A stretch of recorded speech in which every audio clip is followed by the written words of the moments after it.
वेङ्कटनायकं निवारयस्व अनिष्टानि सादरेष्टानि माधव विना वेङ्कटेशं ननाथो ननाथः सदा वेङ्कटेशं स्मरामि स्मरामि हरे वेङ्कटेश प्रसीद प्रसीद प्रियं वेङ्कटेश प्रयच्छ प्रयच्छ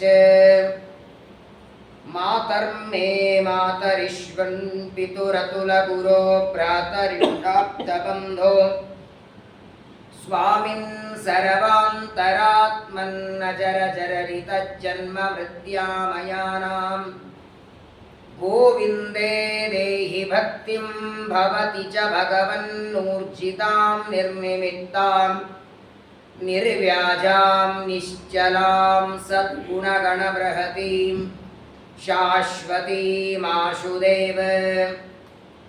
धर्मविज्ञानवैराग्यपरमैश्वर्यशालिनः आनन्दतीर्थभगवत्पादान् वन्दे निरन्तरम् आनन्दतीर्थोपदिष्टो निधिर्नारायणाह्वयः प्रदर्शितो येन सम्यक् जयतीर्थं तमाश्रये श्रीमतो राघवेन्द्रस्य नमामि पदपङ्कजे कामिताशेषकल्याणललना कल्पपादपौ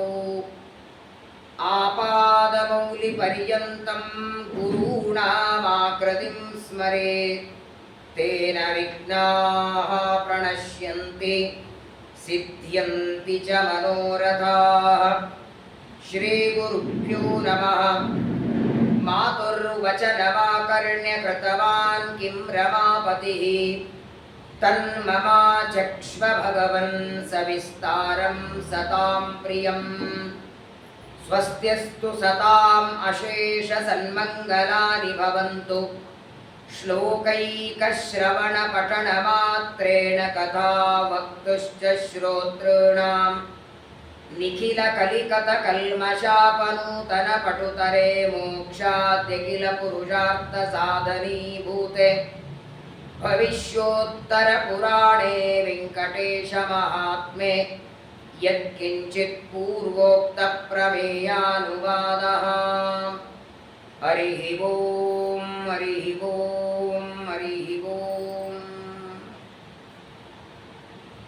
ಶ್ರೀ ಗುರುಭ್ಯೋ ನಮಃ. ಪರಮ ಪವಿತ್ರವಾದ ಪರಮ ಮಂಗಲವಾದ ಶ್ರೀನಿವಾಸನ ವಿವಾಹದ ಪರ್ವಕಾಲ ಇವತ್ತು. ನಾವೆಲ್ಲರೂ ಮದುವೆ ಮಾಡಿಕೊಂಡು ನಮ್ಮ ನಮ್ಮ ಜೀವನದಲ್ಲಿ ಸುಖವಾಗಿದ್ದೇವೆ ಅಂದರೆ ಅದಕ್ಕೆ ಕಾರಣ ಪರಮಾತ್ಮನ ಅನುಗ್ರಹ. ಅನಂತ ಜೀವರಾಶಿಗಳನ್ನು ತನ್ನ ಇಚ್ಛೆಯಂತೆ ಸೃಷ್ಟಿ ಮಾಡ್ತಾನೆ. ಎಲ್ಲ ಜೀವರಿಗೆ ಅನ್ನ ಕೊಡ್ತಾನೆ. ಅವರವರು ಇದ್ದಲ್ಲಿ ಅವರ ಯೋಗಕ್ಷೇಮವನ್ನು ನೋಡ್ತಾನೆ. ಅಂತಹ ಕರುಣಾ ಸಮುದ್ರನಾದ ಪರಮಾತ್ಮ ಪದ್ಮಾವತಿಯನ್ನು ವಿವಾಹ ಮಾಡಿಕೊಂಡ ದಿನ ಅದು ವೈಶಾಖ ಶುದ್ಧ ದಶಮಿ. ಅವತ್ತು ಶುಕ್ರವಾರ ಇತ್ತು, ಇವತ್ತು ಭಾನುವಾರ ಇದೆ. ಗೊತ್ತು ಶ್ರೀನಿವಾಸನಿಗೆ ಶುಕ್ರವಾರ ಇದ್ದರೆ ನೀವ್ಯಾರು ಬರೋದಿಲ್ಲ ಅಂತ. ಅವತ್ತು ಶುಕ್ರವಾರ ಮದುವೆ ಮಾಡಿಕೊಂಡ್ರು, ಎಲ್ಲರೂ ಬಂದಿದ್ರು ಮದುವೆಗೆ. ನೀವು ಬರಲ್ಲ ಅಂತ ಪರಮಾತ್ಮ ಭಾನುವಾರ ದಿನ ವಿವಾಹ ಮಾಡಿಕೊಡ್ತಾನೆ. ಅನೇಕ ಬಾರಿ ನಾನು ಹೇಳಿದ್ದೇನೆ, ನಿತ್ಯೋತ್ಸವೋ ಭವೇದ್ದೇಶಾಂ ನಿತ್ಯಶ್ರೀ ನಿತ್ಯಮಂಗಳ. ನಮ್ಮೆಲ್ಲರ ಜೀವನದಲ್ಲಿ ಒಂದು ಬಾರಿ ಮದುವೆ. ಇಡೀ ಜೀವನದಲ್ಲಿ ಮದುವೆ ಒಂದು ಬಾರಿ. ಆನಿವರ್ಸರಿ ಪ್ರತಿ ವರ್ಷ ಮಾಡ್ತೇವೆ. ದೇವರ ಹಾಗಲ್ಲ, ಅವನು ಪ್ರತಿನಿತ್ಯ ವಿವಾಹ ಮಾಡಿಕೊಳ್ತಾನೆ. ನಮ್ಮ ಹಾಗೆ ಹುಟ್ಟು ಸಾವು ಬೆಳವಣಿಗೆ ಹಸಿವೆ ನೀರಡಿಕೆ ಬೇಕು ಬೇಡ ಸುಖ ಆನಂದ ದುಃಖ ಯಾವುದೂ ದೇವರಿಗಿಲ್ಲ. ಸಚ್ಚಿದಾನಂದ ಅಂತ ಕರೆಯುವ. ಆದರೂ ಮೇಲಿಂದ ಮೇಲೆ ವಿವಾಹ ಮಾಡಿಕೊಳ್ತಾನೆ. ರಾಮನಾದಾಗ ಸೀತಾದೇವಿಯನ್ನ, ಕೃಷ್ಣನಾದಾಗ ರುಕ್ಮಿಣಿ ಸತ್ಯಭಾಮಾದೇವಿಯನ್ನ, ಅದೇ ಪರಮಾತ್ಮ ವೃಷಭನಾದಾಗ ಜಯಂತಿಯನ್ನು ವಿವಾಹ ಮಾಡಿಕೊಳ್ಳದ. ಈಗ ಕಲಿಯುಗದಲ್ಲಿ ಪದ್ಮಾವತಿಯನ್ನು ವಿವಾಹ ಮಾಡಿಕೊಂಡಂತಹ ಪರ್ವಕಾಲ ಇದು. ವಿಶೇಷವಾಗಿ ಇವತ್ಯಾರಾದರೂ ತಮ್ಮ ಮಕ್ಕಳ ಮದುವೆಯಾಗಬೇಕು ಅಂದರೆ ಶ್ರೀನಿವಾಸನ ಈ ಮದುವೆಯ ಕಥೆಯನ್ನು ಕೇಳ್ತಾರೆ. ಮದುವೆ ಸ್ಪೆಷಲಿಸ್ಟ್ ದೇವರು ಅಂತ ಪ್ರಸಿದ್ಧರಾದವನು. ಇವತ್ತಿಗೂ ವೆಂಕಟಾಚಲದಲ್ಲಿ ತಿರುಪತಿಯಲ್ಲಿ ಪರಮಾತ್ಮನ ನಿತ್ಯ ಕಲ್ಯಾಣೋತ್ಸವ ನಡೀತದೆ. ಅಂತಹ ಪರಮಾತ್ಮನ ಕಲ್ಯಾಣೋತ್ಸವ ಕಳೆದ 4-5 ದಿನಗಳಿಂದ ಆ ಪರ್ವತದ ಮಹಿಮೆ, ಪರ್ವತದಲ್ಲಿರುವ ತೀರ್ಥಗಳ ಮಹಿಮೆ, ಎಷ್ಟು ದೊಡ್ಡ ಪರ್ವತ ಅದು. ಒಂದು ಬಾರಿ ವೆಂಕಟಾಚಲಕ್ಕೆ ಯಾತ್ರೆಗೆ ಹೋದರೆ ವೈಕುಂಠಕ್ಕೆ ಹೋದಂಗಂತೆ. ಶ್ವೇತದ್ವೀಪ, ಅನಂತಾಸನ, ವೈಕುಂಠ ಅಂತೇನು 3 ಪರಮಾತ್ಮನ ಮನೆಗಳಿವೆ ನೋಡಿ. ಅದರಲ್ಲಿ ಶ್ವೇತದ್ವೀಪ ಅಂದ್ರೆ ಪಂಢರಪುರ, ಅನಂತಾಸನ ಅಂದ್ರೆ ಉಡುಪಿ, ವೈಕುಂಠ ಅಂದ್ರೆ ತಿರುಮಲ. ಭೂಮಂಡಲದಲ್ಲಿಯೇ ಶ್ವೇತದ್ವೀಪ, ಅನಂತಾಸನ, ವೈಕುಂಠಗಳಿವೆ. ಎಷ್ಟು ರಮ್ಯವಾದದ್ದು. ಆಕಾಶಗಂಗಾ, ಪಾಪವಿನಾಶಿನಿ, ತುಂಬೂರು ತೀರ್ಥ, ಪಾಂಡುತೀರ್ಥ. ಯಾವಾಗ ಇದೆಲ್ಲ ಸ್ನಾನ ಮಾಡ್ತೇವೆ ಗೊತ್ತಿಲ್ಲ. ಕೋಟಿ ಕೋಟಿ ಜನ್ಮಗಳ ಪುಣ್ಯ ಇದ್ರೆ ಒಂದು ಬಾರಿ ತಿರುಪತಿ ಯಾತ್ರೆ ಮಾಡೋ ಭಾಗ್ಯ ಸಿಗುತ್ತದೆ. ವಿಶೇಷವಾಗಿ ಆ ವೆಂಕಟಾಚಲದಲ್ಲಿ ಸ್ವಾಮಿ ಪುಷ್ಕರಣಿಯ ಸ್ನಾನದ ಬಗ್ಗೆ ಹೇಳ್ತಾರೆ. ಪ್ರಾಯ ಇಲ್ಲಿ ಕೂತವರೆಲ್ಲ ಒಂದೊಂದು ಸಲ ಮಾಡಿರ್ಬೋದಲ್ಲ. ಸ್ವಾಮಿ ಪುಷ್ಕರಣಿ ಸ್ನಾನ ಯಾವುದೇ ಕಾರಣಕ್ಕೆ ವೆಂಕಟಾಚಲ ಯಾತ್ರೆಗೆ ಹೋದಾಗ ಅದನ್ನು ಮಾತ್ರ ತಪ್ಪಿಸ್ಕೋಬೇಡಿ. ಬೇಕಾದಷ್ಟು ಎಲ್ಲ ಪದಾರ್ಥ ಹಾಕಿ ಹುಳಿ ಮಾಡಿದರೂ ಉಪ್ಪಿಲ್ಲ ಅಂದ್ರೆ ಯಾರು ಸ್ವೀಕಾರ ಮಾಡಲ್ಲ ಅದನ್ನ. ಹಾಗೆ ಪುಷ್ಕರಣಿಯ ಸ್ನಾನ ಇಲ್ಲ ಅಂದ್ರೆ ಯಾತ್ರೆ ವ್ಯರ್ಥ. ಒಂದು ಕಥೆ ಹೇಳ್ತೇನೆ ನಿಮಗೆ, ಸ್ಕಂದ ಪುರಾಣದಲ್ಲಿ ಬರುವ ಕಥೆ. ಸೂರ್ಯವಂಶದಲ್ಲಿ ಹೇಮಾಂಗ ಅಂತ ಒಬ್ಬ ರಾಜ ಇದ್ದ. ಒಳ್ಳೆ ಧಾರ್ಮಿಕನಾದ ರಾಜ. ಪ್ರತಿನಿತ್ಯದಲ್ಲಿ ಗೋದಾನ, ಸುವರ್ಣದಾನ, ಭೂದಾನ ಪ್ರತಿನಿತ್ಯ ಕೊಡ್ತಿದ್ದ. 100 ಜನ ಬ್ರಾಹ್ಮಣರನ್ನ ಮನೆಗೆ ಕರೆದು ಭೂದಾನ ಮಾಡಬೇಕು, ಆಕಳಗಳನ್ನು ದಾನ ಕೊಡ್ತಿದ್ದ. ಭಾರೀ ಶ್ರೀಮಂತ ರಾಜ. ಆದರೆ ಅಷ್ಟೆಲ್ಲ ದಾನ ಧರ್ಮ ಮಾಡಿದ ಆ ಹೇಮಾಂಗ ರಾಜ 2 ತಪ್ಪು ಮಾಡದ. ಅವನ ಜೀವನದಲ್ಲಿ ದೊಡ್ಡ 2 ತಪ್ಪು ನಡೀತು. ಒಂದು, ಅಯೋಗ್ಯರಿಗೆ ದಾನ ಕೊಡ್ತಿದ್ದ. ಏನೇ ದಾನ ಕೊಡಬೇಕಾದರೂ ಯೋಗ್ಯರಾದವರ, ಈಗ ನೋಡಿ ಮಹಾಭಾರತ ಹೇಳ್ತದೆ, ಯಾವುದೇ ದಾನ ಕೊಡಬೇಕಾದರೆ ಆ ದಾನದ ಪುಣ್ಯ ಕೊಡುವವನಿಗೆ ಬರಬೇಕು ಅಂದ್ರೆ ತಗೊಳ್ಳೋ ವ್ಯಕ್ತಿಯಲ್ಲಿ ಅರ್ಹತೆ ಬೇಕು. ಶಾಲಿಗ್ರಾಮ ದಾನ, ಪುಸ್ತಕ ದಾನ, ಅಥವಾ ಇವಾಗ ವೈಶಾಖ ಮಾಸ ನಡೆದಿದೆ ಕುಂಭದಾನ, ಎಲ್ಲಾ ದಾನಗಳಿಗೆ ಅದಕ್ಕಿಂತ ಪ್ರಾಶಸ್ತ್ಯ ಇದೆ. ಇವನೇನ್ ಮಾಡ್ತಿದ್ದ, ಯಾರು ಬಟ್ಟೆ ಇಲ್ಲ ಅಥವಾ ಭಿಕ್ಷುಕರಿದ್ದಾರೆ, ದರಿದ್ರರಿದ್ದಾರೆ, ಇನ್ನೊಬ್ಬರನ್ನ ಹೊಡೆಯೋದು ಬಡಿಯೋದು ಮಾಡ್ತಾರೆ, ಅಂಥವರನ್ನ ಕರೆದು ದಾನ ಮಾಡ್ತೀವಿ. ಒಂದು ಅಯೋಗ್ಯರಿಗೆ ದಾನ ಕೊಟ್ಟ ಪಾಪ.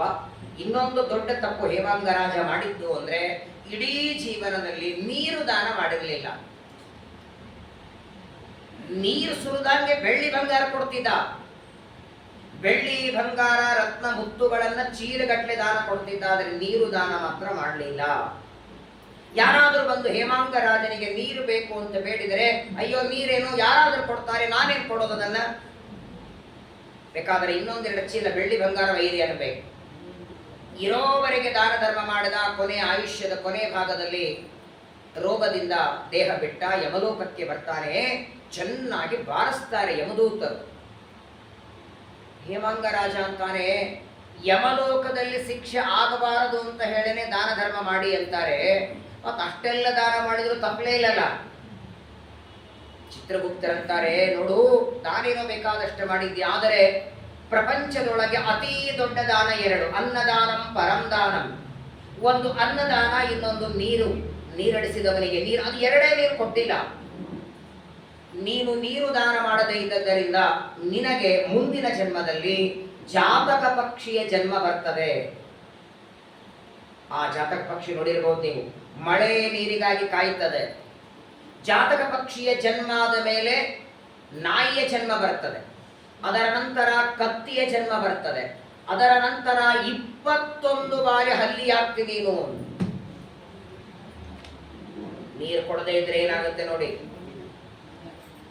ಬರೇ ಒಂದು ಹಲ್ಲ, 21 ಬಾರಿ ಹಲ್ಲಿಯ ಜನ್ಮ ಬರ್ತದೆ ಅಂತ ಯಮದೂತರು ಶಿಕ್ಷೆ ಕೊಡ್ತಾರೆ. ಪ್ರಾರಬ್ಧ ನೋಡಿ, ಹೇಮಾಂಗ ರಾಜ ಆ ಕರ್ಮಕ್ಕೆ ತಕ್ಕಂತೆ ಮೊದಲು ಜಾತಕ ಪಕ್ಷಿಯ ಜನ್ಮ ಆಯಿತು, ಆನಂತರ ನಾಯಿ ಜನ್ಮ, ಕತ್ತಿ ಜನ್ಮ ಆಯಿತು, ಹಲ್ಲಿಯ ಜನ್ಮ ಮೊದಲನೇ ಜನ್ಮ. ಇನ್ನು 20 ಜನ್ಮ ಪೆಂಡಿಂಗ್ ಇದೆ. ಆ ಮೊದಲನೇ ಹಲ್ಲಿಯ ಜನ್ಮ ಒಬ್ಬ ಬ್ರಾಹ್ಮಣನ ಮನೆಯಲ್ಲಿ ಹಲ್ಲಿಯಾಗಿದ್ದ. ಶ್ರುತದೇವ ಅಂತ ಒಬ್ಬ ಬ್ರಾಹ್ಮಣ, ಅವನ ಮನೆ ಮೇಲೆ ದೊಡ್ಡ ಹಲ್ಲಿಯಾಗಿದ್ದ. ಆದರೆ ಅವನು ಹಲ್ಲಿಯ ಜನ್ಮದಲ್ಲಿದ್ರು ಹಿಂದಿನ ಜನ್ಮದ ನೆನಪಿತ್ತಂತವನಿಗೆ. ಜನ್ಮಾಂತರದಲ್ಲಿ ನಾನೊಬ್ಬ ರಾಜ, ಚಕ್ರವರ್ತಿ ರಾಜ, ನೀರು ದಾನ ಮಾಡದೇ ಇದ್ದಂತ ಹಲ್ಲಿಯಾಗಿದ್ದೇನೆ ಅಂತ ಪೂರ್ವ ಜನ್ಮದ ಸ್ಮರಣೆ ಇತ್ತು. ಯಾವ ಬ್ರಾಹ್ಮಣನ ಮನೆಯಲ್ಲಿ ಇವನು ಹಲ್ಲಿಯಾಗಿದ್ದಾನೆ, ಅದೇ ಬ್ರಾಹ್ಮಣನ ಮನೆಗೆ ಒಬ್ಬ ಚತುರ್ವೇದ ಪಾರಾಯಣ ಮಾಡುವ ದೊಡ್ಡ ವಿದ್ವಾಂಸರು ಬರ್ತಾರೆ. ಶ್ರುತಕೀರ್ತಿ ಅಂತ ಅವರ ಹೆಸರು. ಶ್ರುತದೇವ ಮನೆ ಯಜಮಾನ, ಶ್ರುತಕೀರ್ತಿ ಮನೆಗೆ ಬಂದ ಬ್ರಾಹ್ಮಣರು. ಬ್ರಾಹ್ಮಣರು ಬಂದಾಕ್ಷಣ ಹೆಂಡತಿ ನೀರು ಹಾಕ್ತಾಳೆ, ಗಂಡ ಪಾದ ತೊಳಿತಾರೆ. ಆ ಪಾದದ ನೀರನ್ನ ಪ್ರೋಕ್ಷಣೆ ಮಾಡ್ಕೊಳ್ತಾರೆ. ಆ ನೀರು ಪ್ರೋಕ್ಷಣೆ ಮಾಡುವಾಗ ಒಂದು ಹನಿ ನೀರು ಮೇಲಿರುವ ಹಲ್ಲಿಗೆ ಸಿಡಿತಂತೆ. ಬ್ರಾಹ್ಮಣನ ಪಾದ ತೊಳೆದ ನೀರು ಸಿಡಿದದ್ದಕ್ಕೆ ಮಾತು ಬಂತಂತೆ ಹಲ್ಲಿಗೆ. ಎಷ್ಟು ಮಹತ್ವ ಇದೆ ನೋಡಿ. ಒಂದಾಕ್ಷಣ ನಿತ್ಯದಲ್ಲಿ ನೀವು ನೀರು ಹಾಕ್ತೀರಾ ಅಲ್ಲ, ನೀವು ಅನ್ಕೊಂಡಿರ್ತೀರಿ ಆಚಾರ್ಯರ ಪಾದ ಪೂಜೆ, ಅದನ್ನ ನಾನು ಭಾವಿಸೇ ಇಲ್ಲ. ಅದನ್ನು ನೀವು ಕಾಲಿಗೆ ನೀರು ಹಾಕಿದ್ರು ಅದು ಒಳಗಿರುವ ತತ್ವಾಭಿಮಾನಿ ದೇವತೆಗಳಿಗೆ ಪರಮಾತ್ಮನ ಪಾದ ತೊಳೆದದ್ದು ಅಂತ ನಾನು ತಿಳ್ಕೊಂಡದ್ದು. ನಾನು ಇವತ್ತಿನವರೆಗೂ ಯಾರೇ ನಮಸ್ಕಾರ ಮಾಡಿದ್ರು ಅದು ನನಗೆ ಅಂತ ನಾನು ತಿಳಿದೇ ಇಲ್ಲ, ಇವತ್ತಿನವರೆಗೂ ತಿಳಿದಿಲ್ಲ. ಅದು ಒಳಗಿದ್ದ ಅಂತರ್ಯಾಮಿ ಪರಮಾತ್ಮನಿಗೆ. ನೀವು ಮಾಡುವ ನಮಸ್ಕಾರನೂ ಅವನಿಗೆ, ನಾನೇನೋ ಆಶೀರ್ವಾದ ಮಾಡಿದ್ರು ಅದನ್ನು ಅವನೇ ಮಾಡ್ತಾನೆ. ಪಾದ ತೊಳೆಯೋದು, ಅಲಂಕಾರವೋ, ವಸ್ತ್ರನೋ ಏನೇ ಇದ್ರು ಅದು ಪರಮಾತ್ಮ ಬಿಂಬರೂಪಿ ಭಗವಂತನ ಪೂಜೆ. ಒಬ್ಬ ಬ್ರಾಹ್ಮಣ ಮನೆಗೆ ಬಂದರೆ ಸಾಕು ನೋಡಿ, ಶಾಲಿಗ್ರಾಮದ ಪೂಜೆ ಮಾಡುವ ಒಬ್ಬ ಬ್ರಾಹ್ಮಣನ ಪಾದದ ನೀರು ತಲೆಗೆ ಹಾಕೊಳ್ಳಿ, ಇಡೀ ಭರತ ಖಂಡದಲ್ಲಿರುವ ಎಲ್ಲಾ ನದಿಗಳ ಸ್ನಾನ ಮಾಡಿದ ಪುಣ್ಯ ಬರ್ತದಂತೆ. ಎಷ್ಟಿವೆ ಗೊತ್ತಾ ನಮ್ಮ ಭರತ ಖಂಡದಲ್ಲಿ ನದಿಗಳು? ಗೊತ್ತಾ? ನಿಮಗೆ ಹೇಳಿಲ್ವಾ ಎಷ್ಟಿವೆ? ಸಾರ್ಧ ತ್ರಿಕೋಟಿ ತೀರ್ಥಾನ, 3.5 ಕೋಟಿ ತೀರ್ಥಗಳು ನಮ್ಮ ಭರತ ಖಂಡದಲ್ಲಿವೆ. ಭಾಗವತ ಹೇಳ್ತದೆ, ಒಂದೊಂದು ತೀರ್ಥದಲ್ಲಿ ಒಂದೊಂದೇ ದಿನ ಸ್ನಾನ ಅಂದ್ರೆ ಎಷ್ಟು ಬೇಕ್ರಿ ಆಯುಷ್ಯ? ನಮ್ಗಿರೋದೇ 70-80 ವರ್ಷ. ಅದರಲ್ಲೂ ತೀರ್ಥಯಾತ್ರೆ ಮಾಡಬೇಕು ಅಂತ ಬುದ್ಧಿ ಬರೋದೇ 50-60 ಆದ್ಮೇಲೆ. 1-2 ಗಂಗಾನು, ಹರಿದ್ವಾರ, ಕಾಶಿ 2-3 ನಮ್ದೆಲ್ಲ ಆಗಿದೆ, ಆಚರಿದು ಬಿಡ್ತಾರೆ. ಎಲ್ಲ ಏನಾಗ್ತದೆ? 3.5 ಕೋಟಿ ತೀರ್ಥಗಳು ನಮ್ಮ ಭರತ ಖಂಡದಲ್ಲಿವೆ. ಅಷ್ಟೆಲ್ಲ ತೀರ್ಥಗಳಲ್ಲಿ ಸ್ನಾನ ಮಾಡಿದ ಪುಣ್ಯ ಬ್ರಾಹ್ಮಣನ ಪಾದ ತೊಳೆದ ನೀರು ತಲೆಗೆ ಹಾಕೊಂಡ್ರೆ ಬರ್ತದೆ. ಏನ್ ಶಕ್ತಿ ಇದೆ ನೋಡಿ. ಆ ಬ್ರಾಹ್ಮಣನ ಪಾದೋದಕ ಸಿಡಿದಿದೆ, ಹಲ್ಲಿ ಮಾತಾಡ್ತದೆ, ನೀವು ಯಾರೋ ಗೊತ್ತಿಲ್ಲ, ನಿಮ್ಮ ಪಾದ ತೊಳೆದ ನೀರು ಸಿಡಿದದ್ದಕ್ಕೆ ನನಗೆ ಮಾತು ಬಂತು. ದಯಮಾಡಿ ನಾನು ಹಿಂದಿನ ಜನ್ಮದಲ್ಲಿ ಹೇಮಾಂಗ ಅಂತ ರಾಜ, ಏನೋ ನೀರು ದಾನ ಮಾಡದೇ ಇದ್ದದ್ದರಿಂದ ಜಾತಕ ಪಕ್ಷಿಯಾದೆ, ನಾಯಿಯ ಜನ್ಮ ಬಂತು, ಕತ್ತಿಯಾದೆ, ಅದೆಲ್ಲ ಹೋಗಲಿ. ಈಗ ಹಲ್ಲಿಯಾಗಿದ್ದೇನೆ, ಇನ್ನೂ 20 ಬಾರಿ ನಾನು ಹಲ್ಲಿಯಾಗಬೇಕು. ಏನ್ ಮಾಡ್ಲಿ ಸ್ವಾಮಿ, ಹಲ್ಲಿಯಾಗಿ ಏನ್ ಮಾಡ್ಲಿಕ್ಕಾಗತ್ತೆ ಹೇಳಿ? ರೋಚನ ಕೋಲಿ ಬರತ್ತಾ? ಪಾಠ ಕೋಲಿ ಬರತ್ತಾ? ಡಬ್ಬಿ ಒಳಗಿರೋ ಅವಲತ್ತಿಲಿ ಬರತ್ತಾ? ಮೇಲ್ಗಡೆ ತಿರುಗ್ತಾ ಇರಬೇಕು, ಹುಳ ಸಿಕ್ಕರೆ ತಿನ್ನಬೇಕು, ಸಾಕಾಗಿದೆ ಅಂತ. ಏನಾದರೂ ಮಾಡಿ ನನಗೆ ಮುಂದೆ ಬರುವ 20 ಜನ್ಮ ಬರದೇ ಇದ್ದಂಗೆ ಮಾಡಿ ಅಂತಾನೆ. ಆಗ ಮನೆಗೆ ಬಂದಂತಹ ಬ್ರಾಹ್ಮಣ ಹೇಳ್ತಾನೆ, ನೋಡು, ನಾನು ಯಾತ್ರೆ ಮಾಡ್ತಾ ವೆಂಕಟಾಚಲಕ್ಕೆ ತಿರುಪತಿಗೆ ಹೋಗಿದ್ದೆ. ಸ್ವಾಮಿ ಪುಷ್ಕರಣಿಯಲ್ಲಿ 7 ಬಾರಿ ಮುಳುಗಿದ್ದೇನೆ. ಆ 7 ಬಾರಿ ಸ್ನಾನ ಮಾಡಿದ್ದರಲ್ಲಿ 1 ಬಾರಿ ಮುಳುಗಿದ ಪುಣ್ಯ ಕೊಡ್ತೇನೆ ಅಂತ ನೋಡಿ. 7 ಬಾರಿ ಮುಳುಗಿದ್ದಲ್ಲ, 1 ಬಾರಿ ಪುಷ್ಕರಣಿಯಲ್ಲಿ ನಾನು ಮುಳುಗಿದಾಗ ನನಗೆ ಬಂದ ಪುಣ್ಯ, ಅದನ್ನು ನಿನಗೆ ಕೊಡ್ತೇನೆ. ಆ ಪುಣ್ಯದ ಬಲದಿಂದ ಮುಂದೆ ಬರುವ 20 ಜನ್ಮ ಹಲ್ಲಿಯ ಜನ್ಮ ನಿನಗೆ ಬರೋದಿಲ್ಲ. ಏನ್ ಕೆಲಸ ಮಾಡ್ತದ್ರಿ ಪುಣ್ಯ? ಸ್ನಾನ ಮಾಡಿದ್ದು ಬ್ರಾಹ್ಮಣ, ಇವನಲ್ಲ. ಅವರು ಪುಷ್ಕರಣಿಯ ಸ್ನಾನ ಮಾಡಿ ಆ ಪುಣ್ಯವನ್ನ ಇವನಿಗೆ ಕೊಟ್ಟದ್ದಕ್ಕೆ ಬರಬೇಕಾದ 20 ಜನ್ಮ ಬರಲಿಲ್ಲ ಅಂತ ವಿಚಾರ ಮಾಡಿ ನಾವೇ ಹೋಗಿ ಪುಷ್ಕರಣಿಯಲ್ಲಿ ಮುಳುಗಿದರೆ, ಸ್ವಾಮಿ ಪುಷ್ಕರಣಿ ಸ್ನಾನ ಬಹಳ ಮಹತ್ವದ್ದು. ಅದರ ಎದುರುಗಡೆ ವರಾಹ ದೇವರ ದೇವಸ್ಥಾನದ ಎದುರುಗಡೆ ಮುಳುಗಬೇಕು, ವರಾಹ ತೀರ್ಥ ಅಂತ. ನಿಮ್ಮ ಮನೆಯಲ್ಲಿ ಏನಾದರೂ ಸಮಸ್ಯೆ ಇದ್ರೆ ಅಥವಾ ಮನೆ ತಗೊಳ್ಳೋ ಅಪೇಕ್ಷೆ ಇದ್ರೆ ಆ ವರಾಹ ತೀರ್ಥದಲ್ಲಿ ಸ್ನಾನ ಮಾಡಿ. ಅದರ ಸ್ವಲ್ಪ ಮುಂಭಾಗದಲ್ಲಿ ಕುಬೇರ ತೀರ್ಥ ಇದೆ, ಸಂಪತ್ತಿನ ಕೊರತೆ ಇದ್ರೆ ಅಲ್ಲಿ ಸ್ನಾನ ಮಾಡಿ. ಅದರ ಸ್ವಲ್ಪ ಮುಂಭಾಗದಲ್ಲಿ ಮಾರ್ಕಂಡೇಯ ತೀರ್ಥ ಇದೆ. ಒಂದೇ ಪುಷ್ಕರಣಿಯಲ್ಲಿ 8 ಮೂಲೆಗಳಲ್ಲಿ 8 ತೀರ್ಥ, ಮಧ್ಯದಲ್ಲಿ 9 ತೀರ್ಥಗಳ ತವರು ಮನೆಯಂತೆ ಪುಷ್ಕರಣಿ. ಹಾಗಾಗಿ ವೆಂಕಟಾಚಲ ಯಾತ್ರೆಗೆ ಹೋದಾಗ ಪುಷ್ಕರಣಿ ಸ್ನಾನ ಮಾಡದೆ ಶ್ರೀನಿವಾಸನ ದರ್ಶನ ಮಾಡಿಕೊಂಡ್ರೆ ಸರ್ವತಾ ಯಾತ್ರೆ ಪೂರ್ಣ ಆಗೋದಿಲ್ಲ. ಮೇಲಾಗಿ ಆ ಸ್ವಾಮಿ ಪುಷ್ಕರಣಿ ಸಾಕ್ಷಾತ್ ಬ್ರಹ್ಮದೇವರ ಮಡದಿ ಜಗನ್ಮಾತೆಯಾದ ಸೀತಾವ ಸರಸ್ವತಿ ದೇವಿ ನದಿಯಾಗಿ ಸರೋವರವಾಗಿ ಹರಿದಿದ್ದಾಳೆ. ಅಂತಹ ಪುಷ್ಕರಣಿಯ ಪಕ್ಕದಲ್ಲಿ ಪರಮಾತ್ಮ ಬಂದು ಸನ್ನಿಹಿತನಾಗಿದ್ದಾನೆ. ದ್ವಾಪರ ಯುಗದ ಕೊನೆ ಭಾಗದಲ್ಲಿ ಭೂಮಿಗೆ ಬಂದ ಮನುಷ್ಯರಂತೆ ಎಲ್ಲ ಕಡೆಗೆ ಸಂಚಾರ ಮಾಡ್ತಾನೆ. ಪದ್ಮಾವತಿಯ ದರ್ಶನ ಆಯಿತು. ಪದ್ಮಾವತಿಯ ವಿವಾಹ ಮಾಡಿಕೊಳ್ಳಬೇಕಾಗಿದೆ. ಆ ವಿವಾಹದ ಪತ್ರಿಕೆಯನ್ನ ಶುಕಾಚಾರ್ಯರು ಬರೆಸಿ ತಾವೇ ತಂದುಕೊಟ್ಟಿದ್ದಾರೆ. ಆಕಾಶರಾಜ ಬರೆದಂತಹ ಪತ್ರವನ್ನು ತಂದು ಶ್ರೀನಿವಾಸನಿಗೆ ಸಮರ್ಪಣೆ ಮಾಡ್ತಾರೆ. ಶ್ರೀನಿವಾಸ ಪತ್ರಿಕೆಯನ್ನು ಓದಿ ತಾನೂ ಒಂದು ಪತ್ರಿಕೆಗೆ ಉತ್ತರವನ್ನ ಬರೆದ.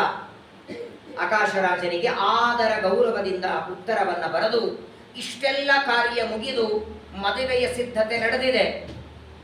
ಎಲ್ಲ ಕಡೆಗೆ ಆಮಂತ್ರಣ ಕೊಟ್ಟಾಯಿತು. ಅಡಿಗೆಯವರಿಗೆ, ಬಾಸೋರಿಗೆ, ಹೋಗೋರು ಎಲ್ಲರಿಗೆ ಆಮಂತ್ರಣ ಕೊಟ್ಟಾಯಿತು. ಒಂದು ದಿನ ಆ ಹೊತ್ತಿನಲ್ಲಿ ಶ್ರೀನಿವಾಸ ಮತ್ತು ಬಕುಲಾದೇವಿ ಕೂತಿದ್ದಾರೆ. ಪರಮಾತ್ಮ ಅಂತಾನೆ, ನನಗೆ ಮದುವೆ ಮಾಡಿಕೊಳ್ಳು ಅಪೇಕ್ಷೆ ಇಲ್ಲ. ನೋತ್ಸವೇ ವಿದ್ಯತೆ ಬುದ್ಧಿ ಮಮ ಮಾತಸ್ತಥಾನಗೆ. ಇಷ್ಟೊತ್ತು ಮದುವೆಗಾಗಿ ಅಪೇಕ್ಷೆಯನ್ನ ಪಡೋದಲ್ಲದೆ ಅದೇ ಕನ್ಯಾ ಮಾಡಿಕೊಳ್ಳುತ್ತೇನೆ ಅಂತ ಹೇಳಿದವ ಈಗ ಮದುವೆಯ ಸಿದ್ಧತೆಗಳೆಲ್ಲ ನಡೀತಿದೆ, ಮದುವೆ ಬೇಡ ಅಂತಾನೆ. ಯಾಕೆಂದ್ರೆ ಬಂಧುಗಳಿರುವ ಅವನಿಗೂ ಬಂಧುಗಳೇ ಇಲ್ಲದಿರುವ ನನಗೂ ಹೆಂಗಮ್ಮ ವಿವಾಹ ಆಗತ್ತೆ? ಇಬ್ಬರು ವಾದ ಹಾಕಬೇಕಾದ್ರೆ ಇಬ್ಬರಲ್ಲಿಯೂ ಪಾಂಡಿತ್ಯ ಸಮಾನ ಇರಬೇಕು. ಒಬ್ಬವನು ಏನೂ ಓದಿಲ್ಲ, ಇನ್ನೊಬ್ಬನು ಪಂಡಿತ, ಅವನನ್ನು ನಾನು ಸೋಲಿಸಿದೆ ಅಂದ್ರೆ ಏಕಾದಶಿ ಮಾಡಿದವನ ಜೊತೆ ಯುದ್ಧ ಮಾಡಿ ಗೆಲ್ಲೋದಲ್ಲ, ನಿನಗೆ ಸಮಾನ ಬಲಿಷ್ಠರ ಜೊತೆ ಯುದ್ಧ ಮಾಡಬೇಕು. ಹಾಗೆ ಯುದ್ಧಕ್ಕೆ ಇಬ್ಬರಲ್ಲಿ ಬಲ ಸಮಾನ ಇರಬೇಕು, ವಾದ ಮಾಡಲಿಕ್ಕೆ ಇಬ್ಬರಲ್ಲಿ ವಿದ್ಯಾ ಸಮಾನ ಇರಬೇಕು. ಹಾಗೆ ನೆಂಟಸ್ತನ ಸಂಬಂಧ ಬೆಳೆಸಬೇಕಾದರೆ ಇಬ್ಬರು ಸಂಪತ್ತಿನೊಳಗೆ ಅಥವಾ ಸಂಬಂಧದೊಳಗೆ ಸಮಾನ ಇರಬೇಕು. ನನಗೆ ಬಿಟ್ಟರೆ ನಿನಗೆ ಯಾರಿಲ್ಲ, ನಿನಗೆ ಬಿಟ್ಟರೆ ನನಗೆ ಯಾರಿಲ್ಲ, ನಾವಿಬ್ಬರೇ ಇರೋದು, ಏನು ವಿವಾಹಕ್ಕೆ ಹೋಗೋದು? ಮದುವೆ ನನಗೆ ಬೇಡ ಅನಿಸ್ತಿದೆ ಅಂತ ನಾಟಕ ಮಾಡ್ತಾನೆ. ಇದೇ ಮಾತನ್ನ ಕೇಳಿ ಬಕುಲಾದೇವಿ ಅಂತಾಳೆ, ಏನು ಶ್ರೀನಿವಾಸ, ಜಗತ್ತೆಲ್ಲ ನಿನ್ನನ್ನು ಸತ್ಯ ಮಾತಾಡ್ತಿ ಅಂತಾರೆ, ಸತ್ಯ ಪ್ರಜ್ಞಾ ಸತ್ಯನಾಥ ಅಂತ ಕರೀತಾರೆ. ಬಂಧುಗಳೇ ಇಲ್ಲಿ ಅಂತೆಲ್ಲ ಸ್ಮರ ಬಂಧು ಸುರಾನ್ಸರವಾನ್. ನಿನಗೆ ಬಂಧುಗಳಿಲ್ವಾ? ಹಿರಿಯ ಮಗ ಬ್ರಹ್ಮ, ಇನ್ನೊಬ್ಬ ಮಗ ವಾಯು, ಹಿರಿಯ ಸೊಸೆ ಸರಸ್ವತಿ, ಭಾರತಿ, ಇಂದ್ರ, ಕಾಮ, ಚಂದ್ರ, ಇವರೆಲ್ಲರೂ ನಿನ್ನ ಮಕ್ಕಳು, ಮೊಮ್ಮಕ್ಕಳು, ಮರಿಮೊಮ್ಮಕ್ಕಳು, ನಿನ್ನ ಪರಿವಾರ ಬಂತು ಅಂದ್ರೆ ಭೂಮಂಡಲದಲ್ಲಿ ಕೂಡೋದಕ್ಕೆ ಜಾಗಿರೋದಿಲ್ಲ. ಇದೇ ಒಂದು ನಿಮಿತ್ತ. ಆ ದೇವತೆಗಳು ಭೂಮಿಗೆ ಬರೋದಕ್ಕೆ ಅವಕಾಶ ಇರಲ್ಲ. ನಿನ್ನ ಮದುವೆಯ ನಿಮಿತ್ತವಾಗಿ ಎಲ್ಲರೂ ಭೂಮಿಗೆ ಬರಲಿ, ಆದಷ್ಟು ಬೇಗ ಪತ್ರವನ್ನು ಬರೆದು ಕಳಿಸುವಂತ ಬಕುಲಾದೇವಿ ಹೇಳ್ತಾಳೆ. 2 ಪತ್ರವನ್ನು ಬರೆದು ಒಂದು ಗರುಡ ದೇವರ ಕೈಯಲ್ಲಿ ಕೊಡ್ತಾನೆ. ಬ್ರಹ್ಮದೇವರನ್ನ ಕರೆಯೋದು ಎಷ್ಟು ಚೆನ್ನಾಗಿದೆ ನೋಡಿ. ಬ್ರಹ್ಮದೇವರನ್ನ ಕರೆಯೋದಕ್ಕೆ ಗರುಡದೇವರನ್ನ ಕಳಿಸಿದ, ರುದ್ರದೇವರನ್ನ ಕರೆಯೋದಕ್ಕೆ ಶೇಷದೇವರನ್ನ ಕಳಿಸ್ತಾನೆ ಪತ್ರ ಬರೆದು. ಇದೇ ರುದ್ರದೇವರು ಮುಂದೆ ಶೇಷದೇವರಾಗಬೇಕು. ಹೇಗೆ ಈಗಿರುವ ವಾಯುದೇವರು ಬ್ರಹ್ಮ ಪದವಿಗೆ ಬಂದು ಮೋಕ್ಷ ಪಡಿಬೇಕು, ಹಾಗೆ ಈಗಿರುವ ರುದ್ರದೇವರು ಡೈರೆಕ್ಟ್ ಮೋಕ್ಷ ಇಲ್ಲ. ರುದ್ರದೇವರು ಶೇಷದೇವರಾಗಿ ಪರಮಾತ್ಮನ ಸೇವೆ ಮಾಡಿ ಮೋಕ್ಷವನ್ನ ಪಡಿಬೇಕು. ಅದಕ್ಕಾಗಿ ದೇವರು ಎಷ್ಟು ಉಪಾಯ ಮಾಡ್ತಾನೆ. ಯಾವಾಗಲೂ 4 ಮುಖಗಳಿಂದ ವೇದಗಳ ಪಾರಾಯಣ ಬ್ರಹ್ಮದೇವರು ಮಾಡ್ತಾರೆ. ಆ ಬ್ರಹ್ಮದೇವರ ಹತ್ರ ವೇದಾಭಿಮಾನಿಯಾದ ಗರುಡದೇವರನ್ನ ಕಳಿಸ್ತಾರೆ. ಗರುಡದೇವರಿಗೆ ಸಂಸ್ಕೃತದಲ್ಲಿ ಒಂದು ಹೆಸರಿದೆ, ಸುಪರ್ಣ ಅಂತ. ಅವರ ಹೆಂಡತಿ ಹೆಸರು ಸೌಪರ್ಣಿ, ಗರುಡದೇವರ ಹೆಂಡತಿ. ಪರ್ಣ ಅಂದ್ರೆ ರೆಕ್ಕೆಗಳು, ಸುಪರ್ಣ ಅಂದ್ರೆ ಬಂಗಾರದ ರೆಕ್ಕೆ. ಸಾಮಾನ್ಯವಾಗಿ ನೋಡಿ, ಪಕ್ಷಿಗಳಿಗೆ ರೆಕ್ಕೆ ಇರುತ್ತೆ. ಗರುಡದೇವರು ಹಾರ್ತಾ ಇರುವಾಗ ರೆಕ್ಕೆಗಳ ಬಡದರೆ ಆ ರೆಕ್ಕೆಗಳಿಂದಲೂ ವೇದಗಳ ಧ್ವನಿ ಕೇಳಿಸ್ತದಂತೆ.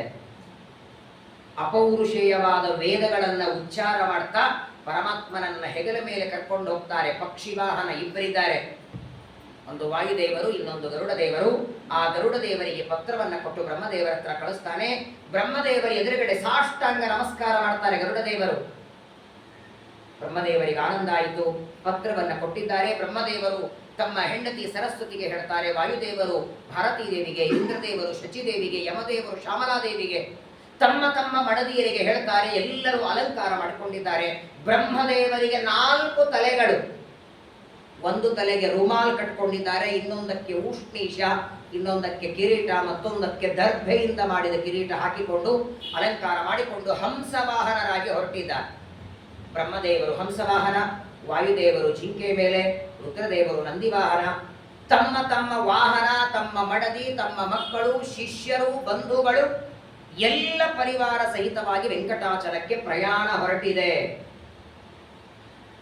ಮದುವೆ ಅಂದ್ರೆ ಪ್ರಾಯ ಭಾರೀ ದೊಡ್ಡ ಶ್ರೀಮಂತನ ಮಗನ ಮದುವೆ ಅಂದ್ರೂ 5,000 10,000 ಜನ ಆಗಬಹುದು. ಬಹಳ ದೊಡ್ಡ ಮದುವೆ ಅಂದ್ರೆ ಇಲ್ಲೇ ನೋಡಿ, 10,000 ಅಲ್ಲ, 10 ಲಕ್ಷ ಅಲ್ಲ, 10 ಕೋಟಿ ಅಲ್ಲ, 7 ಲೋಕದಿಂದ ಬರ್ತಿದ್ದಾರೆ. ಭೂಲೋಕ, ಭುವರ್ಲೋಕ, ಸ್ವರ್ಗಲೋಕ, ಜನೋಲೋಕ, ಮಹರ್ಲೋಕ, ತಪೋಲೋಕ, ಸತ್ಯಲೋಕ. ಸತ್ಯಲೋಕದಲ್ಲಿರುವ ಬ್ರಹ್ಮದೇವರು ಮದುವೆ ಹೊರಟಿದ್ದಾರೆ. ಜೊತೆಗೆ ಎಲ್ಲರೂ ಬರ್ತಾರೆ. ಒಂದೊಂದು ಲೋಕದಲ್ಲಿ ಬ್ರಹ್ಮದೇವರು ಪ್ರಯಾಣ ಮಾಡಿದಂತೆ ಆ ಲೋಕದಲ್ಲಿರುವ ಜನ ಅಂತಾರೆ, ನಾವು ಬರಬಹುದಾ ಮದುವೆಗೆ, ನಡೀರಿ ಅಂತಾರೆ. ಬ್ರಹ್ಮದೇವರ ಯಾತ್ರೆ ಶುರುವಾಯಿತು. ಈ ಕಡೆ ಪತ್ರವನ್ನ ಕಳಿಸಿ ಎಷ್ಟೊತ್ತಾದರೂ ಗರುಡ ದೇವರು ಬರಲಿಲ್ಲ, ಶೇಷದೇವರು ಬರಲಿಲ್ಲ. ತಾಯಿಗಂತಾನೆ ಶ್ರೀನಿವಾಸ, ನಾನು ಹೇಳಿಲ್ಲ, ನನ್ನ ಮಕ್ಕಳು ಬರೋದಿಲ್ಲ ಮದುವೆಗೆ, ಅವ್ರ ಕೆಲಸದಲ್ಲಿ ಅವರು ಇರ್ತಾರೆ, ಯಾವ ಬಂಧುಗಳು ಬರೋದಿಲ್ಲ, ಈ ಮದುವೆ ಬೇಡ. ಅದೇ ಮಾತು ಶ್ರೀನಿವಾಸ ಆಡ್ತಾನೆ. ಅಷ್ಟೊತ್ತಿಗೆ ಒಬ್ಬ ಸೇವಕ ಬಂದ. ಬ್ರಹ್ಮದೇವರು ಬಂದಿದ್ದಾರೆ, ಸತ್ಯಲೋಕದಿಂದ ಹೊರಟು ಒಂದೊಂದು ಲೋಕವನ್ನ ದಾಟಿ ದಾಟಿ ಭೂಮಂಡಲಕ್ಕೆ ಬಂದಿದ್ದಾರೆ. ನೋಡಿ, ಶ್ರೀನಿವಾಸನ ಮದುವೆಗೆ ಬ್ರಹ್ಮದೇವರು ಹೊರಟಿದ್ದಾರೆ. ಸತ್ಯಲೋಕದಿಂದ ಬಂದು ಭೂಮಿಗೆ ಬಂದ ಮೇಲೆ ಮೊದಲು ಎಲ್ಲಿ ಬರಬೇಕು? ದೇವರ ಹತ್ರ ತಾನೆ. ಇಲ್ಲ, ಬ್ರಹ್ಮದೇವರು ಭೂಮಿಗೆ ಬಂದಾಕ್ಷಣ ಮೊದಲು ಪ್ರಯಾಗ ಕ್ಷೇತ್ರಕ್ಕೆ ಹೋದನಂತೆ. ಪ್ರಯಾಗದಲ್ಲಿ ತ್ರಿವೇಣಿ ಸ್ನಾನ ಮಾಡ್ತಾರೆ. ಅನಂತರ ಕಾಶಿಗೆ ಬರ್ತಾರೆ, ಅಲ್ಲಿ ಗಂಗಾ ಸ್ನಾನ, ಆಮೇಲೆ ಗೋದಾವರಿ ಸ್ನಾನ, ನರ್ಮದಾ ಸ್ನಾನ. ದೇವತೆಗಳು ಭೂಮಿಗೆ ಬಂದಾಗ ನದಿಯ ಸ್ನಾನ ಮಾಡ್ತಾರೆ. ನಾವು ಇಲ್ಲಿದ್ದೇ ಹೋಗಲ್ಲ. ಗಂಗಾ ಸ್ನಾನ ಕೋಟಿ ಜನ್ಮಗಳ ಭಾಗ್ಯದಿಂದ ಸಿಗತ್ತೆ. ವಿಶೇಷವಾಗಿ ಈ ಪರ್ವಕಾಲದಲ್ಲಿ, ವೈಶಾಖ ಮಾಸದಲ್ಲಿ ಕಳೆದ ಸರಿಯಾಗಿ ಇವತ್ತಿಗೆ 1 ವಾರದ ಹಿಂದೆ ಕಾಶಿಯೊಳಗೆ ಗಂಗಾ ಸ್ನಾನ ಮಾಡಿ ನಿಮ್ಮೆಲ್ಲರ ಹೆಸರಿನಿಂದ 1-2 ಮುಳುಗು ಹಾಕಿದ್ದೇನೆ. ತುಂಬ ಚೆನ್ನಾಗಿ ಕಾಶಿಯಲ್ಲಿ ಗಂಗಾ ಸ್ನಾನ, ಮುಕ್ತಿನಾಥ್ ಒಳಗೆ ಗಂಡಕಿ ಸ್ನಾನ ವೈಶಾಖ ಮಾಸದ ನಿಮಿತ್ತವಾಗಿ ದೇವರು ಮಾಡಿಸಿದ. 1 ಬಾರಿ ಗಂಗೇತಿಯೋ ಬ್ರೂಯಾತ್ ಯೋಜನಾನಾಂ ಶತೈರಪಿ. ನೋಡಿ, ನಾಮಸ್ಮರಣೆ ಮಾಡಿದ ಮಾತ್ರಕ್ಕೆ ಪಾಪ ಕಳೆಯುವ ಸಾಮರ್ಥ್ಯ ಬೇರೆ ನದಿ ಕೊಡ್ಲಿಲ್ಲ ದೇವರು. ಬೇರೆ ನದಿಗಳಿಗೆ ಹೋಗಿ ಸ್ನಾನ ಮಾಡಿದ್ರೆ ಪಾಪ ಹೋಗುತ್ತೆ, ಆದ್ರೆ ಕೂತಲ್ಲಿ ಹೆಸರು ಹೇಳಿದ್ರು ಪಾಪ ಹೋಗೋ ನದಿ ಅಂದ್ರೆ ಗಂಗಾ ನದಿ ಒಂದೇ. ಹಾಗಾಗಿ ಒಂದು ನಿಯಮ ಇದೆ ನೋಡಿ, ಕಾಶಿಗೆ ಅಥವಾ ಹರಿದ್ವಾರಕ್ಕೆ ನೀವು ಎಷ್ಟೊತ್ತಿಗೆ ಹೋಗಿ, ಸಾಯಂಕಾಲ 6:30 ನೀವು ಫ್ಲೈಟ್ ಇಂದ ಹೋದರೆ ಅಂದ್ರೆ 6:30 ಹೋದಾಕ್ಷಣ ಸ್ನಾನಕ್ಕೆ ಹೋಗ್ಬೇಕಂತ. ಸೂರ್ಯಾಸ್ತ ಆಗಿದೆ ಅಂತಿಲ್ಲ, ಸೂರ್ಯಾಸ್ತದ ನಂತರವೂ ಸ್ನಾನ ಮಾಡ್ಲಿಕ್ಕೆ ಅಧಿಕಾರ ಇರೋದು ಗಂಗಾ ನದಿಗೆ ಮಾತ್ರ. ನದಿ ಕಂಡಾಕ್ಷಣ ಸ್ನಾನಕ್ಕೆ ಹೋಗ್ಬೇಕು. ಅಂತಹ ವಿಷ್ಣುವಿನ ಪಾದದಿಂದ ಉದ್ಭವಿಸಿದ ಗಂಗೆಯಲ್ಲಿ ಬ್ರಹ್ಮದೇವರು ಸ್ನಾನ ಮಾಡ್ತಾರೆ. ಅಲ್ಲಿಂದ ಗೋದಾವರಿ, ನರ್ಮದಾ ಎಲ್ಲ ತೀರ್ಥಗಳಲ್ಲಿ ಸ್ನಾನ ಮಾಡಿ ಬ್ರಹ್ಮದೇವರು ಬರ್ತಾರೆ. ಶ್ರೀನಿವಾಸ ಬ್ರಹ್ಮದೇವರನ್ನ ಸ್ವಾಗತ ಮಾಡ್ತಾನೆ. ಪರಸ್ಪರವಾಗಿ ಆಲಿಂಗನ ಮಾಡಿಕೊಳ್ತಾರೆ. ಜಗತ್ತಿನ ತಂದೆ ಮಕ್ಕಳು. ಶ್ರೀನಿವಾಸನಂತ ತಂದೆ ಇಲ್ಲ, ಬ್ರಹ್ಮದೇವರಂತ ಮಗ ಇಲ್ಲ. ನಿರಂತರ 4 ಮುಖಗಳಿಂದ ಪರಮಾತ್ಮನ ಸ್ತೋತ್ರ ಮಾಡುವ ಮಗ ಬ್ರಹ್ಮದೇವರು. ಇಬ್ಬರು ಆಲಿಂಗನ ಮಾಡಿಕೊಳ್ತಾರೆ. ದೇವತೆಗಳು ಪುಷ್ಪವೃಷ್ಟಿ ಮಾಡ್ತಾರೆ. ಬ್ರಹ್ಮದೇವರು ಸಾಷ್ಟಾಂಗ ನಮಸ್ಕಾರ ಮಾಡುತ್ತಾರೆ. ಪರಮಾತ್ಮನಿಗೆ ನಮಸ್ಕಾರ ಮಾಡಿ ಬ್ರಹ್ಮದೇವರಂತಾರೆ, ಏನಿದು, ಏನ್ ವಿವಾಹ, ಮದುವೆ, ಯಾವ ಮದುವೆ ಅಂತ ಎಲ್ಲ ಕೇಳ್ತಾರೆ. ಪರಮಾತ್ಮ ಹೇಳ್ದ, ತ್ರೇತಾಯುಗದಲ್ಲಿ ನಾನು ರಾಮನಾದಾಗ ಆಗ ವರವನ್ನ ಕೊಟ್ಟಿದ್ದೆ, ನಾನು ವೇದವತಿಗೆ ನಿನ್ನನ್ನು ಮುಂದೆ ವಿವಾಹ ಮಾಡಿಕೊಳ್ತೇನೆ ಅಂತ. ಆ ವಿವಾಹದ ಕಾಲ ಈಗ ಬಂದಿದೆ. ಅದೇ ವೇದವತಿ ಪದ್ಮಾವತಿಯಾಗಿದ್ದಾಳೆ. ಆ ಮದುವೆಗೆ ನೀವೆಲ್ಲ ಬಂದಿದ್ದೀರಿ. ಬ್ರಹ್ಮದೇವರು ಶ್ರೀನಿವಾಸನ ಜೊತೆಗೆ ಮಾತಾಡ್ತಾರೆ. ಮಾತಾಡೋ ಹೊತ್ತಿಗೆ ಮತ್ತೊಂದು ವಾದ್ಯ ಕೇಳಿಸಿ, ಜಿಂಕೆಯ ಮೇಲೆ 2ನೇ ಮಗ ಬರ್ತಾರೆ ವಾಯುದೇವರು. ಏನ್ರಿ ಪರಮಾತ್ಮನ ಮಕ್ಕಳು. ಒಬ್ಬ ಮಗ ಬ್ರಹ್ಮದೇವರು 14 ಲೋಕದ ಒಡೆಯಾದರೆ ಇನ್ನೊಬ್ಬ ಮಗ ವಾಯುದೇವರು ನಿರಂತರ ಎಲ್ಲರೊಳಗಿದ್ದು 21,600 ಹಂಸ ಮಂತ್ರವನ್ನ ಜಪ ಮಾಡುವ ಗುರುಗಳು ಪರಮಾತ್ಮನಿಗೆ ಮಕ್ಕಳಿವರಿಬ್ಬರು. ವಾಯುದೇವರ ಜಿಂಕೆಯ ವಾಹನರಾಗಿ ಬರ್ತಾರೆ. ಪರಮಾತ್ಮ ಸ್ವಾಗತ ಮಾಡ್ತಾನೆ. ಅದರ ಸ್ವಲ್ಪ ಹೊತ್ತಿಗೆ ರುದ್ರದೇವರು ಬರ್ತಾರೆ, ಇಂದ್ರದೇವರು ಬರ್ತಾರೆ. ಆಶ್ಚರ್ಯ ಅಂದ್ರೆ 7 ಲೋಕದಿಂದ ಮದುವೆಗೆ ಜನ ಬಂದ್ರೆ ಪ್ರತಿಯೊಬ್ಬರನ್ನು ಶ್ರೀನಿವಾಸ ಮಾತಾಡಿಸ್ತಿದ್ದ.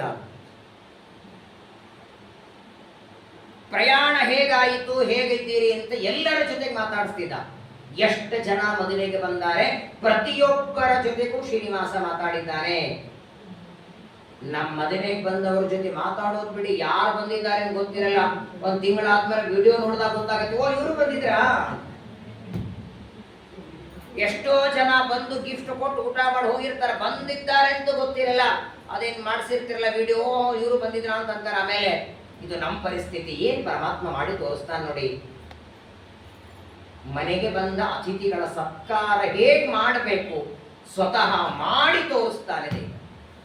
ಸಣ್ಣದಾದ 8 ವರ್ಷದ ಒಂದು ಹುಡುಗನನ್ನ ಹಿಡಿದು 80 ವರ್ಷದವರೆಗೆ ಪ್ರತಿಯೊಬ್ಬರ ಜೊತೆಗೂ ಶ್ರೀನಿವಾಸ ಮಾತಾಡ್ತಿದ್ದ.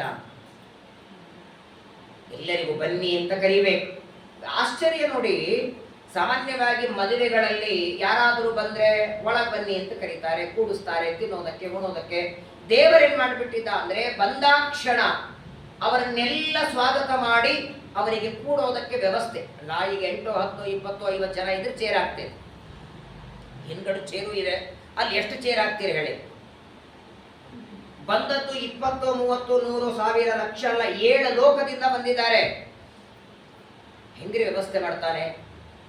ಅಷ್ಟು ಜನರಿಗೆ ಸ್ನಾನಕ್ಕೆ ನೀರಲ್ಲಿ, ಊಟಕ್ಕೆ ಎಲ್ಲಿ, ಅಡಿಗೆಯಲ್ಲಿ, ಮಲಗೋದೆಲ್ಲಿ, ಏನ್ ಹೇಳೋದೆಲ್ಲಿ, ಒಬ್ಬೊಬ್ಬರಿಗೆ ಹಾಸಿಗೆ ಹೊತ್ಕೊಳ್ಳೋದು ಹೇಗೆ. ಪರಮಾತ್ಮನ ವಿವಾಹ ಅಂದ್ರೇನೆ ಹಾಗೆ ನೋಡಿ, ಅದ್ಭುತ. ಪರಮಾತ್ಮ ದೇವತೆಗಳೆಲ್ಲ ಬಂದ ಮೇಲೆ ಇಂದ್ರದೇವರು ಬಂದ್ರಂತೆ. ಇಂದ್ರದೇವರು ನಮಸ್ಕಾರ ಮಾಡ್ತಾರೆ. ಆಗ ಇಂದ್ರದೇವರಿಗೆ ಪರಮಾತ್ಮ ಹೇಳ್ತಾನೆ, ಶ್ರೀನಿವಾಸ, ಇಷ್ಟೆಲ್ಲ ಜನರು ವಾಸ ಮಾಡುವುದಕ್ಕೆ ಒಂದು ದೊಡ್ಡದಾದಂತಹ ಇಂದ್ರ ಭವನ ಇಲ್ಲಿ ನಿರ್ಮಾಣ ಆಗಬೇಕು. ಇಲ್ಲಿ ಮಾತ್ರವಲ್ಲ, ಆಕಾಶರಾಜನ ಪಟ್ಟಣದಲ್ಲೂ ಒಂದು ನಿರ್ಮಾಣ ಆಗಬೇಕು. ಇಷ್ಟೆಲ್ಲ ಜನರಿಗೆ ಮಲಗೋದಕ್ಕೆ, ಊಟಕ್ಕೆ, ಅವರಿಗೆ ಸ್ನಾನಕ್ಕೆ. ವೈಶಾಖ ಶುದ್ಧ ದಶಮಿ ಮದುವೆ ಇದೆ. ಮದುವೆಯ 1 ವಾರ ಹಿಂದೆ ದೇವತೆಗಳು ಬಂದಿದ್ದಾರೆ. ಅಷ್ಟರೊಳಗೆ ಒಂದು ದೊಡ್ಡ ಇಂದ್ರಭವನ ನಿರ್ಮಾಣ ಆಗಬೇಕು ಅಂತಾನೆ. ಜಾಗ ನೋಡಬೇಕು, ಪಾಯ ಹಾಕಬೇಕು, ಸಿಮೆಂಟ್ ತರಬೇಕು. ಎಷ್ಟು ದಿನ, ಒಂದು 2 BHK ಕಟ್ಲಿಕ್ಕೆ ವಾರ, ತಿಂಗಳು, ವರ್ಷ ಬೇಕು. ಭಾಗವತ ಕೇಳಿದ್ದೀರಿ. 3 ಮುಷ್ಟಿ ಅವಲಕ್ಕಿ ಕೊಡೋದಕ್ಕೆ ಸುಧಾಮ ಬಂದಿದ್ನಲ್ಲ. ಸುಧಾಮ ಅವಲಕ್ಕಿ ಕೊಟ್ಟ, ಕೃಷ್ಣ ಅವನನ್ನ ಬಿಡೋದಕ್ಕೆ ಹೊರಟ ಅಂತೆ. ಅರ್ಧ ದಾರಿವರೆಗೆ ಬಂದ.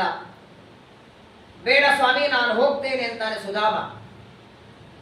ದ್ವಾರಕೆಯಿಂದ ಸುಧಾಮನ ಊರು 100 ಕಿಲೋಮೀಟರ್ ಇದೆ. ಸುಧಾಮಪುರಿ ಅರ್ಧ ದಾರಿವರೆಗೆ ಬಂದಿದ್ದಾನೆ. ಇನ್ನು ಅರ್ಧ ದಾರಿ, ಬಹಳ ಆದ್ರೆ 1-2 ಗಂಟೆಯಲ್ಲಿ ಹೋಗ್ತಾನೆ ನಡ್ಕೋತ ಹೋದರೆ. ಸುಧಾಮ ಅಲ್ಲಿ ಮುಟ್ಟೋದರ ಒಳಗೆ ಒಂದು ಮನೆ ಕಟ್ಟಿಸಿಕೊಡ್ತಾನೆ ದೇವರು. ವಿಶ್ವಕರ್ಮನಿಗೆ ಹೇಳ್ತಾನೆ, ಅವರ ಅಲ್ಲಿ ಹೋಗೋದ್ರೊಳಗೆ ಮನೆ ನಿರ್ಮಾಣ ಆಗಬೇಕು. ಕರ್ತುಂ ಅಕರ್ತುಂ ಅನ್ಯಥಾ ಕರ್ತು 3 ಸಾಮರ್ಥ್ಯ ದೇವರಲ್ಲಿವೆ. ಅಸಾಧಾರಣ ವ್ಯಕ್ತಿ ಪರಮಾತ್ಮ. ಇಂದ್ರದೇವರಿಗೆ ಹೇಳಿದ. ದೊಡ್ಡದಾದ ಸಭೆಯನ್ನ ಮಾಡಿ, ಸಭೆಯೊಳಗೆ ದೇವತೆಗಳೆಲ್ಲ ಕೂತಿದ್ದಾರೆ. ಶ್ರೀನಿವಾಸ ಅಂತಾನೆ, ನೀವೆಲ್ಲ ಒಪ್ಪಿಗೆ ಕೊಟ್ರೆ, ಅನುಮತಿ ಕೊಟ್ರೆ ಪದ್ಮಾವತಿಯ ವಿವಾಹ ಮಾಡಿಕೊಡ್ತೇನೆ. ಅಧ್ಯಕ್ಷರಾಗಿ ಬ್ರಹ್ಮದೇವರು ಕೂತಿದ್ದೆ. ಬ್ರಹ್ಮದೇವರಂತಾರೆ, ನಾವೇನು ಆಜ್ಞೆ ಕೊಡೋದು ಸ್ವಾಮಿ ನಿನಗೆ? ನಿನ್ನ ವಿವಾಹ ಕಾರ್ಯದಲ್ಲಿ ನಮಗ ಒಂದೊಂದು ಕೆಲಸ ಹೇಳು, ಸೇವೆ ಹೇಳು ಅಂತಾರೆ. ಒಂದು ದೊಡ್ಡ ಕೆಲಸ ನಡಿಬೇಕಾದ್ರೆ ಜವಾಬ್ದಾರಿಗಳು, ಅಡಿಗೆ ಜವಾಬ್ದಾರಿ ಬೇರೆ, ಊಟ ಜವಾಬ್ದಾರಿ ಬೇರೆ, ಪಾತ್ರೆಗಳ ಜವಾಬ್ದಾರಿ ಬೇರೆ. ಒಂದೊಂದು ಕೆಲಸ ಒಬ್ಬೊಬ್ಬರಿಗೆ ಒಪ್ಪಿಸುವಂತ ಬ್ರಹ್ಮದೇವರಂತಾರೆ. ಇಲ್ಲ ಅಂದ್ರೆ ಮದುವೆಗೆ ಬಂದ ಜನರಿಗೆ ಅಸ್ತವ್ಯಸ್ತ ಆಗೋದು ಬೇಡ. ಸರಿ ಅಂತ ಆಗಿಂದಾಗ ನೋಡಿ, ಅದಕ್ಕೇನಂತ ಕರೀತಾರೆ ನಮ್ಮ ಶಾಸ್ತ್ರದಲ್ಲಿ, ಒಂದು ಕೆಲಸ ಒಬ್ಬ ವ್ಯಕ್ತಿಗೆ ಒಪ್ಪಿಸ್ಬೇಕಾದ್ರೂ ಹಾಗೆ ಒಪ್ಪಿಸೋದಲ್ಲ. ಕೈಯೊಳಗೆ ತಾಂಬೂಲ, ದಕ್ಷಿಣೆ, ವಿಳೆದೆಲೆ, ಅಡಿಕೆ, ದಕ್ಷಿಣೆ ತಗೊಂಡು ಪರಮಾತ್ಮ ಕೊಡ್ತಿದ್ದ. ಅದನ್ನ ವರ್ಣಿ ಅಂತ ನಮ್ಮ ಶಾಸ್ತ್ರದಲ್ಲಿ ಕರೀತಾರೆ. ಮೊದಲು ಅಗ್ನಿದೇವರನ್ನ ಕರೆದ, ಅಡಿಕೆ ಎಲೆಯನ್ನ ಕೊಡ್ತಾನೆ. ಇಷ್ಟೆಲ್ಲ ಜನರಿಗೆ ನಿನ್ನ ಅಡಿಗೆನೆ ಉತ್ತಮ. ಯಾಕಂದ್ರೆ ಬೇರೆ ಅಡಿಗೆಯವರು ಬಂದ್ರೆ ಈ ಆಚಾರ ಊಟ ಮಾಡಲ್ಲ. ಎಷ್ಟು ಗೊಂದಲ ಇದೆ ಬೆಂಗಳೂರಲ್ಲಿ ಗೊತ್ತಲ್ಲ. ಅಡಿಗೆಯವ್ರ ಕಡೆಯಿಂದ ಊಟ ಮಾಡಲ್ಲ. ಆ ಅಡಿಗೆ ಮಾಡೋವನು 1000 ಗಾಯತ್ರಿ ಜಪ ಮಾಡ್ತಿರ್ಬೇಕು, ಗೋಪಿ ಚಂದನ ಮುದ್ರ ಹಚ್ಕೊಳ್ತಿರ್ಬೇಕು, ಪ್ರತಿನಿತ್ಯದಲ್ಲಿ ವೈಶ್ವದೇವ ಮಾಡಿದ ಅನ್ನ ಊಟ ಮಾಡ್ತಿರ್ಬೇಕು. ಅಂಥವ್ರು ಮಾಡಿದ್ರೆ ಊಟ ಮಾಡುವ ಆಚಾರಗಳಿದ್ದಾರೆ. ಇಲ್ಲಿರುವ ಆಚಾರಗಳೇ ಇಷ್ಟು ಮಡಿ ಅಂದ್ರೆ ಇನ್ನು ಶ್ರೀನಿವಾಸನ ಮದುವೆಗೆ ಬಂದಂತಹ ವಿಶ್ವಾಮಿತ್ರ, ವಸಿಷ್ಠ, ಜಮದಗ್ನಿ, ಕಶ್ಯಪ, ಗೌತಮ, ಭರದ್ವಾಜ ಇಂತಹ ಋಷಿಗಳು ಊಟ ಮಾಡಬೇಕಾದರೆ ಸಾಮಾನ್ಯ ಅಡಿಗೆಯವರು ಮಾಡಿದ್ದು ಮಾಡಲ್ಲ. ಹಾಗಾಗಿ ಅಡಿಗೆ ದೇವರಿಗೆ ಆಜ್ಞೆ ಮಾಡ್ತಾನೆ, ನಿನ್ನ ಹೆಂಡತಿ ಸ್ವಾಹಾದೇವಿಯನ್ನ ಕರ್ಕೊಂಡು ಇಷ್ಟೆಲ್ಲ ಜನರಿಗೆ ಮದುವೆಯಾಗುವವರೆಗೆ ಅಡಿಗೆ ಮಾಡು ಅಂತ ತಾಂಬೂಲ ಕೊಟ್ಟ. ಎರಡನೇ ತಾಂಬೂಲವನ್ನ ವರುಣ ದೇವರಿಗೆ ಕೊಡ್ತಾನೆ. ಪ್ರಧಾನವೇ ನೀರಲ್ವಾ? ಮದುವೆ ಯಾವಾಗ? ವೈಶಾಖ ಮಾಸ. ವೈಶಾಖ ಮಾಸದಲ್ಲಿ ಮದುವೆ ಅಂದ್ರೆ ಸ್ನಾನಕ್ಕೆ, ಕುಡಿಯೋದಕ್ಕೆ ಸಮೃದ್ಧ ನೀರು ಬೇಕು. ಆ ವ್ಯವಸ್ಥೆ ನೀನು ಮಾಡುವಂತ ವರುಣ ದೇವರಿಗೆ ತಾಂಬೂಲ ಕೊಟ್ಟ. ಪ್ರಧಾನವಾಗಿ ವೈಶಾಖ ಮಾಸದಲ್ಲಿ ಗಾಳಿ ಬೇಕಲ್ವೇ? ವೈಶಾಖ ಮಾಸ ಮದುವೆ ಅಂದ್ರೆ ಹಾಗಾಗಿ ಯಾರಿಗೂ ಬಿಸಿಲಿನ ಶಾಖೆ ಆಗಬಾರದು, ಚೆನ್ನಾಗಿ ತಂಪು ಗಾಳಿ ಬೇಕು ಅಂತ ವಾಯುದೇವರಿಗೆ ಆಜ್ಞೆ ಮಾಡಿದ. ವಾಯುದೇವರಿಗೆ ಗಾಳಿಗಾಗಿ, ಇಂದ್ರದೇವರಿಗೆ ಕರೆದು ಎಲ್ಲರನ್ನ ನಿಯಮನ ಮಾಡುವುದಕ್ಕಾಗಿ, ಬಂದವರಿಗೆ ಸ್ವಾಗತ ಒಳಗೆ ಬನ್ನಿ ಅಂತ ಕರೆಯೋದಕ್ಕೆ ಮನ್ಮಥನಿಗೆ ಹೇಳ್ದ. ಯಾವಾಗಲೂ ನೋಡಿ ಕಲ್ಯಾಣ ಮಂಟಪ ಹೊರಗೆ ಎಂಥವ್ರನ್ನ ನಿಂದಿರ್ಸ್ಬೇಕು ಗೊತ್ತಾ? ಅವ್ರ ಮುಖ ನೋಡುದು ಒಳ ಬರಬೇಕು ಅಂತ ಅನಿಸ್ಬೇಕು. ಈ ದೃಷ್ಟಿ ತೆಗೆಯೋದಿರ್ತಾರೆ ನೋಡಿ ವಾಸ್ತುಶಾಂತಿಗೆ, ಅಂತವ್ರು ನಿಲ್ಲಿಸಿದ್ರೆ ನೋಡಿದ್ರೆ ಅರ್ಧ ಮಂದಿ ಹೊರಗೆ ಹೋಗಿಬಿಡ್ತಾರೆ. ಶ್ರೀನಿವಾಸನ ಮದುವೆಯ ಕಲ್ಯಾಣ ಮಂಟಪದಲ್ಲಿ ಮನ್ಮಥ ಕಾಮನನ್ನ ನಿಲ್ಲಿಸಿದ್ದಾರೆ. ಒಬ್ರು ಇಬ್ಬರೆಲ್ಲ ಒಂದು 50,000 ಜನ ಬರ್ತಾರೆ ಅಂದ್ರೆ 20-25 ಪೊಲೀಸರು ಬೇಕಾಗ್ತದೆ. ಅಲ್ಲಂತೂ 7 ಲೋಕದಿಂದ ಜನ. ಯಾರಲ್ಲಿ ಕಲಹ ಜಗಳ ಆಗಬಾರದು, ಎಲ್ಲ ಕಂಟ್ರೋಲ್ ಇರಬೇಕು ಅಂತ ಯಮದೇವರಿಗೆ ಹೇಳ್ದ. ಚೆನ್ನಾಗಿ ಗೊತ್ತಲ್ಲ ಬಾರಿಸಿ ಅವನಿಗೆ. ನೋಡಿ ಎಷ್ಟು ಚೆನ್ನಾಗಿ ಕೆಲಸ ಕೊಡ್ತಾನೆ.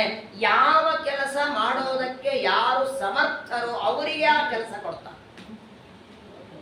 ಕಂಟ್ರೋಲ್ ಮಾಡೋದಕ್ಕೆ ಯಮದೇವರಿಗೆ ಹೇಳಿದ. ಬಂದವರಿಗೆಲ್ಲ ಊಟಕ್ಕೆ ಕೂತಾಗ ದಕ್ಷಿಣೆ ಕೊಡೋದಕ್ಕೆ ಕುಬೇರನಿಗೆ ಹೇಳ್ತಾನೆ. ಬೇಕಾದಷ್ಟು ಖಜಾನೆಯಲ್ಲಿ ಇದೆ. ನವಗ್ರಹ ದೇವತೆಗಳಿಗೆ ಕರೆದು ಹೇಳ್ತಾರೆ, ನೀವೆಲ್ಲ ಪತ್ರಾವಳಿ ಧ್ವನಿ ಹಾಕಬೇಕು. ಅಷ್ಟ ವಸುಗಳಿಗೆ ಕರೆದು ಹೇಳ್ತಾನೆ, ಅಡಿಗೆಯಾದ ಮೇಲೆ ಪಾತ್ರೆ ತೊಳಿಬೇಕು. ದೊಡ್ಡ ಕೆಲಸ ರೀ. ಕೆಲವರಿಗೆ ಊಟಕ್ಕಿಂತ ಮೊದಲು ಬೇಕಾದ ಹೇಳಿ ಮಾಡ್ತಾರೆ. ಅದಕ್ಕಾಗಿ ಅವ್ರಿಗೆ ಕೊನೆ ಪಂಕ್ತಿ ಊಟಕ್ಕೆ ಹಾಕ್ಬೇಕು. ಅವ್ರ ಕಡೆಯಿಂದ ಎಲ್ಲ ಕೆಲಸ ಮಾಡಿಸ್ಕೊಂಡು ಊಟಕ್ಕೆ ಹಾಕಿ ಮನೆ ಕಳಿಸ್ಕೊಡೋದು. ನೀವು ಮೊದಲನೇ ಪಂಕ್ತಿ ಊಟಕ್ಕೆ ಹಾಕಿದ್ರೆ ವಿಚಿತ್ರ ಅಂದ್ರೆ ನೋಡಿ, ಮೊದಲನೇ ಪಂಕ್ತಿಗೆ ಕೆಲವರು ಬಡಿಸ್ತಾರೆ ಉತ್ಸಾಹದಲ್ಲಿ, ಎರಡನೇ ಪಂಕ್ತಿಗೆ ಬಡಿಸೋರು ಕೆಲವರು ಇದ್ದಾರೆ. ಈ ಪಾತ್ರೆಗಳೆಲ್ಲ ತೆಗೆದು ತೊಳೆಯೋದಿದೆ ನೋಡಿ, ಬಹಳ ಭಯಾನಕ. ಕೆಲವು ಕಡೆಗಂತೂ 3 ದಿನ ಪಾತ್ರೆ ಅಲ್ಲೇ ಬಿದ್ದಿರ್ತವೆ. ಪ್ರಾಯ ಆಗಾಗಬೇಕು, ಒಂದೊಂದು ತೊಳ್ಕೊಳ್ಬೇಕು. ಆ ಪಾತ್ರೆ ತೊಳೆಯುವ ಕೆಲಸವನ್ನ ಅಷ್ಟವಸುಗಳಿಗೆ, ಹೀಗೆ ದೇವತೆಗಳಿಗೆಲ್ಲ ಪರಮಾತ್ಮ ಆಜ್ಞೆಯನ್ನ ಮಾಡ್ತಾನೆ. ಅಷ್ಟೊತ್ತಿಗೆ ಬ್ರಹ್ಮದೇವರಂತಾರೆ, ಸ್ವಾಮಿ ಆಯ್ತಲ್ಲ, ಎಲ್ಲರಿಗೆ ಒಪ್ಪಿಸಾಯ್ತು, ಹೇಳಿಲ್ಲ. ಸೂರ್ಯ ಸ್ನಾನ ಮಾಡು ಅಂತಾರೆ. ಮಂಗಲ ಸ್ನಾನ ಮಾಡು, ಪುಣ್ಯಾಹವಾಚನ ಆಗಬೇಕು, ದೇವತಾಸ್ಥ ಪೂಜನೆ ಆಗಬೇಕು, ನಾಂದಿ ಪೂಜೆ ಆಗಬೇಕು, ಮಂಟಪ ದೇವತಾ ಪೂಜೆ ಆಗಬೇಕು. ಬೇಗ ಸೂರ್ಯ ಸ್ನಾನಕ್ಕೆ ಏಳು ಕ್ಷಣ. ಇನ್ನೇನು ಪರಮಾತ್ಮ ಏಳಬೇಕು ಸ್ನಾನಕ್ಕೆ, ಮತ್ತೆ ಕಣ್ಣಲ್ಲಿ ನೀರು ಪರಮಾತ್ಮನೇ. ಜೋರಾಗಿ ಆಳ್ತಿದ್ದ. ಇನ್ನೇನಾಯಿತು ಅಂದ್ರು ಬ್ರಹ್ಮದೇವರು, ಮದುವೆಗೆ ನಾವೆಲ್ಲ ಬಂದದ್ದಾಯಿತು, ಮದುವೆ ಕೆಲಸವೂ ನಾವೆಲ್ಲ ಮಾಡ್ತೇವೆ ಅಂತ ಹೇಳಿ ಆಯಿತು. ಅಡಿಗೆಯವರಿದ್ದಾರೆ, ಬಡಿಸೋರಿದ್ದಾರೆ, ಯಾಕಿನ ಕಣ್ಣೀರು ಅಂದಾಗ ಪರಮಾತ್ಮ ಅಂತಾನೆ, ನೀವೆಲ್ಲ ಬಂದಿದ್ದೀರಿ, ತಲೆಗೆ ಎಣ್ಣೆ ಹಚ್ಚೋರೇ ಬಂದಿಲ್ಲಲ್ಲ.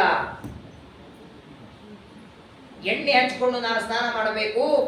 ಎಣ್ಣೆ ಹಚ್ಚೋದಕ್ಕೆ ಲಕ್ಷ್ಮೀ ದೇವಿ ಬಂದಿಲ್ಲ, ಕೊಲ್ಲಾಪುರದಲ್ಲಿ ಇದ್ದಾಳೆ. ನನ್ನ ಮೇಲೆ ಕೋಪ ಮಾಡಿಕೊಂಡು ವೈಕುಂಠ ಬಿಟ್ಟು ಹೋಗಿದ್ದಾಳೆ. ಲಕ್ಷ್ಮೀ ದೇವಿ ಇಲ್ಲದೆ ವಿವಾಹ ಹೇಗೆ ಮಾಡಿಕೊಳ್ಳಿ ಎಂದ ಶ್ರೀನಿವಾಸ. ಬ್ರಹ್ಮದೇವರಂತಾರೆ, ಸರಿ, ಅದಕ್ಕೆ ಯಾಕೆ ದುಃಖ ಪಡ್ತಿ, ನಾನೇ ರಥದಲ್ಲಿ ಹೋಗಿ ಕರ್ಕೊಂಡು ಬರ್ತೇನೆ.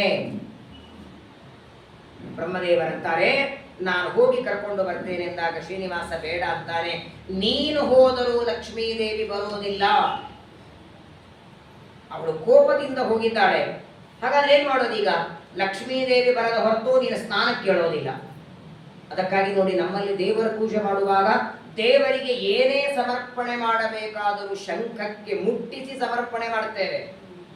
ಡೈರೆಕ್ಟ್ ಆಗಿ ಕೊಳ್ಳಿಕ್ಕಿಲ್ಲ. ನಾವು ಕೊಟ್ಟರೆ ನಮ್ಮ ಮನೆಯವರೇ ತಗೊಳ್ಳಲ್ಲ, ದೇವರಲ್ಲಿ ತಗೋತಾನೆ. ಲಕ್ಷ್ಮೀ ದೇವಿ ಕೊಡಬೇಕು. ಹಾಗಾದ್ರೆ ಯಾರನ್ನ ಕಳಿಸೋದು ಅಂದಾಗ ಸೂರ್ಯನನ್ನ ಕರೆದ. ಇಡೀ ಜಗತ್ತಿಗೆ ಬೆಳಕು ಕೊಡುವ ಸೂರ್ಯನಿಗಂತಾನೆ ನಿನ್ನ ಮೇಲೆ ಲಕ್ಷ್ಮೀ ದೇವಿಗೆ ವಿಶೇಷ ಪ್ರೀತಿ. ಯಾಕೆ? ಸೂರ್ಯ ಲಕ್ಷ್ಮೀ ದೇವಿಯ ಮನೆ ಕಟ್ಟಿ ಕೊಡ್ತಾನಂತ. ದೇವತೆಗಳಲ್ಲಿ ಅತಿ ಹೆಚ್ಚು ಪ್ರೀತಿ ಲಕ್ಷ್ಮೀ ದೇವಿಗೆ ಸೂರ್ಯನ ಮೇಲೆ. ಅಲ್ಲ, ಮನೆ ಕಟ್ಟಿ ಕೊಡ್ತಾನಂದ್ರೆ ಇಷ್ಟು ದಿನ ಬೆಳಕು ಕೊಡ್ತಿದ್ದೆ, ಕಾಂಟ್ರಾಕ್ಟ್ ಕೆಲಸ ಬೇರೆ ಶುರು ಮಾಡಿದ್ದಾನ. ಲಕ್ಷ್ಮೀ ದೇವಿಯ ಮನೆ ಯಾವುದು? ಪದ್ಮಾಲಯ. ಅವಳ ಮನೆಯೇ ಪದ್ಮ. ಪದ್ಮ ಕಮಲ ಅರಳೋದು ಯಾವಾಗ? ಸೂರ್ಯೋದಯ ಆದರೆ. ತಾನು ಉದಯನಾದಾಗ ತನ್ನ ಉದಯದಿಂದ ಕಿರಣಗಳಿಂದ ಕಮಲವನ್ನು ಅರಳಿಸ್ತಾನೆ. ಕಮಲದಲ್ಲಿ ಇರುವ ಲಕ್ಷ್ಮೀ ದೇವಿಗೆ ಮನೆಯನ್ನ ಕಟ್ಟಿಕೊಡ್ತಾನೆ. ಹಾಗಾಗಿ ಸೂರ್ಯನ ಮೇಲೆ ವಿಶೇಷ ಪ್ರೀತಿ. ಸೂರ್ಯನನ್ನ ಕರೆದ ಪರಮಾತ್ಮ ಹೇಳ್ತಾನೆ, ಶ್ರೀನಿವಾಸ ಈಗಿಂದೀಗ ಕೊಲ್ಲಾಪುರಕ್ಕೆ ಹೋಗಬೇಕು. ಕೊಲ್ಲಾಪುರಕ್ಕೆ ಹೋಗಿ ಲಕ್ಷ್ಮೀ ದೇವಿಯನ್ನ ಕರ್ಕೊಂಡು ಬರಬೇಕು. ಹೇಗೆ ಅಂತ ಸೂರ್ಯ ಬನ್ನಿ ಅಂತ ಕರೆದ್ರೆ ಬರ್ತಾಳ? ಒಂದು ಉಪಾಯ ಹೇಳ್ತಾನೆ ನೋಡಿ. ಶ್ರೀನಿವಾಸ ಹೇಳ್ತಾನೆ, ಕೊಲ್ಲಾಪುರಕ್ಕೆ ಹೋಗಿ ಲಕ್ಷ್ಮೀ ದೇವಿಯ ಆ ತಲಬಾಗಲ ಮೇಲೆ ನಿಂತುಕೊಂಡು ಜೋರಾಗಿ ಅಳೋದಕ್ಕೆ ಶುರು ಮಾಡು. ನೀನು ಅಳುವ ಧ್ವನಿ ಕೇಳಿ ಒಳಗಿನಿಂದ ಲಕ್ಷ್ಮೀ ದೇವಿ ಬರ್ತಾಳೆ. ಏನಾಯಿತು ಸೂರ್ಯ ಅಂತ ಕೇಳ್ತಾಳೆ. ಆಗ ನೀನು ಹೇಳು, ನೀನು ವೈಕುಂಠ ಲೋಕ ಬಿಟ್ಟು ಬಂದ ಮೇಲೆ ಶ್ರೀನಿವಾಸ ಅನ್ನ ನೀರು ಬಿಟ್ಟಿದ್ದಾನೆ. ನಿನ್ನ ಚಿಂತೆಯೊಳಗೆ ಅನ್ನ ನೀರು ಬಿಟ್ಟು ಎಲ್ಲ ಊಟವನ್ನ ಬಿಟ್ಟು ಕೊನೆಗೆ ಪೂರ್ಣ ಸೊಡಕಾಗಿ ಈಗೋ ಇನ್ನು 1 ಗಂಟೆಗೋ ಹೋಗೋದ್ರಲ್ಲಿದ್ದಾನೆ. ಕಟಗಿನೂ ಹೇಳಾಯಿತು, ಪುರೋಹಿತರು ಹೇಳಿ ಆಯಿತು, ಮಾಡಿಸೋದಕ್ಕೆ ಎಲ್ಲ ವ್ಯವಸ್ಥೆ ಆಗಿದೆ. ಕೊನೆ ಬಾರಿ ನಿನ್ನನ್ನ ನೋಡಬೇಕು ಅಂತ ಅಪೇಕ್ಷೆ ಇದೆ. ಕೊನೆ ಬಾರಿ ನಿನ್ನನ್ನ ನೋಡಿ ದೇಹ ಬಿಡಬೇಕು ಅಂತ ಅಪೇಕ್ಷೆ ಇದೆ. ಅದಕ್ಕೆ ನೀನು ಬರಬೇಕು ಅಂತ ಹೇಳಿದ್ದಾನೆ. ಇಷ್ಟೇಳು ರಥದಲ್ಲಿ ಕೂತು ಬರ್ತಾಳೆ. ಸೂರ್ಯ ಅಂತಾನೆ, ಯಾರ ಕಿವಿಯಾಗಾದ್ರೂ ಹೂವ ಇಡಬಹುದು ಅಲ್ವಾ? ಬಸವೇಶ್ವರನಾಗ ಲಕ್ಷ್ಮೀಬಾಯಿ ಎಲ್ಲ ಅವಳು ಅನಂತ ವೇದಾಭಿಮಾನಿ, ತ್ರಿಗುಣಮಾನಿ. ನಿನ್ನ ಬಗ್ಗೆ ಚೆನ್ನಾಗಿ ಗೊತ್ತಿದೆ. ನಿನಗೆ ರೋಗ ಬಂದಿದೆ ಅಂದ್ರೆ ನಂಬಲಿಕ್ಕಾಗತ್ತಾ? ನಿನ್ನ ದೇಹದಲ್ಲಿ ಶಕ್ತಿ ಇಲ್ಲ, ನಿನಗೆ ಮರಣ ಇದೆ. ಇದನ್ನ ನಾನು ಹೇಳಿದ ಕ್ಷಣ ಆಯಿತು ಅಂತ ಏರಿ ಬಂದು ಬಿಡ್ತಾಳ ಸ್ವಾಮಿ. ಎಷ್ಟು ಇದರಲ್ಲಿ 2 ತಪ್ಪು. ಮೊದಲನೇದ್ದು, ರೋಗ ಇಲ್ಲದಿರುವ ನಿನಗೆ ರೋಗ ಇದೆ ಅಂತ ಹೆಂಗೆ ಹೇಳಿ ಅಂತಾನೆ ಸೂರ್ಯ. ಇನ್ನೊಬ್ಬರ ರೋಗ ಪರಿಹಾರ ಮಾಡುತ್ತೆ. ರೋಗಾರ್ಥೋ ಮುಚ್ಯತೆ ರೋಗ. ಜನ್ಮ ಮರಣದ ಸಂಕೋಲೆ ಬಿಡಿಸುವ ಡಾಕ್ಟರ್ ನೀನು. ವೆಂಕಟನೆಂಬ ವೈದ್ಯ ಬಂದ ನೋಡೆ, ನಿನಗ್ಯಾವ ರೋಗ ಇದೆ? ಮೊದಲನೇದು, ನಿನಗೆ ರೋಗ ಇಲ್ಲ, ರೋಗ ಇದೆ ಅಂತ ಸುಳ್ಳು ಹೇಳಿದರೆ ಅನಂತ ಗುಣಪೂರ್ಣನಾದ ನಿನ್ನನ್ನ ಅರ್ಥ ಮಾಡಿಕೊಂಡ ತಾಯಿಯವಳು ಹೇಗೆ ನಂಬುತ್ತಾಳೆ? ಒಂದೇ ಮಾತು ದೇವರು ಹೇಳ್ತಾನೆ, ಮಮ ಮಾಯಾ ದುರತ್ಯಯ. ಹೋಗು ಸೂರ್ಯ, ನನ್ನ ಮಾಯೆಯಿಂದ ಎಷ್ಟು ಮೋಹಿತಳಾಗ್ತಾಳಂದ್ರೆ, ದೇವರಿಗೆ ರೋಗ ಉಂಟೋ ಇಲ್ಲೋ, ಅವನಿಗೆ ಮರಣ ಅದನೋ ಇಲ್ಲೋ, ಏನು ವಿಚಾರ ಇಲ್ಲ. ನೀನು ಹೇಳಿದ ಮಾತು ನಂಬಿ ನಿನ್ನ ಜೊತೆಗೆ ರಥದಲ್ಲಿ ಬರ್ತಾಳೆ. ಇದನ್ನೇ ಕೃಷ್ಣ ಪರಮಾತ್ಮ ಗೀತೆಯಲ್ಲಿ ಹೇಳ್ತಾನೆ, ಕೆಲವು ಬಾರಿ ಇಡೀ ಜಗತ್ತಿಗೆ ನಾನು ಮಾಯ ಹಾಕಿ ಬಿಡ್ತೇನೆ, ನನ್ನ ಮಾಯೆಯಿಂದ ಬಿಡಿಸ್ಕೊಳ್ಳೋದಕ್ಕೆ ಲಕ್ಷ್ಮೀ ದೇವಿಗೆ ಆಗಿಲ್ಲ ಅಂತಾನೆ. ನಮ್ಮ ನಿಮ್ಮ ಪಾಡೇನು ಹೇಳಿ. ಸೂರ್ಯ ಬಂದಿದ್ದಾನೆ. ಶ್ರೀನಿವಾಸ ಹೇಳಿದಂತೆ ಕೊಲ್ಹಾಪುರಕ್ಕೆ ಬಂದು ಆ ತಲಬಾಗಿನಲ್ಲಿ ದ್ವಾರಪಾಲಕ್ಕೆ ಎಲ್ಲಿ ಕೂತಿರ್ತಾರಲ್ಲಿ ಜೋರಾಗಿ ಅಳೋದಕ್ಕೆ ಶುರು ಮಾಡ್ತಾನೆ. ಲಕ್ಷ್ಮೀ ದೇವಿ ಬರ್ತಾಳೆ. ಎಲ್ಲ ವಿಚಾರ ಹೇಳುತ್ತಾನೆ. ರಥದಲ್ಲಿ ಕೂತು ಹೊರಟೇ ಬಿಟ್ಟಿದ್ದ, ಆಲೋಚನೆ ಮಾಡಲಿಲ್ಲ. ಕೊಲ್ಲಾಪುರದಿಂದ ವೆಂಕಟಾಚಲಕ್ಕೆ ರಥದಲ್ಲಿ ಸೂರ್ಯ ಕರ್ಕೊಂಡು ಬರ್ತಿದ್ದಾನೆ. ಏನ್ರಿ, ರಥದಲ್ಲಿ ಪ್ರಯಾಣ ಮಾಡೋದಕ್ಕೆ ಸೂರ್ಯನಷ್ಟು ಯಾರೂ ಇಲ್ಲ ನೋಡಿ. ಈಗ ಒಂದು ಫುಲ್ ಟ್ಯಾಂಕ್ ಪೆಟ್ರೋಲ್ ಹಾಕಿ ಒಂದು ಕಾರಲ್ಲಿ ನಿಮಗೆ ಡ್ರೈವಿಂಗ್ ಅಂತ ಕೊಟ್ಟರೆ ಎಷ್ಟು ಹೋಗ್ಬೋದು ಒಂದು ದಿನದಲ್ಲಿ? ನೀವು ಬೆಳಗ್ಗೆ 4:30 5 ಗಂಟೆಗೆ ಬೆಂಗಳೂರು ಬಿಟ್ಟು ಸಾಯಂಕಾಲ 5 ಗಂಟೆ ಬೆಂಗಳೂರಿಗೆ ಬರಬೇಕು. ಎಲ್ಲಾದ್ರೂ ಹೋಗ್ರಿ, 12 ತಾಸೊಳಗೆ ಎಷ್ಟು ಜರ್ನಿ ಮಾಡಬಹುದು? 600 ಕಿಲೋಮೀಟರ್ ಹೋಗ್ಬೋದಾ? 600 700. ಬಹಳ ಸ್ಪೀಡ್ ಹೋದ್ರೆ ಬರೋದೇ ಇಲ್ಲ ಬೆಂಗಳೂರಿಗೆ. ಆಮೇಲೆ ತಿರುಗಿ ಬರ್ಬೇಕಲ್ಲ. ವಿಚಾರ ಮಾಡಿ, ಒಂದು ದಿನಕ್ಕೆ 700 ಕಿಲೋಮೀಟರ್ ಹೋಗಬಹುದು ನಾನ್ ಸ್ಟಾಪ್ ಹೋದ್ರೆ. ಒಂದು ದಿನಕ್ಕೆ ಸೂರ್ಯ ಎಷ್ಟು ಹೋಗ್ತಾನೆ ಗೊತ್ತಾ ರಥದಲ್ಲಿ? ಪ್ರಾತಃ ಕಾಲ 6 ಸೂರ್ಯೋದಯ ಆದರೆ ಸಾಯಂಕಾಲ 6 ಗಂಟೆಗೆ ಸೂರ್ಯಾಸ್ತ ಆಗೋದ್ರೊಳಗೆ ಒಂದು ದಿನಕ್ಕೆ ಸೂರ್ಯ ರಥದಲ್ಲಿ 9,50,00,000 ಯೋಜನ ಹೋಗ್ತಾರಂತೆ. ಭಾಗವತ ಲೆಕ್ಕ ಕೊಡುತ್ತದೆ. ಅಂದ್ರೆ ಎಷ್ಟು ಬೇಗ ಹೋಗ್ತಿರ್ತದೆ ಅವನ ರಥ. 6 ಗಂಟೆ 7 ಗಂಟೆಗೆ ಸೂರ್ಯ ಇಲ್ಲಿದ್ದಾನೆ ಅಲ್ಲಿದ್ದಾನೆ. ಇವಾಗೆಲ್ಲ ಇವೆಲ್ಲ ವಾಚಗಳ ಬಂದಿವೆ. ಹಿಂದೆಲ್ಲ ಹೆಂಗ್ ಮಾಡ್ತಿದ್ರು ಹೇಳಿ? ಎಷ್ಟೋ ಜನ ಈ ಹಳ್ಳಿ ಊರಲ್ಲಿ ಇರ್ತಾರೆ ನೋಡಿ. ಹಳ್ಳಿ ಊರಲ್ಲಿ ನಮ್ಮ ಮನೆಗೆ ಒಂದು 2 ತಿಂಗಳ ಹಿಂದೆ ಒಬ್ಬ ಹೆಣ್ಮಕ್ಳು ಬಂದಿದ್ದು. ನಮ್ಮವರೆಲ್ಲ ಬೇರೆ ಜಾತಿಯವರು. ಅವ್ರು ಯಾರು ಹೇಳಿದ್ರು, ಇಲ್ಲೊಬ್ರು ಆಚಾರ್ಯ ಇರ್ತಾರೆ, ನೀವು ಪಂಚಾಂಗ ಜ್ಯೋತಿಷ್ ಹೇಳ್ತಾರೆ ಅಂತ ನಮ್ಮ ಮನೆಗೆ ಬಂದಿದ್ದು. ಅವ್ರ ಮಗಳ ಬಗ್ಗೆ ಕೇಳಬೇಕು ಅಂತ. ನಾನು ಏನಾಗಿದೆ ಅಂತ ಕೇಳಿದೆ. ಮಗಳ ಬಗ್ಗೆ ಏನೋ ಹೇಳಿದ್ದು. ಆಯ್ತು, ನಿಮ್ಮ ಮಗಳ ಡೇಟ್ ಆಫ್ ಬರ್ತ್ ಹೇಳು ಅಂತ. ಡೇಟ್ ಆಫ್ ಬರ್ತ್ ಏನು ಗೊತ್ತಿಲ್ಲ, ಆದರೆ ನಮ್ಮ ಮಗಳು ಹುಟ್ಟಿದಾಗ ಸೂರ್ಯ ಮಾತ್ರ ಅಲ್ಲಿದ್ದ ನೋಡಿ, ಆ ಕಲ್ಲಿಗಿದ್ದ. ಹಂಗಂದ್ರೆ ಏನಮ್ಮ ಅಂದೆ ನಾನು. ಅವರೆಲ್ಲ ಹೇಳೋದು ಹಂಗೆ ಇರುತ್ತೆ. ಮನೆಯೊಳಗೆ ಆ ಕಲ್ಲಿಗೆ ಸೂರ್ಯ ಬಂದ ಅಂದ್ರೆ 10, ಈ ಕಲ್ಲಿಗೆ ಸೂರ್ಯ ಬಂದ ಅಂದ್ರೆ 12 ಗಂಟೆ, ಇಲ್ಲಿ ಬಂದಾದ್ರೆ 1 ಗಂಟೆ. ಅಮಾಸೆ 2 ದಿನ ಅಂದ್ರೆ ಅಮಾಸೆ ನೋಡ್ರಿ ಅವ ಹುಟ್ಟಿದಾಳೆ ಅಂತ ಗೊಂದಲ. ಇವತ್ತೆಲ್ಲ ಕಂಪ್ಯೂಟರ್ ಒಳಗೆ ನೀವು ಹುಟ್ಟಿದ್ದು ಹೋದದ್ದು ಬಂದದ್ದು ಎಲ್ಲ ಗೊತ್ತಾಗಿ ಬಿಡ್ತದೆ. ಅನಂತ ವೇದಾಭಿಮಾನಿ ಪರಮಾತ್ಮ ಏನು ಸೂರ್ಯನ ರಥ ಸಂಚಾರ ಮಾಡ್ತಾ. ಆದರೆ ನೋಡಿ, ಶ್ರೀನಿವಾಸ ಹೇಳಿದ್ದೇನು? ಅನಾರೋಗ್ಯದಿಂದ ಒದ್ದಾಡ್ತಿದ್ದೇನೆ, ದೇಹದಲ್ಲಿ ಶಕ್ತಿ ಇಲ್ಲ, ಅದಕ್ಕಾಗಿ ಲಕ್ಷ್ಮೀ ದೇವಿಯನ್ನು ಬರೋದಕ್ಕೆ ಅಕಸ್ಮಾತ್ ಅವಳು ರಥದಲ್ಲಿ ಬಂದಾಗ ಇವನು ಚೆನ್ನಾಗಿ ಓಡಾಡ್ತಿದ್ರೆ ಗೊತ್ತಲ್ಲ ಹೆಣ್ಮಕ್ಳ ಕೋಪ ಹೆಂಗಿರ್ತದೆ. ನನ್ನನ್ನು ಬರಬೇಕು ಅಂತ ಹೇಳಿ ನಾಟಕ ಮಾಡಿದ್ದಾರೆ ಅಂತ ಅಲ್ಲಿಂದ ಅದೇ ರಥದಲ್ಲಿ ರಿವರ್ಸ್ ಮತ್ತೆ ಕೋಲ್ಹಾಪುರಕ್ಕೆ ಹೋಗ್ಬಿಟ್ರೆ, ಇನ್ನೂ ಲಕ್ಷ್ಮೀ ದೇವಿಯ ರಥ ಬರ್ತಾ ಇದೆ. ಒಂದು ಕೈಯನ್ನ ಬ್ರಹ್ಮದೇವರ ಮೇಲೆ, ಇನ್ನೊಂದು ಕೈಯನ್ನು ರುದ್ರದೇವರ ಮೇಲೆ ಹಾಕಿದ. ಈ ಅಶಕ್ತರಾದವ್ರು ನಿಂತಿರ್ತಾರೆ ನೋಡಿ, ತನ್ನ ಕಾಲ ಮೇಲೆ ತಾನು ನಿಂತ್ಕೊಳ್ಳಿಕ್ಕಾಗದೇ ಇರುವ ರೀತಿಯಲ್ಲಿ 3 ಉಪವಾಸ ಮಾಡಿದವರು ಇರ್ತಾರಲ್ಲ, ಹಾಗೆ 2 ಕಾಲ ಕೈಯನ್ನು ಹಾಕಿದ್ದಾನೆ ಶ್ರೀನಿವಾಸ. ಲಕ್ಷ್ಮೀ ದೇವಿ ರಥದಿಂದ ಇಳಿದು ನೋಡ್ತಾಳೆ, ಅಯ್ಯೋ ಪಾಪ, ಇನ್ನೊಬ್ಬರ ಆಸರೆಯಿಂದ ನಿಂದಿರಲಿಕ್ಕೂ ಆಗ್ತಿಲ್ಲ. ಬಂದಂತೆ ಬಂದು ಪರಮಾತ್ಮನ ಪಾದಗಳ ಮೇಲೆ ಪುಷ್ಪಗಳನ್ನು ಹಾಕಿ ನಮಸ್ಕಾರ ಮಾಡ್ತಾರೆ. ಅಲ್ಲಿಂದ ಬ್ರಹ್ಮದೇವರು ಸರಿತಾರೆ, ರುದ್ರದೇವರು ಸರಿತಾರೆ. ನಿಂತು ಬಿಟ್ಟ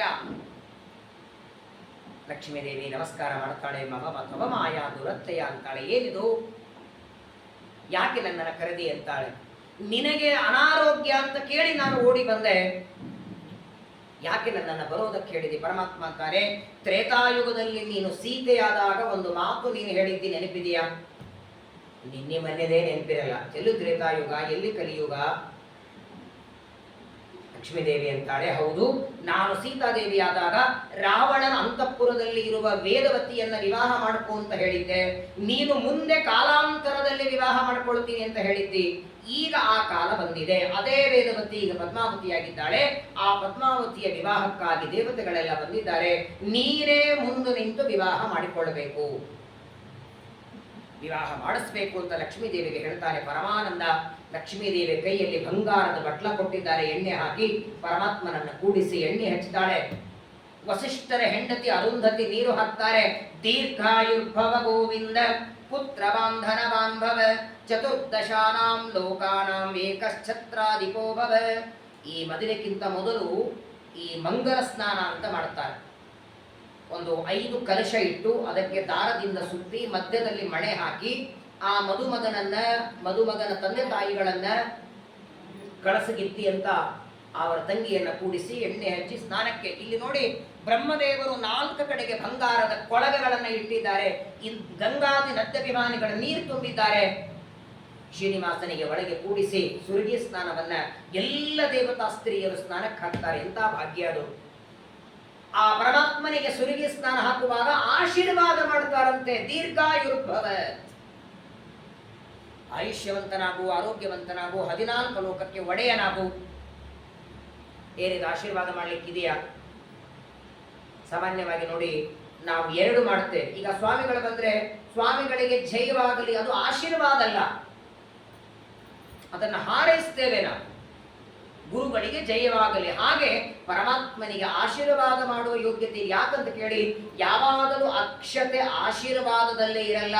ಇವಾಗ ವೆಂಕಟೇಶ್ ಕಳ್ಳದಲ್ಲಿ ಅಕ್ಷತೆ ಹಾಕ್ತಿರೋ ಇಲ್ಲೋ? ಕುರಿಯಾತ್ ಸದಾ ಮಂಗಲ ಆಶೀರ್ವಾದವಾದು ಮಂಗಲ ರೂಪಿಯಾದ ಪರಮಾತ್ಮ ಜಗತ್ತಿಗೆ ಮಂಗಲವನ್ನ ಕೊಡ್ಲಿ ಅಂತ ಅಪೇಕ್ಷೆಯಿಂದ ಪ್ರಾರ್ಥನೆ ಮಾಡ್ತೀವಿ ನೋಡಿ, ಅದೇ ಅಕ್ಷತಾರೋಪಣ. ಗೊತ್ತಿರಬೇಕು, ಯಾಕಂದ್ರೆ ನಮಗಿಂತ ದೊಡ್ಡವರಿಗೆ ಆಶೀರ್ವಾದ ಮಾಡೋ ಯೋಗ್ಯತೆ ಇಲ್ಲ. ಲಕ್ಷ್ಮೀದೇವಿ ಶ್ರೀನಿವಾಸನಿಗೆ ಆಯುಷ್ಯವಂತನಾಗು, ಆರೋಗ್ಯವಂತನಾಗು ಅಂತ ಹೇಳಿ ಸುರುಗಿ ಸ್ನಾನ ಆಯಿತು. ಸ್ನಾನ ಆದ ಮೇಲೆ ಗೋಪಿಚಂದ್ರ ಮುದ್ರೆ ಹಚ್ಕೊಳ್ತಾನೆ ನೋಡಿ. ಶ್ಲೋಕ ಹೇಳ್ತದೆ, ಗೋಪಿಚಂದನ ಮುದ್ರೆ ಹಚ್ಕೊಂಡು ಸಂಧ್ಯಾ ವಂದನೆ ಮಾಡಿ ಆನಂತರ ವಿವಾಹಕ್ಕೆ ಬಂದ. ಯಾಕಿಷ್ಟು ಒತ್ತಿ ಹೇಳ್ತಿದ್ದೀರಂದ್ರೆ, ಕೆಲವರು ಪಾಪ ನಿತ್ಯ ಸಂಧ್ಯಾ ವಂದನೆ ಮಾಡ್ತಿರ್ತಾರೆ, ಮದುವೆ ದಿನಾನೇ ಬಿಟ್ಟಿರ್ತಾರೆ. ಯಾಕಂದ್ರೆ ಹಿಂದಿನ ದಿನ ವರ ಪೂಜೆ ಆಗಿ ಊಟ ಮಾಡಿ ಮಲಗೋದಕ್ಕೆ 2:30-3 ಗಂಟೆ ಆಗಿರ್ತದೆ, ಹೌದಾ ಇಲ್ಲ? ಹಿಂದಿನ ದಿನ ಮೆರವಣಿಗೆ ಮಾಡ್ತಾ ಬಂದು ಕೂತ್ಕೊಂಡು ಅವ್ರು ಆಚಾರ ತೂಗಾಡ್ತಿರ್ತಾರೆ. ಅಷ್ಟೇ ಎಲ್ಲ ಹಾಕಿ ಎಲ್ಲರ ಹಾಕು ಅಂತಾರೆ, ಹೊಟ್ಟೆ ಖಾಲಿ ಮಾಡಿ ದೊಂದಿ ಒಳಗೆ ನಾಷ್ಟ ಉಪ್ಮ ಅಂತಾರೆ ಪಾಪ. 12:30 ಮೇಲೆ ಸೀಮಂತ ಪೂಜಾ, ಆಮೇಲೆ 1:30 ಊಟ. ಮಾರನೇ ದಿನ ಹೇಗಾಗಿರ್ತದೆ ಅಂದ್ರೆ, ಅವರು ಆಚಾರ ಇವ್ರು ತಲೆ ಮನೆ ಎಡ್ತಂದು ನೀರಾಕ ನಿಂದ್ರಿಸಿರ್ತಾರೆ, ನಿದ್ದೆ ಗಣ್ಣಾಗೆ ಎಲ್ಲ. ಸಂಧ್ಯಾ ವಂದನೆ ಹೆಂಗಿದೆ ಗೊತ್ತಾ? ಮಾಡಿದ್ರೆ ಪುಣ್ಯ ಇಲ್ಲ, ಬಿಟ್ರೆ ಮಾತ್ರ ಪಾಪ ಇದೆ. ಏಕಾಹಂ ಜಪಹೀನಶ್ಚ ಸಂಧ್ಯಾಹೀನೋ ದಿನತ್ರಡೆ. 3 ದಿನ ಸಂಧ್ಯಾ ವಂದನೆ ಮಾಡಲಿಲ್ಲ ಅಂದ್ರೆ ಮತ್ತೆ ಮುಂಚೆ ಮಾಡ್ಕೋಬೇಕಂತ, ಮತ್ತೆ ಪುರೋಹಿತರನ್ನ ಕರೆಸಿ ಮತ್ತೆ ಉಪನಯನ ಮಾಡಬೇಕಂತೆ. 3 ದಿನ ಸಂಧ್ಯಾ ವಂದನೆ ಮಾಡಲಿಲ್ಲ, 1 ದಿನ ಗಾಯತ್ರಿ ಜಪ ಮಾಡಲಿಲ್ಲ, 12 ದಿನ ವೈಶ್ವದೇವ ಇಲ್ಲದ ಅನ್ನ ಊಟ ಮಾಡಿದ ಅಂದ್ರೆ ಶೂದ್ರ ಅಂತಾರೆ ಮಧ್ವಾಚಾರ್ಯರು. ಕನಿಷ್ಠ ಪಕ್ಷ ನಿಮ್ಮ ಮನೆಯಲ್ಲಿ ನಿತ್ಯ ವೈಶ್ವದೇವ ಆಗಿಲ್ಲ ಅಂದ್ರೆ ಅಕ್ಕಪಕ್ಕ ಮಠದಲ್ಲಿ ವೈಶ್ವದೇವ ಆದ್ರೆ ಆ ಅನ್ನವನ್ನಾದರೂ ತಂದು ಊಟ ಮಾಡಿ. ವೈಶ್ವದೇವ ಮಾಡಿದ ಅನ್ನ ಅನಿವಾರ್ಯ, ಕೆಲವು ಮನೆಗಳಲ್ಲಿ ನಿತ್ಯ ಮಾಡ್ಲಿಕ್ಕಾಗಲ್ಲ. ಆದರೆ ವೈಶ್ವದೇವದ ಅನ್ನವನ್ನ ಊಟ ಮಾಡದಿದ್ರೆ ಬ್ರಾಹ್ಮಣ್ಯ ಹೋಗುತ್ತೆ. ಶ್ರೀನಿವಾಸ ತೋರಿಸ್ತಾನೆ, ಮಾಡಿ ಸಂಧ್ಯಾ ವಂದನೆ ಆಗಿದೆ. ಆಗ ವಸಿಷ್ಠರು ಹೇಳ್ತಾರೆ, ಪುಣ್ಯಾಮಾಚನ ಪ್ರಾರಂಭವಾಗಲಿ. ಯಜುರ್ವೇದ ಮಂತ್ರಗಳಿಂದ ಪುಣ್ಯಾಮಾಚನ ಪ್ರಾರಂಭವಾಯಿತು. ಬ್ರಹ್ಮದೇವರು ಸರಸ್ವತಿ ಪುಣ್ಯಾವಾಚನ ಕೂತಿದ್ದಾರೆ. ವೇದೋಕ್ತ ಮಂತ್ರಗಳಿಂದ ಪುಣ್ಯಾವಾಚನ ಆಯಿತು. ಅದರ ನಂತರ ಮಾತೃಕಾ ಪೂಜನ, ಅದರ ನಂತರ ಕುಲದೇವಿ ಸ್ಥಾಪನೆ. ಕುಲದೇವಿ ಸ್ಥಾಪನೆ ಮಾಡುವಾಗ ಶ್ರೀನಿವಾಸನಿಗೆ ವಸಿಷ್ಠರು ಕೇಳ್ತಾರೆ, ಯಾರಪ್ಪ ಕುಲದೇವರು? ಇಡೀ ಜಗತ್ತು ಇವತ್ತು ಶ್ರೀನಿವಾಸ ಕುಲದೇವರು ಅಂತಾರೆ. ನನ್ನನ್ನ ಇಡೀ ಜಗತ್ತು ಕುಲದೇವರಂತಾರೆ. ನನಗೆ, ಪಾಂಡವರಿಗೆ, ನಮ್ಮಿಬ್ಬರಿಗೂ ಕುಲದೇವರು ಅಂದ್ರೆ ಶಮಿ ವೃಕ್ಷ. ಶಮಿ ಶಮಯಮೇ ಪಾಪಂ ಶಮಿ ಶತ್ರು ವಿನಾಶಿನಿ ಅರ್ಜುನಸ್ಯ ಧನುರ್ಧಾರಿ ರಾಮಸ್ಯ ಪ್ರಿಯದರ್ಶಿನಿ. ಆ ಶಮಿ ವೃಕ್ಷ, ಬನ್ನಿ ಗಿಡ ಇಲ್ಲಿ ಎಲ್ಲ ಹತ್ರದಲ್ಲಿದೆಯಾ ಅಂತ ಅಗಸ್ತ್ಯರಂತರ ಇಲ್ಲೇ ಹತ್ತಿರದಲ್ಲಿದೆ. ಆ ಶಮಿ ವೃಕ್ಷಕ್ಕೆ ಹೋಗಿ ಪೂಜೆಯನ್ನ ಮಾಡಿ ಒಂದು ಕೊಂಬೆಯನ್ನ ಕಡ್ಕೊಂಡು ಬಂದರು. ಕುಲದೇವಿಯ ಸ್ಥಾಪನೆ ಎಲ್ಲಿ ಮಾಡೋದು? ಇವಾಗ ನೋಡಿ ಹೆಂಗಾಗಿದೆ ಪರಿಸ್ಥಿತಿ ಅಂದ್ರೆ ಬಹಳ ಭಯಾನಕ. ಮದುವೆಗಳು ಕಲ್ಯಾಣ ಮಂಟಪದಲ್ಲಿ, ಮದುವೆ ಮುಂಜುವೆ ಜುಟ್ಟ ಜಾವಳ ಕಲ್ಯಾಣ ಮಂಟಪ, ಶ್ರಾದ್ದ ಪಕ್ಷ ರಾಯರ ಮಠ. ಮನೆಗೆ ಆಚಾರ ಬರೋ ಸಮಸ್ಯೆನೇ ಇಲ್ಲ. ಬೈ ಚಾನ್ಸ್ ನೀವು ಮನೆಗೆ ಬರ್ತೀವಿ ಅಂದ್ರೆ ಬೇಡ ಅಲ್ಲೇ ಕಲ್ಯಾಣ ಮಂಟಪದಲ್ಲಿ ಬಂದ್ಬಿಡಿ, ಅಲ್ಲೇ ಮಾತಾಡೋಣ ಅಂತಾರೆ. 90% ಮನೆಯಲ್ಲಿ ನೆಮ್ಮದಿ, ಶಾಂತಿ, ಸಮಾಧಾನ ಇಲ್ಲದೆ ಇರೋದಕ್ಕೆ ಇದೊಂದೇ ಕಾರಣ. ಅವರು ಪಾದ ಧೂಳಿನೇ ಬೀಳ್ತಿಲ್ಲ. ಎಷ್ಟು ಕೋಟಿ ರೂಪಾಯಿ ಖರ್ಚು ಮಾಡಿ ಮನೆ ಕಟ್ಟಿದರು. ಗೋಡೆ, ಸಿಮೆಂಟು, ಉಸುಕು ಅಷ್ಟಕ್ಕೆ ಮಾತ್ರಕ್ಕಲ್ಲ, ಆ ಮನೆಯ ಸಾರ್ಥಕತೆ ಬೇರಿಂದ ಮೇಲೆ ಬ್ರಾಹ್ಮಣರ ಪಾದ ಧೂಳಿ ಬೀಳಬೇಕು. ಗುರುಗಳು, ಜ್ಞಾನಿಗಳು ಬರ್ತಿರ್ಬೇಕು ಮನೆಗೆ. ಭಾಗವತ ಅಂತೂ ಬೈದು ಬಿಡ್ತದೆ, ಜೀವನ್ ಶವೋ ಭಾಗವತಾಂಘ್ರಿರೇಣು. ಪರಮಾತ್ಮನ ಭಕ್ತರ ಪಾದ ಧೂಳಿ ಬೀಳದೆ ಇದ್ರೆ ಆ ಮನೆಗೂ ಆ ಸ್ಮಶಾನಕ್ಕೂ ಬಹಳ ವ್ಯತ್ಯಾಸ ಇಲ್ಲ ಅಂತ ಶುಕಾಚಾರ್ಯರು ಬೈತಾರೆ. ಈ ಮಂಟಪ ದೇವತಾ ಪೂಜೆ ಮಾಡ್ತಾರೆ ನೋಡಿ, ಕುಲದೇವಿಯ ಪೂಜೆ. ಕಲ್ಯಾಣ ಮಂಟಪದಲ್ಲಿ ಮದುವೆ ಮಾಡಿದ್ರೆ ಕುಲದೇವಿ ಪೂಜೆ ಎಲ್ಲಿ ಮಾಡ್ಬೇಕು ಹೇಳಿ? ಕಲ್ಯಾಣ ಮಂಟಪದಲ್ಲೇ ಮಾಡಬೇಕು. ಹಿಂದಿನ ದಿನ ಆ ಕಲ್ಯಾಣ ಮಂಟಪ ಯಾರಿಗೋ ಬಾಡಿಗೆ ಕೊಟ್ಟಿರ್ತಾರೆ, ಅಲ್ಲಿ ಮುಸುರಿ ಚೆನ್ನಾಗಿ ತೊಳೆದಿರಲ್ಲ, ಆ ಟೇಬಲ್ಗಳು ಅದೇ ಮುಸುರಿ, ಅಲ್ಲೇ ಪೂಜೆ, ಅಲ್ಲೇ ಹೋಮ, ಅಲ್ಲೇ ಮದುವೆ. ಅದೇನೋ ಗೊತ್ತಿಲ್ಲ. ಯಾವುದಾದ್ರೂ ಒಳ್ಳೆ ದೇವಸ್ಥಾನ, ರಾಯರ ಮಠ. ಮೊನ್ನೆ ಹೇಳೋರು ಮಲ್ಕೇಡದಲ್ಲಿ ಟೀಕಾರಾಯ ಸನ್ನಿಧಾನದಲ್ಲಿ ನಮ್ಮ ಮಗನ ಮದುವೆ ಇದೆ ಬರಬೇಕು ಅಂದ್ರೆ, ಅಯ್ಯೋ ಟೀಕಾರಾಯ ಸನ್ನಿಧಾನದಲ್ಲ ಬಿಡಿ, ಕಾರ್ಯಾಲಯ ತಗೊಳ್ಳೋಷ್ಟು ರೊಕ್ಕಿರ್ಲಿಲ್ಲ ಅವರಿಲ್ಲ ಅಂತ. ಕಾರ್ಯಾಲಯ ತಗೊಳ್ಳೋಷ್ಟು ದುಡ್ಡಿಲ್ಲ, ಅದಕ್ಕೆ ಮಠದಲ್ಲಿ ಮಾಡ್ತಿದ್ದಾರೆ ಅಂತ ಅವಮಾನ ಮಾಡಿಬಿಟ್ರು. ಅದು ಯಾಕೆ ಹಾಗೆ ಬಂದಿದೆ ಗೊತ್ತಿಲ್ಲ. ಮಠದಲ್ಲಿ ಮದುವೆ ಅಂದ್ರೆ ಅವ್ರ ಹತ್ರ ಏನೋ ರೊಕ್ಕ ಇಲ್ಲ ಅಂತಾರೆ. 1-1.5 ಲಕ್ಷ ಕಲ್ಯಾಣ ಮಂಟಪಕ್ಕೆ. ಪ್ರಾಯ ನೋಡಿ ಇಡೀ ಮದುವೆಯೊಳಗೆ ಇಡೀ ಮದುವೆಯೊಳಗೆ ಅತಿ ಕಡಿಮೆ ಖರ್ಚು ಅಂದ್ರೆ ಪುರೋಹಿತರ ದಕ್ಷಿಣೆ. ಹೌದು ಇಲ್ಲ ಹೇಳಿ. ಕಲ್ಯಾಣ ಮಂಟಪಕ್ಕೆ 4.5 ಲಕ್ಷ, ಅಡಿಗೆಗೆ 10 ಲಕ್ಷ, ಊದೋರಿಗೆ ಬಾರಿಸೋರಿಗೆ ಅವರಿಬ್ಬರು ಇರ್ತಾರಲ್ಲ ದೈತ್ಯರು,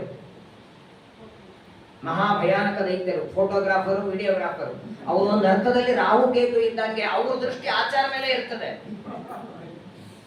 ಇಡೀ ಮದುವೆ ಆಗುವವರೆಗೆ ನಮ್ಮ ಹಿಂದೆ ಬಿದ್ದಿರ್ತಾರೆ ಅವರು. ನಾನು ಮಾಡಿಸಿದ್ ಒಂದೇ ಮದುವೆ, ಅದೇ ಫಸ್ಟ್ ಅದೇ ಲಾಸ್ಟ್, ₹1 ಕೊಟ್ಟರು ನಾನು ಮದುವೆ ಮಾಡಿಸಲ್ಲ ಅಂದ್ರೆ ಎಷ್ಟು ಭಯಾನಕ ಅಂದ್ರೆ ಆ ಜಂಕಾರಿ ಹಸ್ತ ಅದ್ರ ಮೇಲೆ ಕೂತ್ಕೊಂಡು ಹೋಮ, ಅಲ್ಲೇ ಎಲ್ಲ ಅದೇ ಮೈಲಿಗೆ, ಪ್ರತಿಯೊಂದಕ್ಕೂ ಖರ್ಚು ಮಾಡ್ತಾರೆ. ₹1000 ಖರ್ಚು ಮಾಡಿ ಪಟಾಕಿ ಹೊಡಿತಾರೆ, ಕುದುರೆ ಕೊಡ್ತಾರೆ, ಆಚಾರ್ಯ ಕೊಡುವಂತ ಹಿಂದೆ ಮುಂದೆ ಮಾಡ್ತಾರೆ. ಆದ್ರೆ ಒಂದು ಮರಿಬೇಡಿ, ಆ ದಂಪತಿಗಳು ಸುಖವಾಗಿ ಅನ್ಯೋನ್ಯವಾಗಿ ನಗನಗತಾ ಇರೋದಕ್ಕೆ ನಿಮ್ಮ ಪಟಾಕಿನೂ ಇಲ್ಲ, ನಿಮ್ಮ 8 ಭಕ್ಷ್ಯಗಳು ಇಲ್ಲ, ಕಲ್ಯಾಣ ಮಂಟಪವೂ ಇಲ್ಲ. ಅವ್ರ ಆರೋಗ್ಯವಾಗಿ ಚೆನ್ನಾಗಿರೋದಕ್ಕೆ ಆಚಾರ್ಯರು ಹಾಕಿದ ಅಕ್ಷತೆ ನೋಡಿ, ಇದು ಬರೇ ಅಕ್ಷತೆ.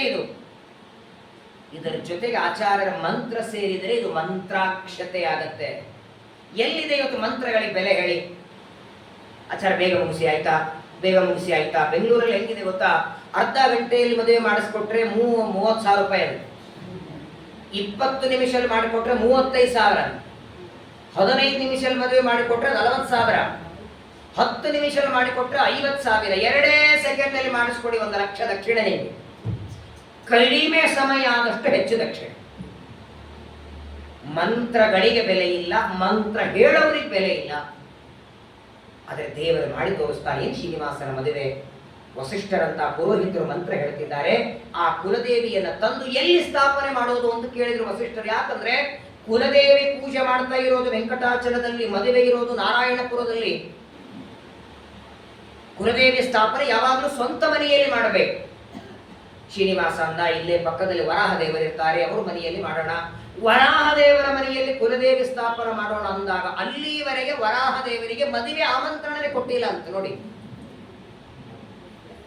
ಇರೋದಕ್ಕೆ ಜಾಗ ಕೊಟ್ಟವರು ವರಾಹದೇವರು, ಹೊತ್ತೊತ್ತಿಗೆ ಊಟ ಮಾಡೋದಕ್ಕೆ ಬಕುಲಾದೇವಿಯನ್ನ ಕೊಟ್ಟದ್ದು ವರಾಹದೇವರು, ಪತ್ರ ಬರೆದು ಮಗನ ಬರೆ ಕಳಿಸಿಕೊಟ್ಟ ಸತ್ಯಲೋಕಕ್ಕೆ ಆಮಂತ್ರಣ. ಆದ್ರೆ ಇಲ್ಲೇ ಇದ್ದ ವರಾಹದೇವರಿಗೆ ಕೊಡ್ಲಿಲ್ಲ. ಈಗ ನೆನಪಾಯಿತು, ಏನೋ ನಿಮ್ಮ ಅನುಗ್ರಹದಿಂದ ಮದುವೆ ಮಾಡ್ಕೊಳ್ತೇನೆ, ನಿಮ್ಗೆ ಮೊದಲು ಹೇಳಬೇಕಾಗಿತ್ತು, ಹೇಳಿಲ್ಲ. ಆದರೂ ಮದುವೆಗೆ ಬರಬೇಕು ಅಂದ್ರೆ ಅವರು ಅಂತಾರ, ಐನ್ ಟೈಮಲ್ಲಿ ಆಮಂತ್ರಣ ಕೊಟ್ಟರೆ ಬರ್ತಾರ. ವರಾಹದೇವರಂದ್ರು ನಾನೇನು ಬರ್ಲಿಕ್ಕೆ ಆಗೋದಿಲ್ಲ, ಬಕುಲಾದೇವಿ ಇದ್ದಾಳೆ, ಮದುವೆ ಮಾಡ್ಕೊಳ್ರಿ ಅಂದ್ರು. ಸರಿ, ಹೇಗೋ ಬರೋದಿಲ್ಲ ಅಂತೀರಿ, ಹಾಗಾದ್ರೆ ನೀವು ಇಲ್ಲೇ ಇರ್ತೀರಂದ್ರೆ ನಿಮ್ಮ ಮನೆಯಲ್ಲಿ ಕುಲದೇವಿ ಸ್ಥಾಪನೆ ಮಾಡ್ತೇನೆ. ಯಾಕಂದ್ರೆ ಕುಲದೇವಿ ಸ್ಥಾಪನೆ ಮದುವೆ ದಿನ ಪೂಜೆ ಆಗಬೇಕು. ಎಲ್ಲಿವರೆಗೆ ಕುಲದೇವಿ ವಿಸರ್ಜನೆ ಆಗೋದಿಲ್ಲ ಅಲ್ಲಿವರೆಗೆ ಮದುವೆಯ ಕಾರ್ಯ ಪೂರ್ಣ ಆಗೋದಿಲ್ಲ. ಬಹಳ ನಿಯಮ ಇದೆ ಕುಲದೇವಿಯ ಪೂಜೆ ಬಗ್ಗೆ. ಆ ಶಮಿ ವೃಕ್ಷದ ಪೂಜೆಯನ್ನ ಮಾಡಿ ವರಾಹದೇವರ ಮನೆಯಲ್ಲಿ ಸ್ಥಾಪನೆಯಾಯಿತು. ಬ್ರಹ್ಮದೇವರನ್ನ ಕರೆದು ಶ್ರೀನಿವಾಸ ಹೇಳ್ತಾನೆ, ಸಮಯ ಆಗಿದೆ, ಎಲ್ಲರೂ ಬೇಗ ಪ್ರಯಾಣ ಹೊರಡ್ಲಿ ಅಂತ. ಎಲ್ಲಿ ಎಂದ್ರು ಬ್ರಹ್ಮದೇವರು. ಶ್ರೀನಿವಾಸ ಅಂತಾನೆ, ಮದುವೆ ಇರೋದು ವೆಂಕಟಾಚಲದಲ್ಲಿ ಅಲ್ಲ, ನಾರಾಯಣಪುರದಲ್ಲಿ. ಇವತ್ತು ಪ್ರಯಾಣ ಶುರುವಾಗಲಿ. ಇದಾದದ್ದು ಯಾವಾಗ? ವೈಶಾಖ ಶುದ್ಧ ಸಪ್ತಮಿ, ವೈಶಾಖ ಮಾಸ ಶುಕ್ಲ ಪಕ್ಷ ಸಪ್ತಮಿ ದಿನ ಪರಮಾತ್ಮ ಮಂಗಲ ಸ್ನಾನ ಮಾಡಿ ಪುಣ್ಯಾವಾಚನ ಮಾಡಿ ಕುಲದೇವಿ ಸ್ಥಾಪನೆ ಮಾಡ್ತಾನೆ. ಬ್ರಹ್ಮದೇವರಂತಾರೆ, ಕುಲದೇವಿ ಸ್ಥಾಪನೆ ಮಾಡಿ ಊಟಕ್ಕೆ ಹಾಕದೇ ಇದ್ರೆ ಹೆಂಗ್ ಸರಿ ಹೋಗುತ್ತೆ ಅಲ್ಲೇನ್ರಿ? ಸಣ್ಣ ಕಾರ್ಯಕ್ರಮ ಮಾಡಿದ್ರು ಟಿಪಿ ತೀರ್ಥ ಪ್ರಸಾದ ಇರಬೇಕು. ಪ್ರಾಯ ಕೆಲವರು ಅದನ್ನಿದ್ರೇನೆ ಪ್ರೇಷರ್ ಬರೋ ವಿಚಾರ ಮಾಡಿರ್ತಾರೆ. ಮಂಗಲ ಸ್ನಾನ ಮಾಡಿ ಕುಲದೇವಿ ಸ್ಥಾಪನೆ ಮಾಡಿ ಊಟಕ್ಕೆ ಮಾತ್ರ ಅಲ್ಲಿ ಹೋಗೋಣ ಅಂದ್ರೆ ಹೇಗೆ? ಶ್ರೀನಿವಾಸ ಅಂದ, ಸ್ವಲ್ಪ ವಿಚಾರ ಮಾಡಿ ಮಾತಾಡು. ನಾನು ವೈಕುಂಠದಿಂದ ಬರುವಾಗ ಇಷ್ಟು ಜನರಿಗೆ ಒಂದು ಅನ್ನ ಸಾರು ಮಾಡಿ ಹಾಕ್ಲಿಕ್ಕೂ ಎಷ್ಟು ಬೇಕಾಗತ್ತೆ ಗೊತ್ತಲ್ಲ. ನನ್ನ ಹತ್ರ ಏನಿಲ್ಲ, ಅಲ್ಲಿ ಹೋದ್ರೆ ಎಲ್ಲ ಮಾವನ ಮೇಲೆ ಇದ್ದೇ ಇರ್ತದಲ್ಲ. ಆಕಾಶರಾಗ ಹಿಂದಿನ ದಿನ ಮುಂದಿನ ದಿನ ಮಾರನೇ ದಿನ ಎಲ್ಲ ಊಟ ಮಾಡಿಸಿ ಬಿಡ್ತಾನೆ, ಅಲ್ಲೇ ಊಟಕ್ಕೆ ಹೋಗೋಣ ಅಂತಾನೆ. ಅಷ್ಟೊತ್ತಿಗೆ ರುದ್ರದೇವರು ಬಂದು ಮಾತಾಡ್ತಾರೆ, ಕೈಯಲ್ಲಿ ಬಿಡಿಗಾಸಿಲ್ಲ, ಮದುವೆ ಮಾಡ್ಕೋದಕ್ಕೆ ಹೊರಟಿದ್ಯಾ? ಪರಮಾತ್ಮ ಅಂದ, ಮಾತೇನೋ ದೊಡ್ಡದಾಡಿ ಬಿಟ್ಟು ಕೊಡ್ತೀಯ, ನೀನೇ ಕೊಡು ಅಂದ. ರುದ್ರದೇವರಂತಾರೆ, ನಮ್ಮ ಹತ್ರ ದುಡ್ಡು ಇಲ್ಲ ಅಂದ್ರು ಸಾಲ ಮಾಡಿ ಆದ್ರೂ ಕಾರ್ಯ ಮಾಡಬೇಕಂತಿದೆ. ದೊಡ್ಡ ಮದುವೆ ಅಂತ ದೊಡ್ಡ ಕಾರ್ಯ, ಯಾರಿಂದಾದ್ರೂ ಸಾಲ ಬೇಡ, ಯಾರು ಕೊಡ್ತಾರೆ? ಅಷ್ಟೊತ್ತಿಗೆ ಸಭೆಯಲ್ಲಿ ಕೂತ ಕುಬೇರನನ್ನ ಕರೆದು ಕುಬೇರನಿಗಂತಾನೆ, ನನ್ನ ಮದುವೆಗೆ ಬೇಕಾಗುವಷ್ಟು ಸಾಲ ಕೊಡು ಅಂದ. ಕುಬೇರಂತಾನೆ, ತ್ವಯೈವ ದತ್ತಂ ಪದಮಿಂದ್ರ ಮೂರ್ಛಿತಂ, ನಾನೇನು ಕೊಡೋದು ಅಂದ, ನಿನ್ನದೇ ಸುಮ್ಮನೆ ಕೀಲಿ ಕೊಟ್ಟಿದ್ದೆ ಇಟ್ಕೋ ಅಂತ ಮ್ಯಾನೇಜರ್ ಇಟ್ಟಂಗೆ ಇಟ್ಟಿದ್ದು ನನಗಷ್ಟೇ. ಇಲ್ಲ, ಹಾಗಲ್ಲ. ಒಬ್ಬ ಸಾಮಾನ್ಯ ವ್ಯಕ್ತಿ ಶ್ರೀಮಂತರ ಹತ್ರ ಹೇಗೆ ದುಡ್ಡು ಬೇಡ್ತಾನೆ ಹಾಗೆ ನೀ ಕೊಡಬೇಕು. ಸರಿ ಅಂದ ಕುಬೇರ. ಹಾಗನೆ ಕೊಡೋದಾದ್ರೆ ಪತ್ರ ಬರೆದು ಕೊಡುವುಲ್ಲ. ನಾಳೆ ನಾನು ಕೊಡ್ಲಿಲ್ಲ ಅಂದ್ರೆ ಕೊಟ್ಟಿಲ್ಲ ಅಂತಂದ್ರೆ ಏನನ್ನೋದು. ಸರಿ ಅಂತ ಬ್ರಹ್ಮದೇವರು ಪತ್ರ ಬರೀತಾರೆ.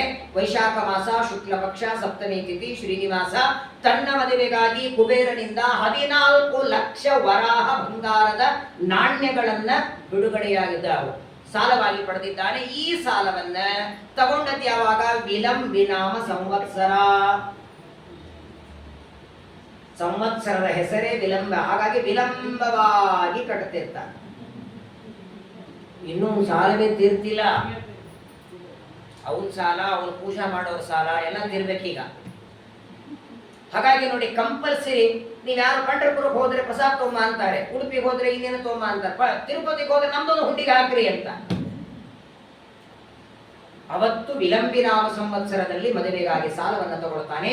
ಈ ಸಾಲ ಕೊಟ್ಟದ್ದಕ್ಕೆ ಮೊದಲನೇ ಸಾಕ್ಷಿ ಬ್ರಹ್ಮದೇವರು, ಎರಡನೇ ಸಾಕ್ಷಿ ರುದ್ರದೇವರು, ಮೂರನೇ ಸಾಕ್ಷಿ ಅಶ್ವತ್ಥ ಗಿಡ. ಅಲ್ಲೇ ನೀವು ಸರೋವರ ಇದಕ್ಕೆ ಹೋಗ್ತಿರಲ್ಲ, ಪುಷ್ಕರಣಿಗೆ ಹೋದಾಗ ದೊಡ್ಡದಾದ ಒಂದು ಗಿಡ ಇದೆ ನೋಡಿ, ಎಲ್ಲ ದಾರ ಸುತ್ತಿರ್ತಾರಲ್ಲ, ಆ ವೃಕ್ಷದ ಕೆಳಗಡೆ ನಿಂತುಕೊಂಡೇನೆ ಸಾಲ ತಗೊಂಡದ್ದು.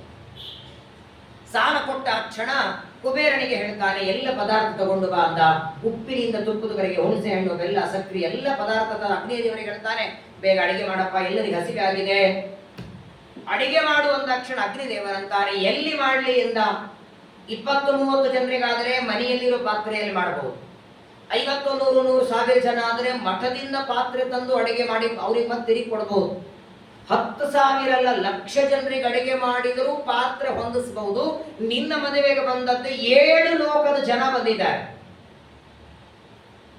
7 ಲೋಕದಿಂದ ಬಂದ ಜನರಿಗೆ ಅಡಿಗೆ ಮಾಡಲಿಕ್ಕೆ ಅಕ್ಕಿ ಬೇಳೆ ಇದೆ, ಪಾತ್ರೆಯಲ್ಲಿದೆ ಅಂತಾರೆ ವರ್ಗ ಅಗ್ನಿದೇವರು. ಪಾತ್ರೆಯಲ್ಲಿದೆ ಅಂದ ತಕ್ಷಣ ಶ್ರೀನಿವಾಸ ಅಂದ, ಎಲ್ಲಾ ವಿಘ್ನಗಳು ನನ್ನ ಮದುವೆಗೆ ಬರಬೇಕಾ? ಎಲ್ಲದಕ್ಕೂ ಕರ್ಮ ಪುಣ್ಯ ಬೇಕು ನೋಡಿ ಅಂತಾನೆ. ಸರಿ, ಒಂದು ಕೆಲಸ ಮಾಡು, ಪಾತ್ರೆಯನ್ನು ನಾನು ಹೇಳ್ತೇನೆ, ಸ್ವಾಮಿ ಪುಷ್ಕರಣಿಯ ಕೆಳಗಡೆ ಬೆಂಕಿ ಹಚ್ಚಿ ಪುಷ್ಕರಣಿಯಲ್ಲಿ ಅನ್ನ ಮಾಡು ಅಂತಾನೆ. ಸ್ವಾಮಿ ಪುಷ್ಕರಣಿಯಲ್ಲಿ ಅನ್ನ ಮಾಡು, ಆಕಾಶಗಂಗೆಯಲ್ಲಿ ಪಾಯಸ ಮಾಡು, ತುಂಬೂರು ತೀರ್ಥದಲ್ಲಿ ತುಪ್ಪ ಮಾಡು, ಪಾಂಡು ತೀರ್ಥದಲ್ಲಿ ಗೊಜ್ಜು ಮಾಡು, ರಾಮಕೃಷ್ಣ ತೀರ್ಥದಲ್ಲಿ ತವ್ವಿ ಮಾಡು, 60 ಕೋಟಿ ತೀರ್ಥಗಳಿವೆ, ಭಕ್ಷ್ಯ ಭೋಜ್ಯ ಮಾಡು ಅಂತಾನೆ. ಏನ ಅಸಾಧ್ಯ ಇದು, ಊಹೆನೇ ಮಾಡ್ಲಿಕ್ಕೆ ಸಾಧ್ಯ ಇಲ್ಲ. ಉತ್ತರಾದಿ ಮಠದ ಯತಿಗಳ ಪರಂಪರೆಯಲ್ಲಿ ಸತ್ಯಧ್ಯಾನ ತೀರ್ಥರು ಅಂತ ಬರ್ತಾರೆ. ಮೊನ್ನೆ ಚೈತ್ರ ಮಾಸ ಅವರ ಆರಾಧನೆ ಆಯಿತು. ಪಂಢರಪುರದಲ್ಲಿ ಬೃಂದಾವನ ಇದೆ. ಸತ್ಯಧ್ಯಾನರು ತಮ್ಮ ಗುರುಗಳ ಮಹಾಸಮಾರಾಧನೆ ಬಾಗಲಕೋಟೆಯಲ್ಲಿ ಮಾಡುತ್ತಿದ್ದರು. ಸುಮಾರು ಒಂದು 40,000 ಜನ. ಮಧ್ಯಾಹ್ನ ಯಾರೋ ಒಬ್ಬರು ಗೃಹಸ್ಥರಂದ್ರ, ಇಷ್ಟು ಬಿಸಿಲಿದೆ, ಚೆನ್ನಾಗಿ ತಂಪ ಪಾನಕ ಇದ್ರೆ ಚೆನ್ನಾಗಿರೋದು. ಇಬ್ಬರು ಗೃಹಸ್ಥರು ಪಾನಕ ಅಂದ ಕ್ಷಣ ಆ ಮಾತು ಸತ್ಯಧ್ಯಾನರಿಗೆ ಕೇಳಿಸ್ತು. ದಿವಾನರನ್ನ ಕರೆದರು. ಜನ ಎಲ್ಲ ಬಿಸಿಲಿಂದ ಒದ್ದಾಡ್ತಿದ್ದಾರೆ, ಇವರಿಗೆಲ್ಲ ಪಾನಕ ಮಾಡಿಸಿ. ದಿವಾನರುತ್ತಾರೆ, ಸ್ವಾಮಿ 40,000 ಜನ ಇದ್ದಾರೆ, ಯಾವ ಪಾತ್ರೆಯಲ್ಲಿ ಎಲ್ಲಿ ಲಿಂಬೆಹಣ್ಣು ಹಿಂಡೋಣ, ಎಲ್ಲಿ ಮಾಡೋಣ ಪಾನಕ? ತಾವು ನಿತ್ಯ ಸ್ನಾನ ಮಾಡೋ ಭಾವಿ ತೋರಿಸಿದ್ರು. ಈ ಭಾವಿಯಲ್ಲಿ ಲಿಂಬೆಹಣ್ಣು ಹಾಕು, ಸಕ್ಕರೆ ಹಾಕು. ಬಾವಿಯೊಳಗೆ ಲಿಂಬೆಹಣ್ಣು ಹಿಂಡಿಸಿ 10 ಚೀಲ ಸಕ್ಕರೆ ಹಾಕಿ ಭರ ಸೇದೋದು ಕೊಡೋದು. ಈಗಲೂ ನೀವು ಬಾಗಲಕೋಟೆಗೆ ಹೋದಾಗ ನೋಡಿ, ಸತ್ಯಧ್ಯಾನ ಮಾಡಿದ ಪಾನಕ ಬಾವಿ ಈಗಲೂ ತೋರಿಸ್ತಾರೆ. ದೇವರ ಪಾದ ಮುಟ್ಟಿ ಪೂಜೆ ಮಾಡುವ ಸತ್ಯಧ್ಯಾನನೇ ಬಾವಿನೇ ಪಾನಕ ಮಾಡ್ತಾರೆ. ಇನ್ನು ಸರ್ವಜ್ಞನಾದ ದೇವರು ಸ್ವಾಮಿ ಪುಷ್ಕರಣಿಯಲ್ಲಿ ಅನ್ನ ಅಸಾಧ್ಯ ಅವನಿಗೆ. ಏನ್ ಭಗವಂತನ ಮದುವೆ ನೋಡಿ. ಇನ್ನು ಏನೇನು ಅಡಿಗೆ ಮಾಡಬೇಕು ಅಂತ ಶ್ರೀನಿವಾಸ ಹೇಳಿ ಮುಗಿಸಿಲ್ಲ. 2 ನಿಮಿಷೊಳಗೆ ಬಂದ್ರಂತೆ ಅಗ್ನಿದೇವರು. ಸ್ವಾಮಿ, ಅಗ್ನಿ ಅಡಿಗೆ ಎಲ್ಲ ರೆಡಿ ಇದೆ, ಎಲೆ ಹಾಕಿ. ನಾವೇನು ಅಡಿಗೆ ಮಾಡಬೇಕು ಅಂತ ಹೇಳಿದ ಮೇಲೆ ಒಲೆ ಅಡಿಗೆ ಮನೆಗೆ ಹೋಗಿ, ನಮ್ಮಲ್ಲಿ ಅಡಿಗೆಯವರು ಹೆಂಗಿರ್ತಾರೆ ಗೊತ್ತಾ? ಅಡಿಗೆಯವರು ತಡ ಮಾಡಿದರೆ ಹಾನಿ ಯಾರಿಗೆ ಹೇಳಿ?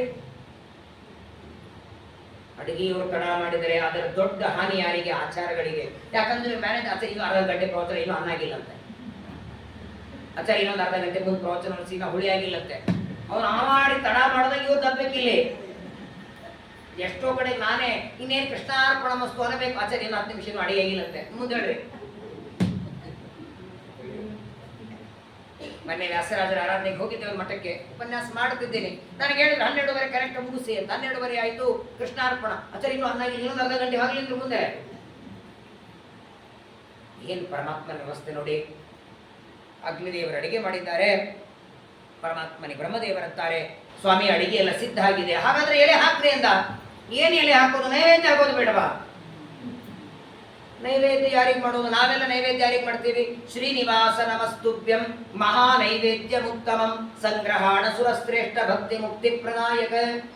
ಅವನ ಮುಂದೆ ಇಟ್ಟು ನೈವೇದ್ಯ ಮಾಡ್ತೀವಿ. ಬ್ರಹ್ಮದೇವರಂದ್ರು ಒಂದ್ಸಲ ನೀನೇ ನೋಡಿ ಬಿಡು ಅಡಿಗೆ, ನೀನು ನೋಡೋದು ನೈವೇದ್ಯ ಅಲ್ಲ, ನೀನ ಕಣ್ಣಿನ ದೃಷ್ಟಿ ಹಾಕೋದು ನೈವೇದ್ಯ, ನೋಡಿ ಬಿಡು ಅಂತಾರೆ. ಇಲ್ಲ ಅಂದ ಪರಮಾತ್ಮ, ನಿಮಗೆ ಎಲ್ಲ ನಾನು ಹೆಂಗ ಕುಲದೇವರು, ನಮ್ಮ ಮನೆ ದೇವರು ಅಹೋಬಲ ನರಸಿಂಹದೇವರು. ನರಸಿಂಹದೇವರಿಗೆ ನೈವೇದ್ಯ ಆಗಲಿ. ಸರಿ, ನೈವೇದ್ಯ ಮಾಡೋರು ಯಾರು ನೋಡಿ? ಯಾರಾದ್ರೂ ಮಡಿ ಇದ್ದವರಿಗೆ ಹೇಳ್ರಿ ಮಾಡ್ಲಿಕ್ಕೆ. ವಸಿಷ್ಠರ ಮಡಿಗೆ ಕೂತಿದ್ದಾರೆ, ನೈವೇದ್ಯ ಮಾಡು ಅಂದ್ರೆ ವಸಿಷ್ಠರ ನೈವೇದ್ಯ ಮಾಡಿದ್ರೆ ವಿಶ್ವಾಮಿತ್ರ ಊಟ ಮಾಡಂಗಿಲ್ಲ. ವಿಶ್ವಾಮಿತ್ರ ನೈವೇದ್ಯ ಮಾಡಿದ್ರೆ ನಮ್ಮ ಬೆಂಗಳೂರಲ್ಲೇ ಇದೆ ರೀ, ಶ್ರಾದ್ದಕ್ಕೆ ನೀವಿಬ್ಬರು ಆಚಾರ್ಯ ಕರೆದರೆ ಅದರಲ್ಲಿ ಒಬ್ಬರು ಆಚಾರ್ಯ ಕೇಳ್ತಾರೆ, ವೈಶ್ಯದೇವ ಮಾಡೋರು ಯಾರು? ಅಕಸ್ಮಾತ್ ಆಗಿ ತಮಗಿಂತ ಸಣ್ಣವರು ಮಾಡ್ತಿದ್ರೆ ದೊಡ್ಡವರು ಊಟ ಮಾಡಲ್ಲ. ತಮಗಿಂತ ದೊಡ್ಡವರು ವೈಶ್ಯದೇವ ಮಾಡಿದ್ರೆ ಮಾತ್ರ ಊಟ ಮಾಡೋರಿದ್ದಾರೆ, ನೈವೇದ್ಯ ಮಾಡಿದರೆ. ಯಾರೋ ಋಷಿ ಮುನಿಗಳು ಮಾಡಿಬಿಟ್ರೆ ಗೊಂದಲ ಆಗುತ್ತೆ. ದೇವರಂದ ಬ್ರಹ್ಮದೇವರಿಗೆ ನೀನೇ ನೈವೇದ್ಯ ಮಾಡು ಅಂತಾನೆ.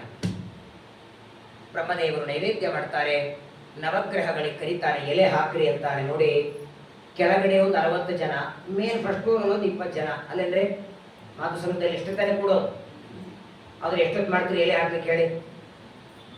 ಪ್ರವಚನ ಮುಗಿದು ಮಂತ್ರಾಕ್ಷತೆ ಕೊಟ್ಟ ಮೇಲೆ ಎಲೆ ಹಾಕ್ಲಿಕ್ಕೆ ಅರ್ಧ ಗಂಟೆ ಟೈಮ್ ಹೋಗುತ್ತೆ. ಇಲ್ಲೆಲ್ಲಿ ಶುರು ಮಾಡಿದ್ದಾರೆ ಹೇಳಿ? ವೆಂಕಟಾಚಲದಲ್ಲಿ ಮೊದಲನೇ ಎಲೆ ಹಾಕಿದ್ರೆ ಶ್ರೀಶೈಲದಲ್ಲಿ ಕೊನೆ ಎಲೆ ಹಾಕಿದ್ದಾರೆ. ವೆಂಕಟಾಚಲದಿಂದ ಶ್ರೀಶೈಲದವರೆಗೆ ಎಲೆ ಅರ್ಧ ಗಂಟೆ ಎಲ್ಲ 2 ನಿಮಿಷದಲ್ಲಿ ಎಲೆ ಹಾಕಿದ್ದಾರೆ. 2 ನಿಮಿಷದೊಳಗೆ ಎಲೆ ಹಾಕಿ ಉಪ್ಪಿನಿಂದ ತುಪ್ಪದವರೆಗೆ ಬಡಿಸಿದ್ದಾರೆ. ಪರಮಾತ್ಮ ಕೈಯಲ್ಲಿ ಲೋಟ ತಗೊಳ್ತಾರೆ. ಏಕೋ ವಿಷ್ಣುರ್ ಮಹದ್ಭೂತಂ ಪೃಥಕ್ ಭೂತಾನ್ಯನೇಕಶಃ ತ್ರೀಲೋಕಾನ್ ವ್ಯಾಪ್ಯಭೂತಾತ್ಮ ಭುಂಕ್ತೆ ವಿಶ್ವಭೂತಯ. ಏನ್ ವ್ಯಾಪಾರ ದೇವತೆಗಳದು, ಅಸಾಧ್ಯ. ಈ ಪಂಕ್ತಿಗೆ ಸಾರು ಬರಲಿಲ್ಲ, ಆ ಪಂಕ್ತಿ ಹುಳಿ ಬರಲಿಲ್ಲ, ಇಲ್ಲಿ ತುಪ್ಪ ಬರಲಿಲ್ಲ ಅಂತ ಗೋಳು ನಮ್ಮಲ್ಲಿ. ಏನ್ ಭಗವಂತ ಮಾಡಿಸ್ತಾನೆ ನೋಡಿ. ಏಕಕಾಲಕ್ಕೆ ಕೃಷ್ಣಾರ್ಪಣ ವಸ್ತು ಅಂತಾನೆ. ಎಲ್ಲರೂ ಊಟ ಕೂತಿದ್ದಾರೆ. ಆ ದೇವತೆಗಳೆಲ್ಲ ಊಟಕ್ಕೆ ಕೂತ್ರೆ ಪಂಕ್ತಿಯಲ್ಲಿ ಓಡಾಡ್ತಿದ್ದಂತೆ ದೇವರು. ಊಟ ಮಾಡಬೇಕಾದ್ರೆ ದೇವರ ಸ್ಮರಣೆ ಮಾಡಿ ಏನಾದ್ರೂ ಹಾಡ ಹೇಳಿ ಅಂತಾರೆ. ಇಲ್ಲ, ಹಾಡ ಹೇಳೋದಲ್ಲ, ದೇವರ ಸ್ಮರಣೆಯಲ್ಲ, ದೇವರೇ ಓಡಾಡ್ತಿದ್ದಾನೆ. ಹೀಗೆ ಒಂದು ತುತ್ತು ತಗೋಬೇಕಂತೆ, ಅವನನ್ನು ನೋಡ್ಬೇಕಂತೆ. ವಿಚಾರ ಮಾಡಿ, ಈಗ ತಿರುಪತಿಗೆ ಹೋದರೆ ಅವನನ್ನು ನೋಡ್ಲಿಕ್ಕೆ ಇಷ್ಟು ಕಾತರ ನಮಗೆ, ಅವಾಗ ಹೆಂಗಿರ್ಬೇಕು ಅವನು? ಈ ಕಲ್ಲಿನ ಪ್ರತಿಮೆ, ಶಿಲಾ ಪ್ರತಿಮೆನೆ ನೋಡ್ಲಿಕ್ಕೆ 8-10 ತಾಸು ಆ ಬೋನ್ ಒಳಗೆ ಹಾಕಿರ್ತಾರೆ. ಏನ್ರಿ ಅವತ್ತಿನ ಊಟ ಮಾಡೋರು ಪುಣ್ಯ ಹೇಳಿ? ಪಂಕ್ತಿಯಲ್ಲಿ ಓಡಾಡ್ತಿದ್ದಂತೆ. ಓಡಾಡ್ತಾ ಶ್ರೀನಿವಾಸ ಹೇಳ್ತಿದ್ದಂತೆ, ಅನ್ನ ಸಾರು ಮಾಡಿಸಿದ್ದೀನಿ, ತಿಳಿ ಸಾರಿದೆ, 10 ಭಕ್ಷ್ಯ ಮಾಡಿಸ್ಬೇಕಾಗಿತ್ತು, ಆಗಿಲ್ಲ. ಸಜಲಂ ಲಘು. ಯಾವಾಗಲೂ ಊಟಕ್ಕೆ ಕೂತವ್ರಿಗೆ ಹೀಗೆ ಹೇಳಬೇಕು.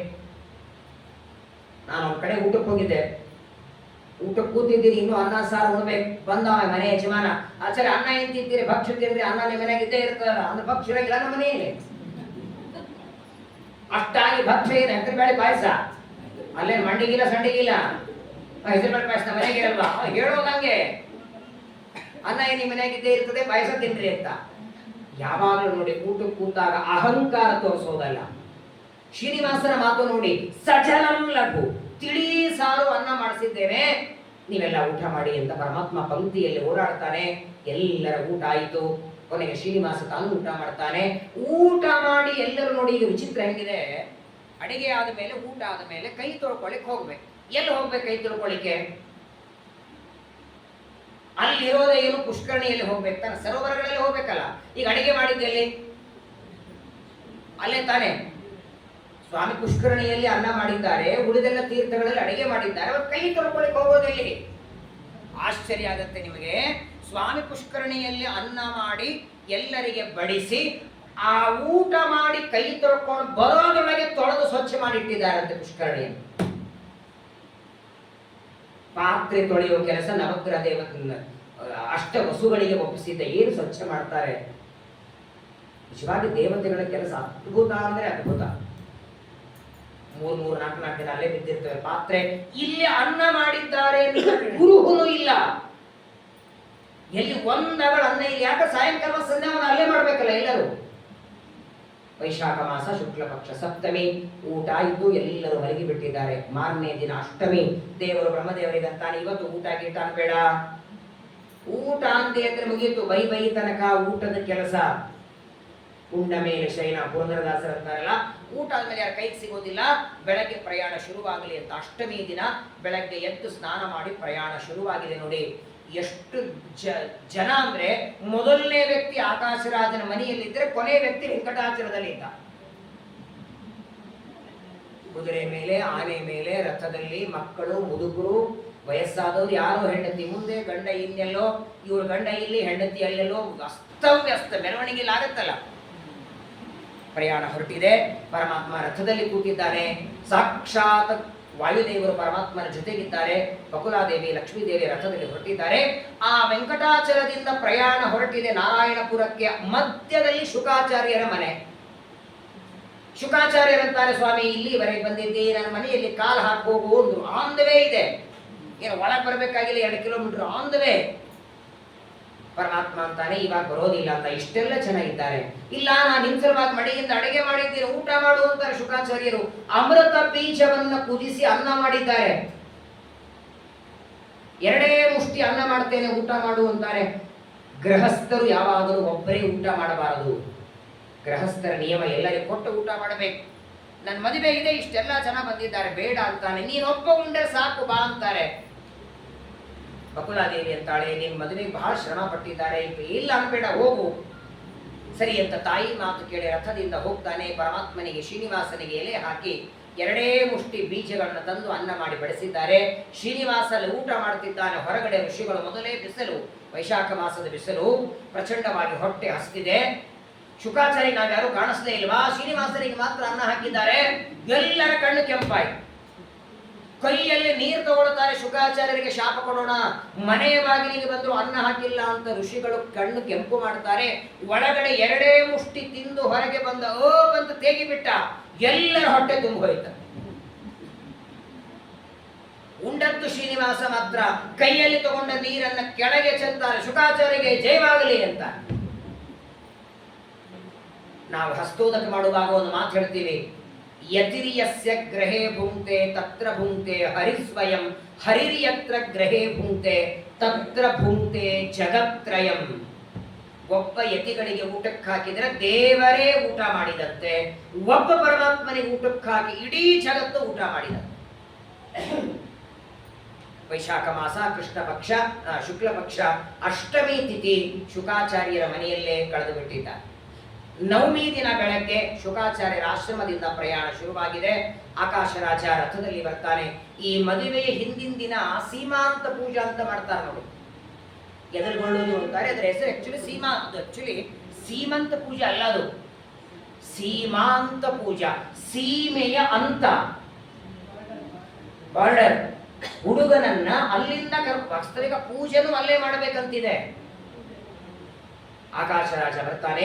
ಮೊದಲನೇ ಬಾರಿ ಹಳೆಯನಾದ ಶ್ರೀನಿವಾಸನನ್ನ ನೋಡ್ತಾನೆ. ಪರಮಾತ್ಮನಿಗೆ ಸ್ವಾಗತ ಮಾಡಿ ಕರ್ಕೊಂಡು ಬರ್ತಾನೆ. ಈ ಸಾಮಾನ್ಯವಾಗಿ ಮದುವೆಗಳಲ್ಲಿ ಎದುರುಗೊಳ್ಳೋದು ಮಾಡ್ತಾರೆ. ಒಬ್ಬರನ್ನ ಕಂಡೊಬ್ರಿಗೆ ಆಗ ಬರ್ತಿರಲ್ಲ, ಅವರೆಲ್ಲ ಎದುರುಗೊಳ್ತಿರ್ತಾರಲ್ಲಿ. ಯಾಕೆ ಹೇಳಿ? ಫೋಟೋದಲ್ಲಿ ಬರಬೇಕಲ್ಲ. ಒಬ್ಬರು ಕಂಡ್ರೆ ಒಬ್ರಿಗೆ ಸಿಟ್ಟು, ಒಬ್ಬರು ಕಂಡ್ರೆ ಒಬ್ರಿಗೆ ಆಗ ಅಂಥವ್ರಿಗೆಲ್ಲ ಪಾಪ ಎದುರುಗೊಳ್ಳೋದು.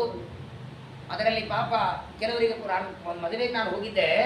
ಎದುರುಗೊಳ್ಳುವಾಗ ಏನ್ ಮಾಡ್ತಾರೆ, ಮೊದಲು ಎದುರುಗೊಳ್ಳಬೇಕು, ಆಮೇಲೆ ಅವ್ರ ಮೇಲೆ ಅಷ್ಟ ಕುಂಕುಮ ಗುಲಾಲ ಹಾಕಬೇಕು. ಅವ್ರ ಅಕಸ್ಮಾತ್ ಸ್ವಲ್ಪ ಅವ್ರನ್ನ ಸಿಟ್ಟಿದ್ರೆ ಹಿಂಗ್ ಒದಿಯೋದು ಅವ್ರ ಮಾಲೆ, ಅದು ಪೂರ ಶರ್ಟ್ ಹೊರತಾಗುವಂಗೆ ಒಂದಿಷ್ಟು ಸಕ್ಕರೆ ಬಾಯಲ್ಲಿ ಹಾಕಿದ್ರೆ ಹಿಂಗ್ ತಗೊಂಡು ಹಾಕೋ.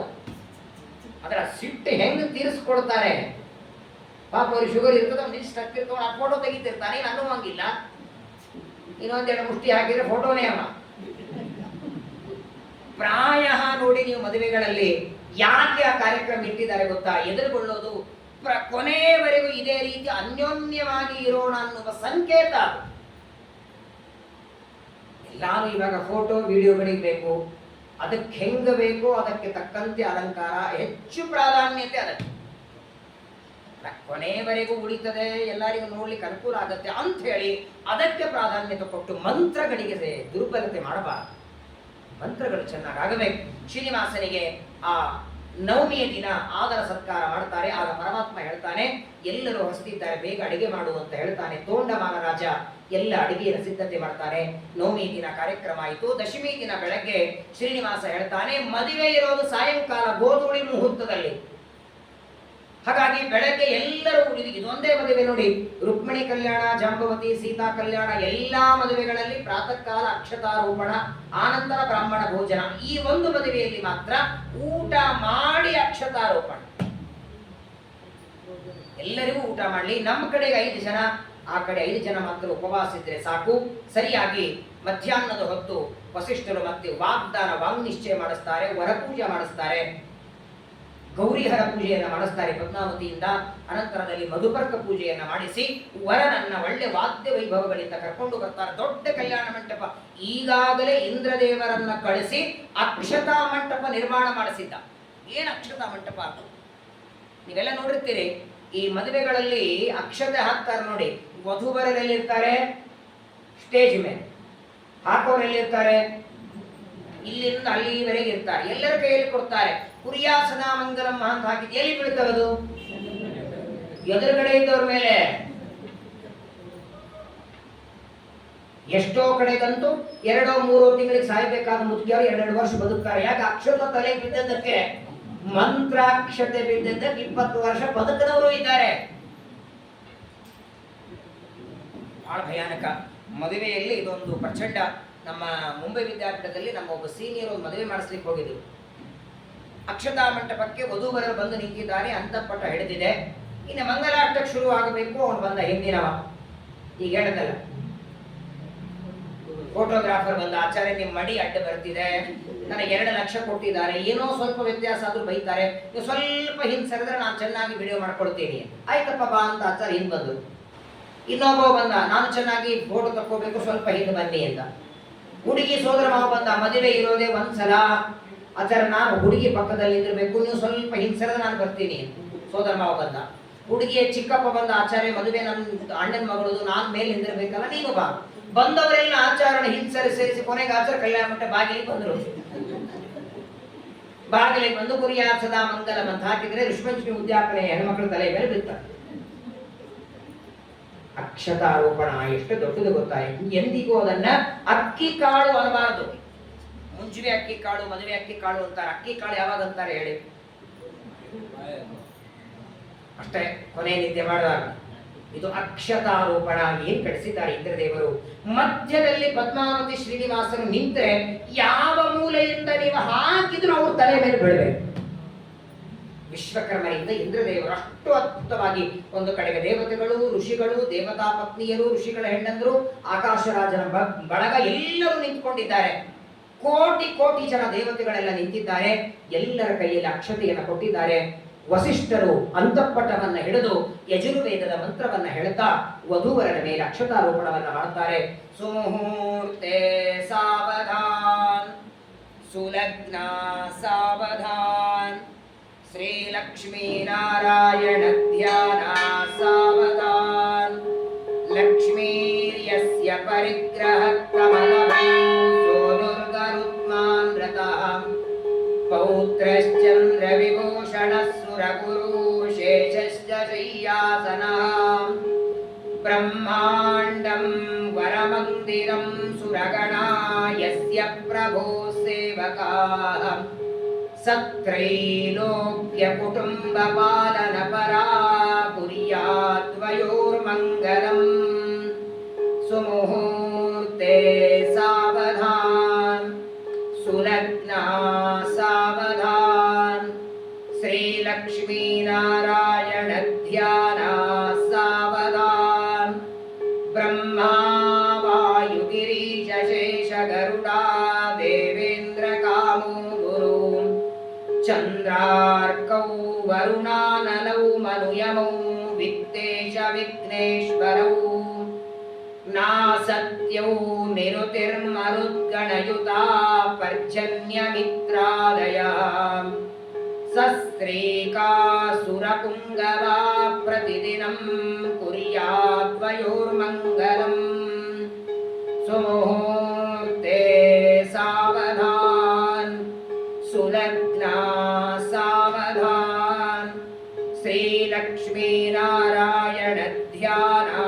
ಸಾವಧಾನ್ ಗಂಗಾ ಸಿಂಧು ಸರಸ್ವತಿ ಚ ಯಮುನಾ ಗೋದಾವರಿ ನರ್ಮದಾ ಕೃಷ್ಣಾ ಭೀಮರತಿ ಚ ಫಲ್ಗು ಸರಯೂ ಶ್ರೀಗಂಡಕಿ ಗೋಮತಿ ಕಾವೇರಿ ಕಪಿಲಾ ಪ್ರಯಾಗ ವಿನುತಾ ನೇತ್ರಾವತೀತ್ಯಾದಯೋ ನದ್ಯಃ ಶ್ರೀ ಹರಿಪಾದ ಪಂಕಜ ಭವಾನ್ ಕುರ್ಯಾದ್ವಯೋರ್ಮಂಗಲಂ ಸುಮುಹೂರ್ತೆ ಸಾವಧಾನ್ ಸುಲಗ್ನಾ ಸಾವಧಾನ್ ಶ್ರೀಲಕ್ಷ್ಮೀನಾರಾಯಣ ಧ್ಯಾನ ಸಾವಧಾನ್ ಯೋ ದೇವೋ ಭುವಿ ವರ್ತತೆ ಕಲಿಯುಗೆ ವೈಕುಂಠಲೋಕಸ್ಥಿತೋ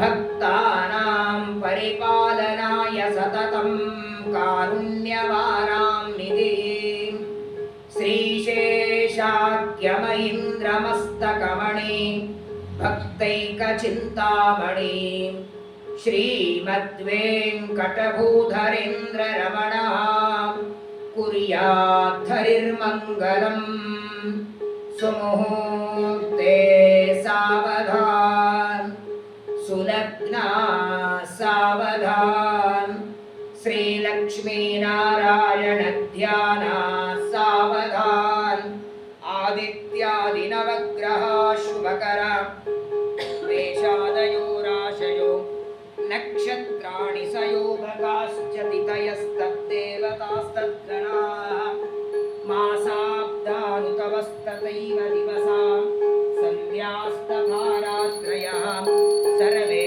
ಸ್ಥಾವರಜಂಗಮಾ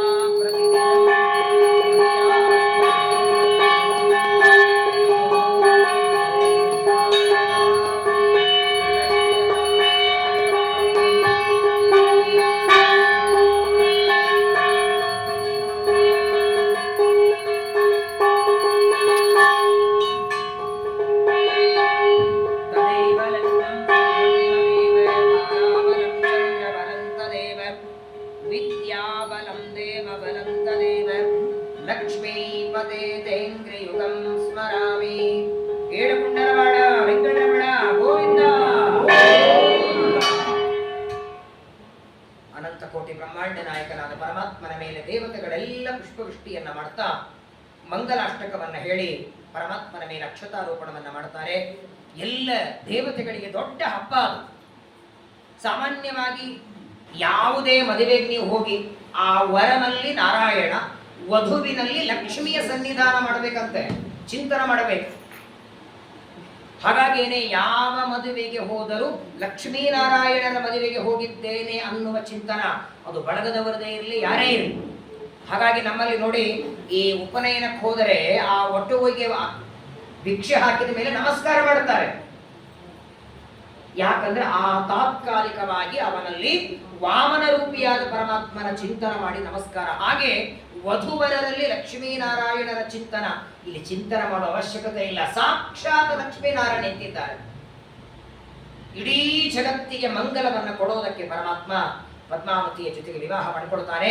ಅಕ್ಷತಾರೋಪಣ ಅದಾದ ಮೇಲೆ ಕನ್ಯಾದಾನವನ್ನ ಮಾಡ್ತಾನೆ. ಪರಮಾತ್ಮನಿಗೆ ಪದ್ಮಾವತಿ ಇಮಾಂ ಕನ್ಯಾಂ ಪ್ರದಾಸ್ಯಾಮಿ, ದೊಡ್ಡ ದಾನ. ಎಲ್ಲ ದಾನಗಳಲ್ಲಿ ಕೊನೆ ದಾನ ಅಂದ್ರೆ ಕನ್ಯಾದಾನ. ಎರಡು ವಂಶವನ್ನ ಉದ್ಧಾರ ಮಾಡುವ ದಾನ ಪದ್ಮಾವತಿಯನ್ನ ಕನ್ಯಾದಾನ. ಅದಾದ ಮೇಲೆ ಲಾಜಾಹೋಮ, ಸಪ್ತಪದಿ, ಮಾಂಗಲ್ಯ ಬಂಧನ ಮಾಡುವಾಗ ಮಾತ್ರ ಮಾಂಗಲ್ಯಂ ತಂತುನಾನೇನ ಜಗಜ್ಜೀವನ ಹೇತುನ ಕಂಠೆ ಭದ್ನಾಮಿ ಸುಬಗೆ ಚಿರಂಜೀವಮಯ ಸಹ ಅಂತ ಪರಮಾತ್ಮ ಹೇಳಿ ಜಗತ್ತಿನ ಕಲ್ಯಾಣಕ್ಕಾಗಿ ನಾನು ಮಂಗಳಸೂತ್ರವನ್ನ ಕಟ್ಟುತ್ತೇನೆ ಅಂತ ಪರಮಾತ್ಮ ಹೇಳ್ತಾನೆ. ಅದಾದ ಮೇಲೆ ಕಂಕಣ ಬಂಧವನ್ನ ಮಾಡಿಸ್ತಾರೆ. ಪರಮಾತ್ಮನಿಗೆ ಶತಭಾರದ ಕಿರೀಟವನ್ನು ವರದಕ್ಷಿಣೆ ಕೊಡ್ತಾನೆ. ಏನೋ ದೈವಯೋಗದಿಂದ ನಮ್ಮ ಆಚಾರ ಜೊತೆಗೆ ನಾನು ಹೋದಾಗ ಆ ಕಿರೀಟ ನೋಡಿದ್ದೇನೆ. ನಾನು ಹಂಗೆ ಯಾರಿಗೆ ತೋರಿಸಲ್ಲ ಅವರು. ನಮ್ಮ ಮುಂಬೈ ವಿದ್ಯಾಪೀಠದಲ್ಲಿ ವೆಂಕಟೇಶ್ವರ ಮಾಡಿಸಿದ್ದಾರಲ್ಲ, ಅದಕ್ಕೆ ಮಾಡಿಸ್ಬೇಕು ಅನ್ನೋದಕ್ಕೆ ಆಕಾಶರಾಜ ಕೊಟ್ಟ ಕಿರೀಟ ಇಂದಿಗೂ ಇದೆ, ಶತಭಾರದ ಕಿರೀಟ. 4 ಜನ ಎತ್ತಬೇಕಾದ್ರೆ ಈಗ ಅದರಂತಹದ್ದು ಬೇರೆ ಮಾಡಿಸಿ ದೇವರಿಗೆ ಹಾಕ್ತಾರೆ. ಆ ಕಿರೀಟವನ್ನ ಶ್ರೀನಿವಾಸನಿಗೆ ವರದಕ್ಷಿಣೆಯ ರೂಪದಲ್ಲಿ ಕೊಡ್ತಾನೆ. ಅಕ್ಕಿ, ಬೇಳೆ, ಬೆಲ್ಲ, ಸಕ್ಕರೆ, ಗೋಧಿ ಏನೇನೋ ಕೊಡ್ತಾನೆ. ಇದೆಲ್ಲ ಯಾಕೆ ಅಂತಾನೆ ಪರಮಾತ್ಮ. ಆಕಾಶರಾಜ ಅಂದ, ಎಲ್ಲವೂ ನಿನ್ನದೇ, ನನ್ನೇನ ಸ್ವಾಮಿ, ನಿಂದೆ ಇದೆಲ್ಲ. ಪರಮಾತ್ಮನಿಗೆ ಕನ್ಯಾದಾನವನ್ನ ಮಾಡಿ ಎಲ್ಲ ಮದುವೆಯ ಸಾಂಗವಾಗಿ ರಾಜಾ ಹೋಮ, ಸಪ್ತಪದಿ ಎಲ್ಲ ಕಾರ್ಯಕ್ರಮ ಮುಗಿದ ಮೇಲೆ ದೇವತೆಗಳಿಗೆಲ್ಲ ಊಟಕ್ಕೆ ಕೂಡಿಸಿದ್ದಾರೆ. ಪ್ರಾಯ ನೋಡಿ, ಮದುವೆ ಚೆನ್ನಾಗಾಯಿತು ಅಂತ ಯಾವಾಗ ಅಂತೀವಿ ನಾವು? ಎಷ್ಟು ಪರ್ಫೆಕ್ಟ್ ಆಗಿ ಹೇಳ್ತೀವಿ. ಅದರಲ್ಲಿ ಸ್ವಲ್ಪ ವ್ಯತ್ಯಾಸ ಆದರೂ ಅಕ್ಷತಾ ಮಂಟಪ ಚೆನ್ನಾಗಿರ್ಲಿ, ಮಂತ್ರಗಳ ಬೇಕಾದಷ್ಟು ಹೇಳಿ, ಅಕ್ಷತಾರೂಪಣ ಚೆನ್ನಾಗಾಗಲಿ, ನಿಮಗೆ ಮೊದಲನೇ ಪಂಕ್ತಿಗೆ ಎಲೆ ಸಿಗ್ಲಿಲ್ಲ ಅಂದ್ರೆ ಮದುವೆ ಝಳ ಝಳ. ನೀವು ಬರ್ಲಿಲ್ಲ, ಭಾಳ ಚಲೋ ಇದ್ಬಿಡ್ರಿ, ಬರದೆ ಅಲ್ಲಿ ಏನು ಆಗ್ತಿರ್ಲಿಲ್ಲ. ಅಲ್ಲಪ್ಪ, ನಿನಗೊಂದು ಎಲೆ ಸಿಕ್ಕಿಲ್ಲ ಅಂದ್ರೆ ಉಳಿದೆಲ್ಲ ಕಾರ್ಯಕ್ರಮಕ್ಕೆ ಯಾಕೆ ಬೈಬೇಕು? ಪರಮಾತ್ಮ ನೋಡಿ ಎಷ್ಟು ವ್ಯವಸ್ಥೆ ಆಕಾಶರಾಜ ಮಾಡಿಸ್ತಾನೆ. ಎಲ್ಲರಿಗೆ ವಿಶೇಷವಾಗಿ ಭಕ್ಷ್ಯ ಭೋಜ್ಯಗಳನ್ನು ಮಾಡಿಸ್ತಾನೆ. ವಿಶೇಷವಾಗಿ ದೇವತೆಗಳೆಲ್ಲ ಊಟ ಆಯಿತು. ಅನಂತರದಲ್ಲಿ ಪರಮಾತ್ಮ ತಾನು ಊಟವನ್ನು ಮಾಡ್ತಾನೆ. ವಿಧಾನಪೂರ್ವಕವಾಗಿ ವಸಿಷ್ಠರು ಯಜುರ್ವೇದದ ಮಂತ್ರಗಳನ್ನು ಹೇಳಿ ಪರಮಾತ್ಮನಿಗೆ ಯಾವ ಕನ್ಯಾದಾನವನ್ನು ಮಾಡಿ ಕಣ್ಣೊಳಗೆ ದಡದಡ ನೀರು. ಯಾ ವಿಚಿತ್ರ ನೋಡಿ, ಕನ್ಯಾದಾನ ಮಾಡಿ ಕೊಟ್ಟಾಕ್ಷಣ ಮುಗಿತು. ಇದೊಂದು ಬಹಳ ದೇವರು ವಿಚಿತ್ರ ಇಟ್ಟದ್ದು. ಒಂದು 20, 30, 50, 100, 200 ರೂಪಾಯಿ ಒಂದು ತಂಬಿಗೆ ತಂದು ಅದನ್ನ ಎತ್ತಿ ಕೊಡಬೇಕಾದ್ರೆ ಅದನ್ನು ಹೋಗುವಾಗ ದುಃಖ ಆಗತ್ತೆ. 9 ತಿಂಗಳು ಹೊತ್ತು ಹೆತ್ತು 20, 30 ವರ್ಷ ಬೆಳೆಸಿದ ಮಗಳನ್ನ ಒಬ್ಬ ವ್ಯಕ್ತಿಯ ಕೈಯಲ್ಲಿ ಕೊಟ್ಟು ಕೃಷ್ಣಾರ್ಪಣ ಅನ್ಬೇಕು. ಏನ್ ಪರಿಸ್ಥಿತಿ ತಂದೆ ತಾಯಿಗಳಾಗತ್ತೆ ಹೇಳಿ? ಒಂದರ್ಥದಲ್ಲಿ ಕರಳ ಕಿತ್ತಿ ಬರ್ತದೆ, ಅನಿವಾರ್ಯ. ಇದು ದೇವರೇ ಇಟ್ಟ. ಪದ್ಮಾವತಿಯನ್ನ ಶ್ರೀನಿವಾಸನಿಗೆ ಕೊಡುವಾಗ ಆಕಾಶವಾಚ ಅವನ ಹೆಂಡತಿ ಧರಣಿ ದೇವಿ ಎಲ್ಲರ ಕಣ್ಣೊಳಗೆ ನೀರು. ಪದ್ಮಾವತಿ ನಮ್ಮನ್ನ ಬಿಟ್ಟು ಇನ್ನು ಶ್ರೀನಿವಾಸನ ಜೊತೆಗೆ ಹೊರಟಿದ್ದಾಳೆ. ಇವತ್ತಿನಿಂದ ನಮ್ಮ ಆಕಾಶರಾಜನ ಈ ಪಟ್ಟಣ ನಾರಾಯಣಪುರ ದರಿದ್ರ ಆಯಿತು ಅಂತಾರೆ. ಸಂಪತ್ತಿಗೆ ಒಡತೆನೆ ನಮ್ಮನ್ನು ಬಿಟ್ಟು ಹೊರಟಿದ್ದಾಳೆ. ಮಗಳನ್ನು ಬಿಟ್ಟು ಕಳಿಸುವಾಗ ಎಲ್ಲರ ಕಣ್ಣಲ್ಲಿ ನೀರು. ವಸುಧಾನ ತಾನೂ ಅಳ್ತಾನೆ, ಪದ್ಮಾವತಿಯ ತಮ್ಮ. ಎಲ್ಲರ ಕಣ್ಣಲ್ಲಿ ನೀರು ಬರುವಾಗ ಶ್ರೀನಿವಾಸ ತಾನೂ ಅಳ್ಳಿಕ್ಕೆ ಶುರು ಮಾಡಿಬಿಟ್ಟ. ಶ್ರೀನಿವಾಸನ ಕಣ್ಣಲ್ಲಿ ನೀರು ಬರ್ತದೆ. ಬಕುಲಾದೇವಿ ಅಂತಾಳೆ, ನೀನ್ ಯಾಕಪ್ಪ ಅತ್ತದ್ದು? ನಿನ್ ಮನೆಗೆ ಬರ್ತಿದ್ದಾಳವಳು. ಯಾವಾಗಲೂ ಕಳತನ ಮಾಡದವ್ರು ಅಳೋದಲ್ಲ, ಕರ್ಕೊಂಡು ಹೋಗೋರು ಅಳೋದಲ್ಲ. ನೀರ್ ಕರ್ಕೊಂಡು ಹೊಂಟಿದ್ದಿ ಮನೆಗೆ, ಪದ್ಮಾವತಿ ಹೋಗ್ತಾಳೆ ಅಂತ ಅವರೆಲ್ಲ ಅಳ್ತಿದ್ದಾರೆ, ನಿನ್ ಕಣ್ಣಲ್ಲಿ ನೀರು ಯಾಕೆ ಅಂತ ಬಕುಲಾದೇವಿ ಕೇಳಿದ್ರೆ ಶ್ರೀನಿವಾಸ ಅಂದ, ನನ್ನ ತಂಗಿ ಸುಭದ್ರೆಯನ್ನು ಕೊಟ್ಟು ಕಳಿಸುವಾಗ ಹತ್ತಿರ್ಲಿಲ್ಲ. ಆಗ ಅರ್ಜುನನಿಗೆ ಕೊಡುವಾಗ, ಯಾಕಂದ್ರೆ ಆ ಮದುವೆ ಆಗಿದೆ, ರಾತ್ರಿ ಮಾಡಿಬಿಟ್ಟಿದ್ರಲ್ಲ ಸುಭದ್ರೆ ಮದುವೆ. ಮಹಾಭಾರತದಲ್ಲಿ ಕೇಳ್ತೀರಿ, ಅರ್ಜುನ ಸನ್ಯಾಸಿ ವೇಷದಿಂದ ಬಂದ, ಕನ್ಯೆಯನ್ನ ಉಡಿಸ್ಕೊಂಡು ಹೋಗಿಬಿಟ್ಟ, ಕೃಷ್ಣ ಕರ್ಕೊಂಡೋಗಿ ಮದುವೆ ಮಾಡಿಬಿಟ್ಟ. ಅತೀ ಗಡಿಬಿಡಿಯಲ್ಲಿ ತಂಗಿಯನ್ನ ಸುಭದ್ರೆಯನ್ನ ಕೊಟ್ಟೆ, ಆಗ ನನಗೆ ಅಳು ಬರಲಿಲ್ಲ, ಈಗ ನೆನೆಸ್ಕೊಂಡು ಅಳು ಬಂತು ಅಂತ. ಅದು ಯಾವಾಗ ಮದುವೆ ಆಗಿತ್ತು? ದ್ವಾಪರ ಯುಗದಲ್ಲಿ. ದ್ವಾಪರ ಯುಗದಲ್ಲಿ ಸುಭದ್ರೆಯನ್ನ ತಾನು ಕೊಟ್ಟ ಆ ಮದುವೆಯನ್ನ ನೆನೆಸ್ಕೊಂಡು ಪರಮಾತ್ಮ ಕಣ್ಣೀರು ಹಾಕ್ತಾನೆ. ಎಲ್ಲರ ಕಣ್ಣಲ್ಲಿ ನೀರು. ಸಾಮಾನ್ಯವಾಗಿ ಮಗಳನ್ನ ಗಂಡನ ಮನೆಗೆ ಕಳಿಸುವಾಗ ಕೆಲವು ಕಿವಿ ಮಾತು ತಾಯಿ ಹೇಳ್ತಾರೆ. ಗಂಡ ಮಲಗಿದ ಮೇಲೆ ಮಲಗು, ಗಂಡನಿಗಿಂತ ಮೊದಲೇ ಹೇಳು, ಅವರಿಗೆಲ್ಲ ಅನುಕೂಲ ಮಾಡಿಕೊಡು. ಇದನ್ನು ಯಾರಿಗೆ ಹೇಳಬೇಕು? ಸಾಮಾನ್ಯವಾಗಿ ಮನೆಯಲ್ಲಿ ಬಹಳ ಪ್ರೀತಿಯಿಂದ ಮಗಳು ಬೆಳೆಸಿ ಕೊಡುವಾಗ ಇನ್ನೊಂದು ಮಾತು ಹೇಳ್ತಾರೆ, ನಮ್ಮ ಮನೆಯಲ್ಲಿ ಅವಳನ್ನು ಹೂ ನೋಡ್ಕೊಂಡಾಗ ನೋಡ್ಕೊಂಡಿವಿ, ಏನೇ ಒಂದು ತಪ್ಪು ಆದ್ರೂ ಹೊಟ್ಟೆಗೆ ಹಾಕೋರಿ ಮೊದಲು ಹೇಳ್ಬಿಟ್ಟಿರ್ತಾರೆ. ಕನ್ಯಾ ಕೊಡುವಾಗಲೇ ಹೊಟ್ಟೆಗೆ ಹಾಕೊಳ್ರಿ. ಹಂಗಾಗಿ ನೋಡಿ, ಮದುವೆ ಆಗಿ 3-4 ವರ್ಷ ಹೊಟ್ಟೆ ಹಿಂಗಾಗಿರ್ತದೆ, ಹಾಕೊಂಡು ಹಾಕೊಂಡು ಹಾಕೊಂಡು ಎಲ್ಲಾ ತಪ್ಪು ಹೊಟ್ಟೆಗೆ ಹಾಕೊಂಡು ಹೊಟ್ಟೆ ಹೆಂಗಾಗಿರ್ತದೆ ಅಲ್ಲೇನ್ರೆ?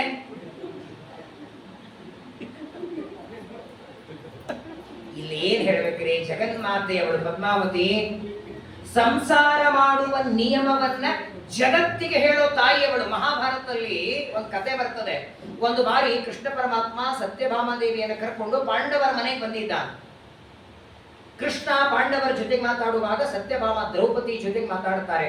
ಅವರಿಬ್ಬರ ಮಧ್ಯದಲ್ಲಿ ಒಂದು ಸಂವಾದ ಇದೆ, ಸತ್ಯಭಾಮ ಮತ್ತು ದ್ರೌಪದಿ. ಆ ಸಂವಾದದಲ್ಲಿ ಸ್ತ್ರೀಯರು ಹೇಗಿರಬೇಕು, ಸ್ತ್ರೀ ಧರ್ಮ ಅಂದ್ರೆ ಬರೀ ಸಂಧ್ಯಾವಂದನ, ಮುದ್ರಾಧಾರಣೆ, ಗೋಪಿ ಚಂದನ ಬರೀ ಪುರುಷರಿಗೆ ಮಾತ್ರವಲ್ಲ, ಗೋಪಿಚಂದನ ಧಾರಣೆ ಸ್ತ್ರೀಯರಿಗೂ ಇದೆ.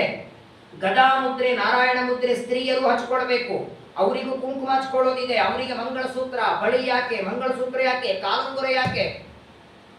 ಮಧ್ಯಾಹ್ನದ ಹೊತ್ತು ಸ್ತ್ರೀಯರು ಮಲಗಬೇಕು, ಮಲಗಬಾರದು, ಅಡಿಗೆ ಮಾಡುವಾಗ ಯಾವ ದಿಕ್ಕಿನ ಮುಖ ಮಾಡಬೇಕು, ಅಡಿಗೆ ಮಾಡುವಾಗ ಏನು ವಿಚಾರ ಮಾಡಬೇಕು, ಅತಿಥಿ ಸತ್ಕಾರ ಹೇಗೆ ಮಾಡಬೇಕು. ಸತ್ಯಭಾಮ ಮತ್ತು ದ್ರೌಪದಿ ಇಬ್ಬರು ಮಾತಾಡಿ ಆ ಜಗತ್ತಿಗೆ ಕೊಡ್ತಾರೆ. ಸ್ತ್ರೀ ಧರ್ಮ ಅಂತ ಪ್ರತ್ಯೇಕ ಇದೆ. ಬೇಕಾದ್ರೆ ಒಂದು 5 ದಿನ ಪ್ರವಚನ ಹೇಳಿ ಬರ್ತೇನೆ. ಬೇಡ ಅಂತೆ, ಗೊತ್ತಿಲ್ಲದೆ ಇರೋದೇ ಒಳ್ಳೇದು. ಯಾಕಂದ್ರೆ ಇಷ್ಟ ದಿನ ಯಾಕೆ ಮಾಡಿಲ್ಲ ಅಂತ ಕೇಳಿದ್ರೆ ಉತ್ತರ ಏನು? ಗೊತ್ತಿಲ್ಲ. ಗೊತ್ತಾದ್ರೆ ದೊಡ್ಡ ಸವಾಲ ಅಲ್ಲ. ಗೊತ್ತಾದ್ರೂ ನೀವೇನು ಮಾಡ್ಲಿಕ್ಕಿಲ್ಲ, ಮಾಡದಿದ್ರೆ ಪರವಾಗಿ. ಆದ್ರೂ ಗೊತ್ತಾದ ಮೇಲೆ ಬಿಡೋದು ಬೇರೆ. ಯಾಕಂದ್ರೆ ಅನೇಕ ಜನ ಅಂತ ಆಯ್ತು, ಎಲ್ಲರ ಮನೆಯವರಿಗೆ ಇದೆ ನೋಡಿ. ಒಟ್ಟಿಗೆ ಅವ್ರಿಗೆ ಒಂದಿಷ್ಟು ಕಸಗಳಿಗೆ 2 ಪಾಠಕ್ಕೆ ವರ್ಷ ಕೊಟ್ಬಿಟ್ರೆ ಮುಗಿಯುತ್ತೆ. ಅವ್ರು ಮಾಡಿದ ಪುಣ್ಯ ಅದೊಂದು ಯಾರೋ ಕಲಿಸ್ಬಿಟ್ಟಿದ್ದಾರೆ.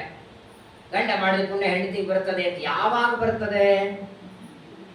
ಗಂಡ ಮಾಡಿದ ಪುಣ್ಯ ಹೆಂಡತಿ ಯಾವಾಗ ಬರ್ತದೆ? ಗಂಡ ಪುಣ್ಯ ಮಾಡೋದಕ್ಕೆ ನೀವು ಸಹಾಯ ಮಾಡಿದ್ರೆ.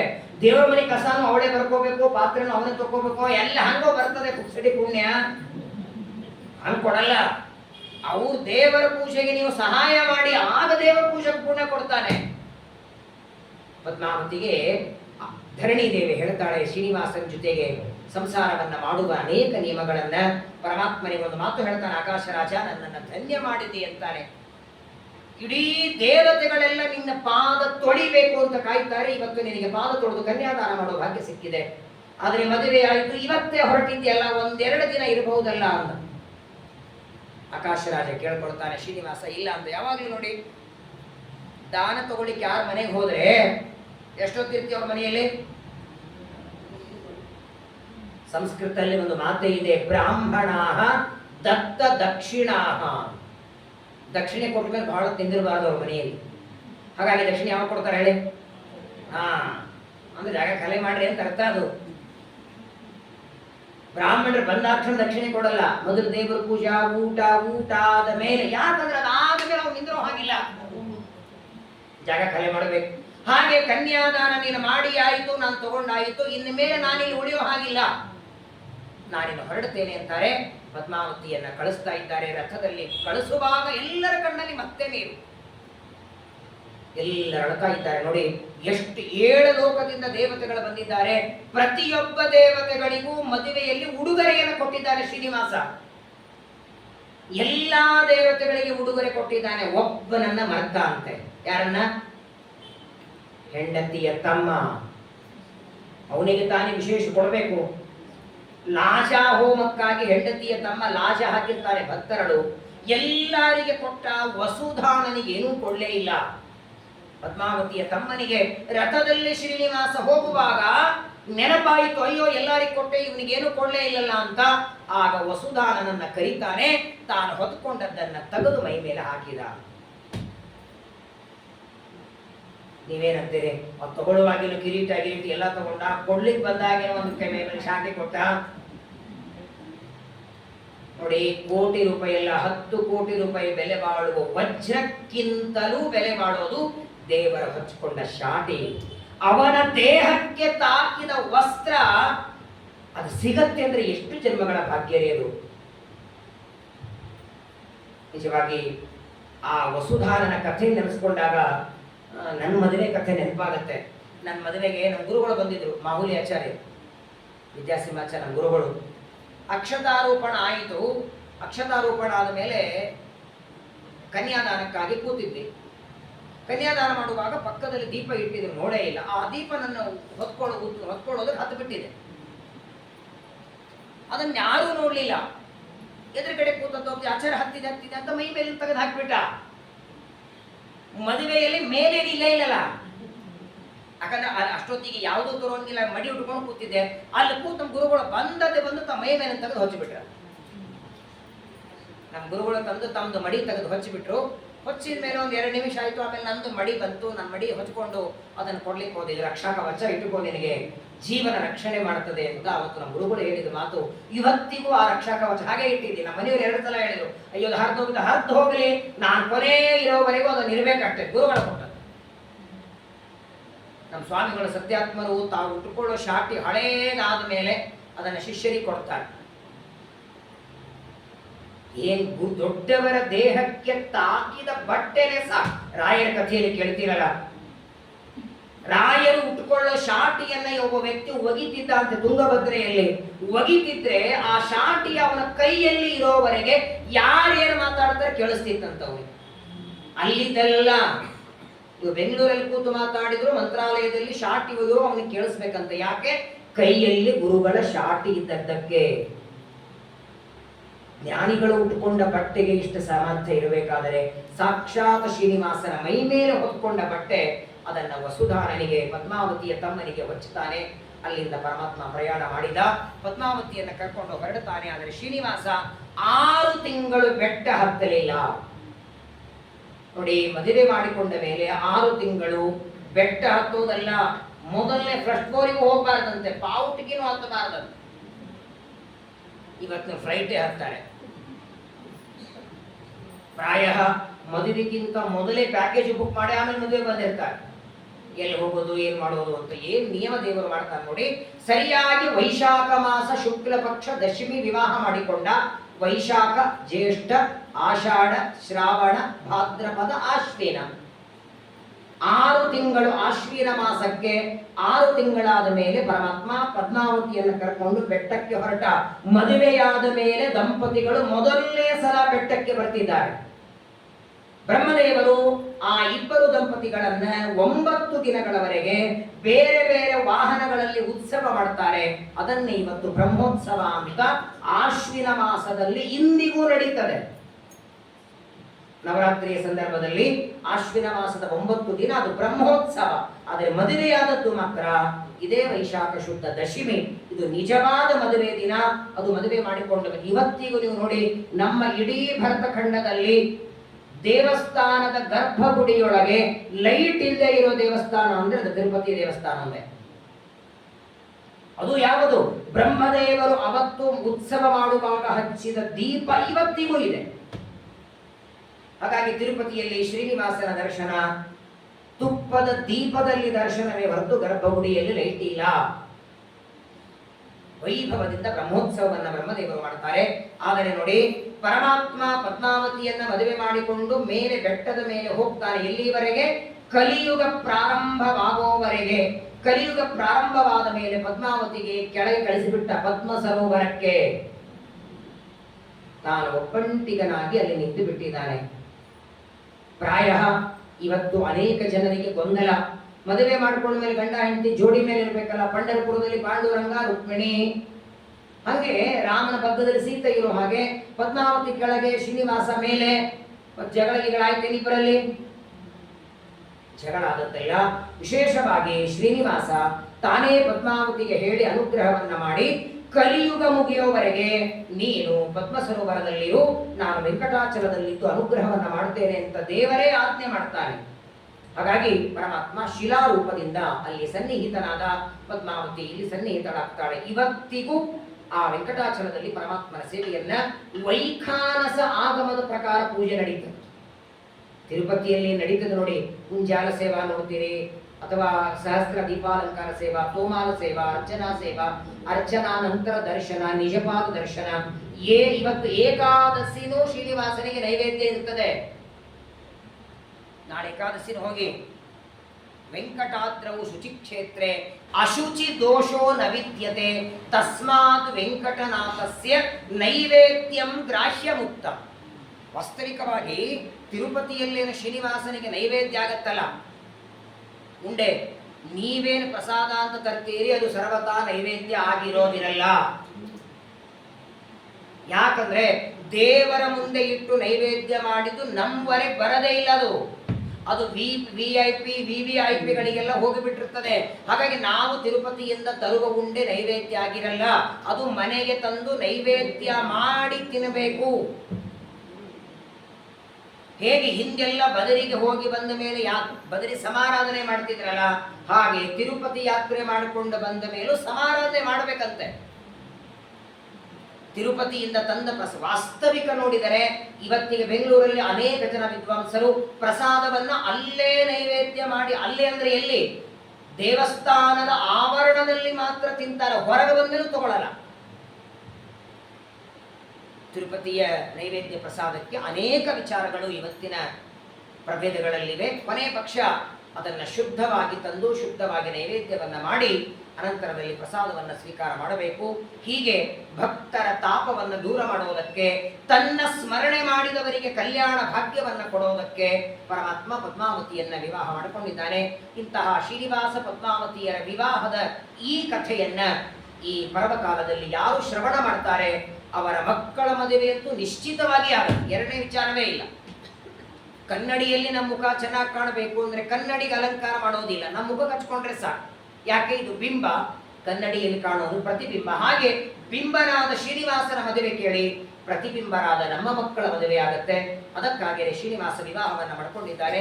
ಇಂತಹ ಈ ವಿವಾಹದ ಕಥೆಯನ್ನ ಕಳೆದ 4-5 ದಿನಗಳಿಂದ ವಿಶೇಷವಾಗಿ ಈ ಒಂದು ಪರ್ವಕಾಲದಲ್ಲಿ ನೀವೆಲ್ಲ ಶ್ರವಣ ಮಾಡಿದ್ದೀರಿ.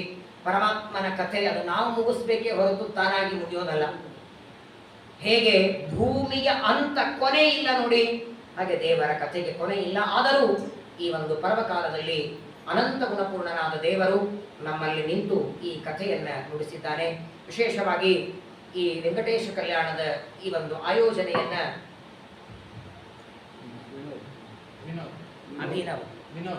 ವಿನೋದ ಅವರ ವಿನೋದ ರಮೇಶ್ ಅವರು ತಮ್ಮ ಮಗಳಿಗೋಸ್ಕರ ಮಾಡಿಸಿದ್ದಾರೆ. ವಿಶೇಷವಾಗಿ ನೋಡಿ, ಇವತ್ತು ಇಷ್ಟೆಲ್ಲ ಜನ ಕಲ್ಯಾಣೋತ್ಸವ ಬಂದಿದ್ದೀರಿ. ಇನ್ನು ಕೆಲವೇ ದಿನಗಳಲ್ಲಿ ಅವರ ಮಗಳ ಮದುವೆ ಫಿಕ್ಸ್ ಆಗುತ್ತೆ, ಆದ್ರೂ ನೀವೆಲ್ಲ ಬರಬೇಕು ಅಲ್ಲೇನ್ರಿ? ವಿಶೇಷವಾಗಿ ಶ್ರೀನಿವಾಸನಲ್ಲಿ ಪ್ರಾರ್ಥನೆಯನ್ನ ಮಾಡ್ತೇನೆ, ಅವರಿಗೆ ಯೋಗ್ಯನಾದ ಅಳೆಯ, ಅವರ ಮಗಳಿಗೆ ಯೋಗ್ಯನಾದಂತಹ ವರ ಅದು ಪರಮಾತ್ಮ ಆದಷ್ಟು ಶೀಘ್ರ. ಇದೆಲ್ಲ ಹೇಗಿರುತ್ತೆ ಗೊತ್ತಾ? ನಮ್ಮ ಸ್ವಾಮಿಗಳು ಯಾವಾಗಲೂ ಹೇಳ್ತಿರ್ತಾರೆ ನೋಡಿ, ಗೋಡೆಯ ಆಚೆ ಒಂದೇನೋ ವಸ್ತು ಇದೆ, ನಿಮ್ ಕಣ್ಣಿಗೆ ಕಾಣಿಸ್ತಿಲ್ಲ. ಯಾಕೆ? ಅಡ್ಡ ಗೋಡೆ ಇದೆ. ಹಾಗೆ ನಮ್ಮ ಮಗಳ ಮದುವೆಗೋ ಮಗನ ಮದುವೆಗೋ ಅಡ್ಡ ಏನೋ ಇದೆ, ಅದನ್ನ ದೇವರು ದೂರ ಮಾಡ್ತಾನೆ. ಈ ತರಹದ ಪ್ರವಚನದಿಂದ ಮದುವೆ ಆಗುತ್ತೆ ಅಂದ್ರೆ ಹೆಂಗಾಗತ್ತೆ ಅಂತ ನಿಮ್ಗೆ ಗೊಂದಲ ಆಗಬಹುದು. ಮದುವೆಗೆ ಅಂತೇನಾದರೂ ಅಡ್ಡಿ ಆತಂಕಗಳಿದ್ರೆ ಹೇಗೆ ರೋಗವನ್ನ ಔಷಧ ದೂರ ಮಾಡುತ್ತೋ, ಮದುವೆಗೆ ಇರುವ ತೊಂದರೆಗಳನ್ನ ದೂರ ಮಾಡಿ ಆ ಕಲ್ಯಾಣೋತ್ಸವ ಆಗೋ ಹಾಗೆ ದೇವರು ಮಾಡ್ತಾರೆ. ಈಗ ನಿಮ್ಮನ್ನೇ 1-2 ನಿಮಿಷ ನಿಮ್ಮನ್ನ ನಾನು ಹೊಗಳ್ತೇನೆ, ನೀವು ಚೆನ್ನಾಗಿದ್ದೀರಿ, ಒಳ್ಳೆ ಕೆಲಸ ಮಾಡ್ತೀರಿ, ಪಾಪ ನೀನು ಮೊನ್ನೆ ಹೇಳಿದ್ರು, ತುಂಬಾ ಹೇಳಿದ್ರು. 1-2 ನಿಮಿಷ ನಿಮ್ಮನ್ನ ನಾನು ಹೊಗಳಿದ್ದಕ್ಕೆ ನಿಮಗೆ ಆನಂದ ಆಯ್ತೋ ಇಲ್ಲೋ? ಹಾಗೆ ಪ್ರಪಂಚದೊಳಗೆ ಒಬ್ಬ ವ್ಯಕ್ತಿಯನ್ನು ಹೊಗಳಿದಾಗ ಆನಂದ ಆಗತ್ತೆ. ಹಾಗೆ ದೇವರನ್ನ ಹೊಗಳಿ, ಆ ಹೊಗಳೋಣದರಿಂದ ದೇವರು ಆನಂದ ಆಗಿ ಯಾವುದಕ್ಕೆ ನೀವು ಸ್ತೋತ್ರ ಮಾಡ್ತೀರಿ ಆ ನಿಮ್ಮ ಇಚ್ಛೆಯನ್ನ ಪರಮಾತ್ಮ ಪೂರ್ಣ ಮಾಡ್ತಾನೆ. ಹಾಗಾಗಿ ವಿಶೇಷವಾಗಿ ಕಲಿಯುಗದೊಳಗೆ ಮದುವೆಗೆ ಅಂತೆ ಸ್ಪೆಷಲ್ ಆಗಿದ್ದವನು ಪರಮಾತ್ಮ.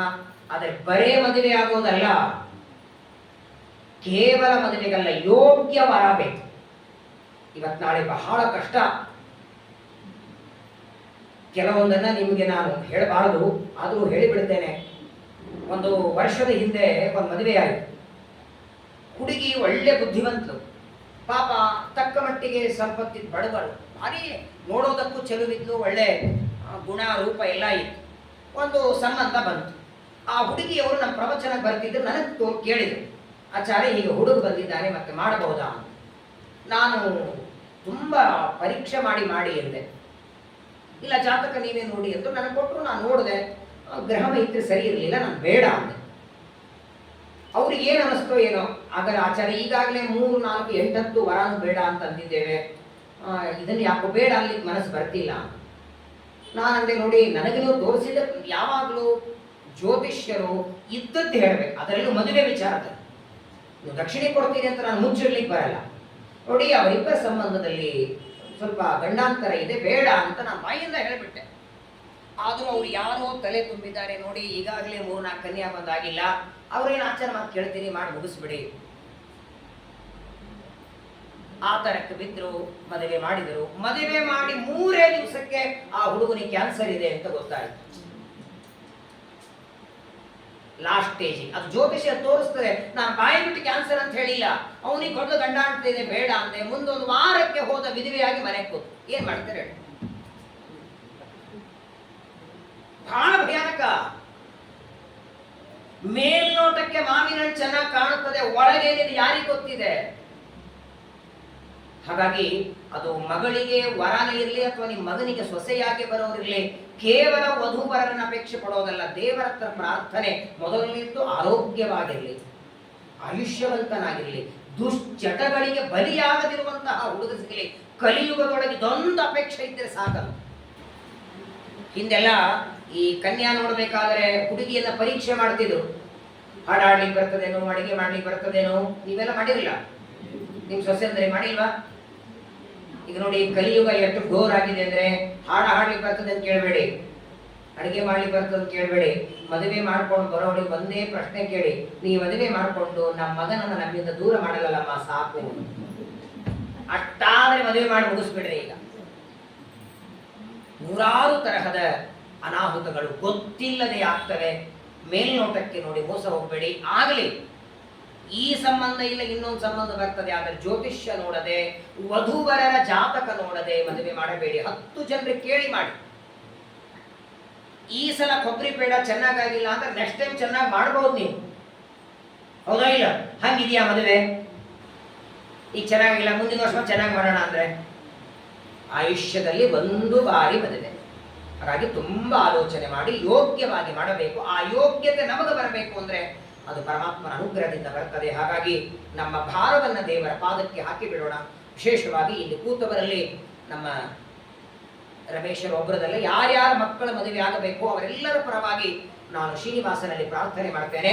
ನೀನು ಪದ್ಮಾವತಿಯನ್ನ ವಿವಾಹ ಮಾಡಿಕೊಂಡಂತೆ ಇಲ್ಲಿರುವ ನಿಮ್ಮಲ್ಲಿರುವ ಮಕ್ಕಳಿಗೆ ಒಳ್ಳೆ ಯೋಗ್ಯ ಕನ್ಯಾ ಅಥವಾ ಕನ್ಯಾ ಇದ್ರೆ ಯೋಗ್ಯನಾದ ವರ ಅದು ಸಿಗಲಿ. ವಿಶೇಷವಾಗಿ ಕಲ್ಯಾಣೋತ್ಸವ ಆಗಲಿ. ಅನ್ಯೋನ್ಯವಾಗಿ ದಂಪತಿಗಳು ಆನಂದದಿಂದ ಆರೋಗ್ಯವಂತರಾಗಿ ದೇವರ ಸ್ಮರಣೆ ಮಾಡ್ತಾ ಪರಮಾತ್ಮನ ಚಿಂತನವನ್ನ ಮಾಡ್ತಾ ಆರೋಗ್ಯವಾಗಿರಲಿ. ನಿಮಗ ಮಾತ್ರವಲ್ಲ, ಒಟ್ಟಾರೆ ಇಡೀ ಜಗತ್ತಿನಲ್ಲಿರುವ ಎಲ್ಲರಿಗೂ ಪರಮಾತ್ಮ ಮಂಗಲವನ್ನ ಕ್ಷೇಮವನ್ನ ಉಂಟು ಮಾಡಲಿ, ಆಯುಷ್ಯ ಆರೋಗ್ಯವನ್ನ ಕೊಡ್ಲಿ. ನಮ್ಮ ದೇಶದ ಗಡಿ ಕಾಯುವ ಯೋಧರಿಗೆ, ಅವರ ಕುಟುಂಬಕ್ಕೂ ಪರಮಾತ್ಮ ಅನುಗ್ರಹ ಮಾಡಲಿ. ನಮ್ಮ ದೇಶದ ಮಂತ್ರಿಗಳಿಗೆ, ಪ್ರಧಾನಮಂತ್ರಿಗಳಿಗೆ ವಿಶೇಷವಾಗಿ ಮತ್ತೊಮ್ಮೆ ಅವರು ಪ್ರಧಾನಮಂತ್ರಿಗಳಾಗಿ ಬಂದು ಈ ರಾಜ್ಯವನ್ನ ರಾಮರಾಜ್ಯ ಮಾಡಿ ಎಲ್ಲ ಕಡೆಗೆ ಧರ್ಮ ನಡೆಯುವಂತೆ ನಮ್ಮ ನರೇಂದ್ರ ಮೋದಿಯವರಿಗೆ ವಿಶೇಷವಾಗಿ ಈ ಪ್ರವಚನದ ಒಂದು ಭಾಗವನ್ನ ಕೊಟ್ಟು ದೇವರವರಿಗೂ ಆರೋಗ್ಯವಂತರಾಗಿಡ್ಲಿ. ಸರ್ವೇ ಜನಾ ಸುಖಿನೋ ಭವಂತು ಅಂತ ಹೇಳ್ತಾ ಮತ್ತೊಮ್ಮೆ ಈ ಪ್ರವಚನಕ್ಕೆ ನನ್ನನ್ನ ಇಲ್ಲಿ ಅವಕಾಶ ಕೊಟ್ಟು ವಿಶೇಷವಾಗಿ ಬರುವಂತೆ ಫೋನ್ ಮಾಡಿ ಕರೆದು ಹೇಳುವಂತೆ ನಮ್ಮ 8 ವರ್ಷದ ಹುಡುಗ ನಮ್ಮ ವಿಠ್ಠಲ್ ಇನಾಮದಾರರು ಪ್ರಾಯ 80 ವರ್ಷದವರು ಇಷ್ಟು ಆಕ್ಟಿವ್ ಆಗಿರ್ತಾರೆ ಅಂತ ಇವ್ರು ನೋಡೇನೆ ಕೈ ಹೇಳ್ಬೇಕು. ಯಾರಿಗಿರೋ ದೃಷ್ಟ ಅಂತ ಹೇಳ್ಬೇಕಂದ್ರೆ ನಾವು ಅಲ್ಲಲ್ಲಿ ಯಾತ್ರೆಗೆಲ್ಲ ಕರ್ಕೊಂಡು ಹೋಗ್ತೀವಲ್ಲ, 50-60 ಆಗಿರ್ತದೆ. ಅವ್ರ ಪಂಜಾಬ್ ಹೋತ್ರ ನಾವೇ ಹಿಡ್ಕೊಂಡು ಹೋಗೋದು ಅನಿವಾರ್ಯ. ತಂಗಿ ಹಿಡ್ಕೊಂಡು ಹೋಗೋದು ಎಷ್ಟು ಭಯಾನಕ ಅಂದ್ರೆ ಹೇಳಿಕ್ ಬರೋದಿಲ್ಲ. ಅವರ ತಂದೆ ತಾಯಿಗಳ ಆಶೀರ್ವಾದ ಅದು ಪರಮಾತ್ಮನ ಸೇವಾ. ವಿಶೇಷವಾಗಿ ನಮ್ಮ ಉತ್ತರಾದಿ ಮಠದ ಸತ್ಯಪ್ರಮೋದ ತೀರ್ಥರ ಸತ್ಯಾತ್ಮರ ವಿಶೇಷ ಅನುಗ್ರಹ ಅವರ ಮೇಲಿದೆ. ಹಾಗಾಗಿ ನೋಡಿ 80 ಆದರೂ ಈಗಲೂ ಓಡಾಡ್ತಾರೆ, ಯಾತ್ರೆಗೆ ಬರ್ತಾರೆ, ತಮ್ಮಷ್ಟಕ್ಕೆ ತಾವು ಓಡಾಡ್ಕೊಂಡಿದ್ದಾರೆ ಅಂದ್ರೆ ಇದಕ್ಕಿಂತ ದೊಡ್ಡ ಸೌಭಾಗ್ಯ ಇಲ್ಲ. ವಿಶೇಷವಾಗಿ ಈ ಸಂದರ್ಭದಲ್ಲಿ ಅವರ ಮನೆಯವರು ಜೊತೆಗೆ ಇರಬೇಕಾಗಿತ್ತು.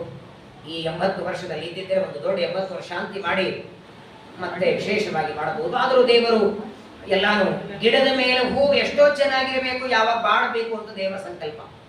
ಹಾಗಾಗಿ ಅವರ ಹೆಂಡತಿ ಇಲ್ಲ, ಆದರೂ ಬಹಳ ಸಂತೋಷ. ಅವರ ಸೊಸೆಯಂದ್ರಿಗೂ ತುಂಬಾ ಚೆನ್ನಾಗಿ ನೋಡ್ಕೋತಾರೆ ಅವರನ್ನು. ಬಹಳ ಪುಣ್ಯ ಬೇಕದು. ಪ್ರಾಯ ಹೆಂಡತಿಯ ಸ್ಥಾನ ಬೇರೆ ಯಾರು ತುಂಬಲಿಕ್ಕಾಗೋದಿಲ್ಲ. ಆದರೆ ಹೆಂಡತಿಯ ಆ ಒಂದು ಸ್ಥಾನವನ್ನು ವಿಶೇಷ ಅಂದ್ರೆ ಹೊತ್ತೊತ್ತಿಗೆ ಊಟ, ಅದು ರುಚಿಯಾದ ಊಟ, ಅದು ಪಥ್ಯದ ಆಹಾರ.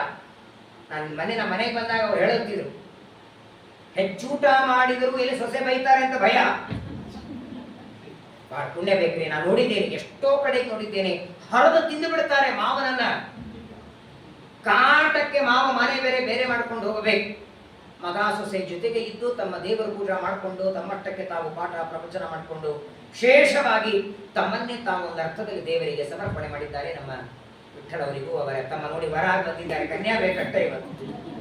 ನಿಜವಾಗಿ ಶ್ರೀನಿವಾಸ ಕಲ್ಯಾಣಕ್ಕೆ ಹೆಂಗೆ ಬರಬೇಕು ಅಂತ ಇದನ್ನು ನೋಡಿ ಕಲಿಬೇಕು. ಆದರೂ ಈ ಕಡೆ ವರ, ಆ ಕಡೆ ಕನ್ಯಾ ಎರಡೂ ಇದೆ. ಕಲ್ಯಾಣೋತ್ಸವ ಮಾಡಬೇಕು. ನಮ್ಮ ಸಮಸ್ತ ಕುಟುಂಬದವರು, ನಮ್ಮ ಇನಾಮದಾರಿಗಳು ಮಕ್ಕಳು ಬಂದಿದ್ದಾರೆ, ಸೊಸೆಂದರು, ಎಲ್ಲರಿಗೂ ಪರಮಾತ್ಮ ಅನುಗ್ರಹ ಮಾಡಲಿ. ಅವರ ಮೊಮ್ಮಗನ ಮದುವೆ ಆದಷ್ಟು ಶೀಘ್ರದಲ್ಲಿ ಹೇಳೋರಿದ್ದಾರೆ. ನಿಮಗೆಲ್ಲ ಮತ್ತೆ ನೀವೆಲ್ಲರೂ ಮತ್ತೆ ಬರುವಂತ್ರಿ.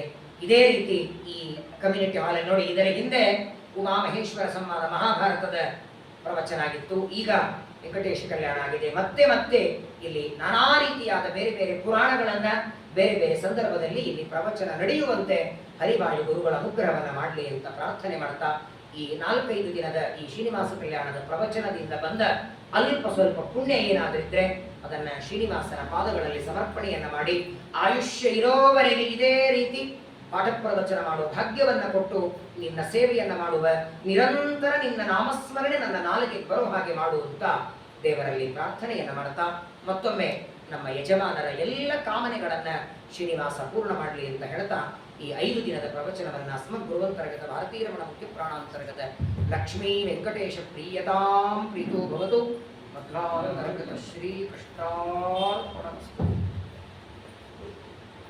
ಕಾಯೇನ ವಾಚ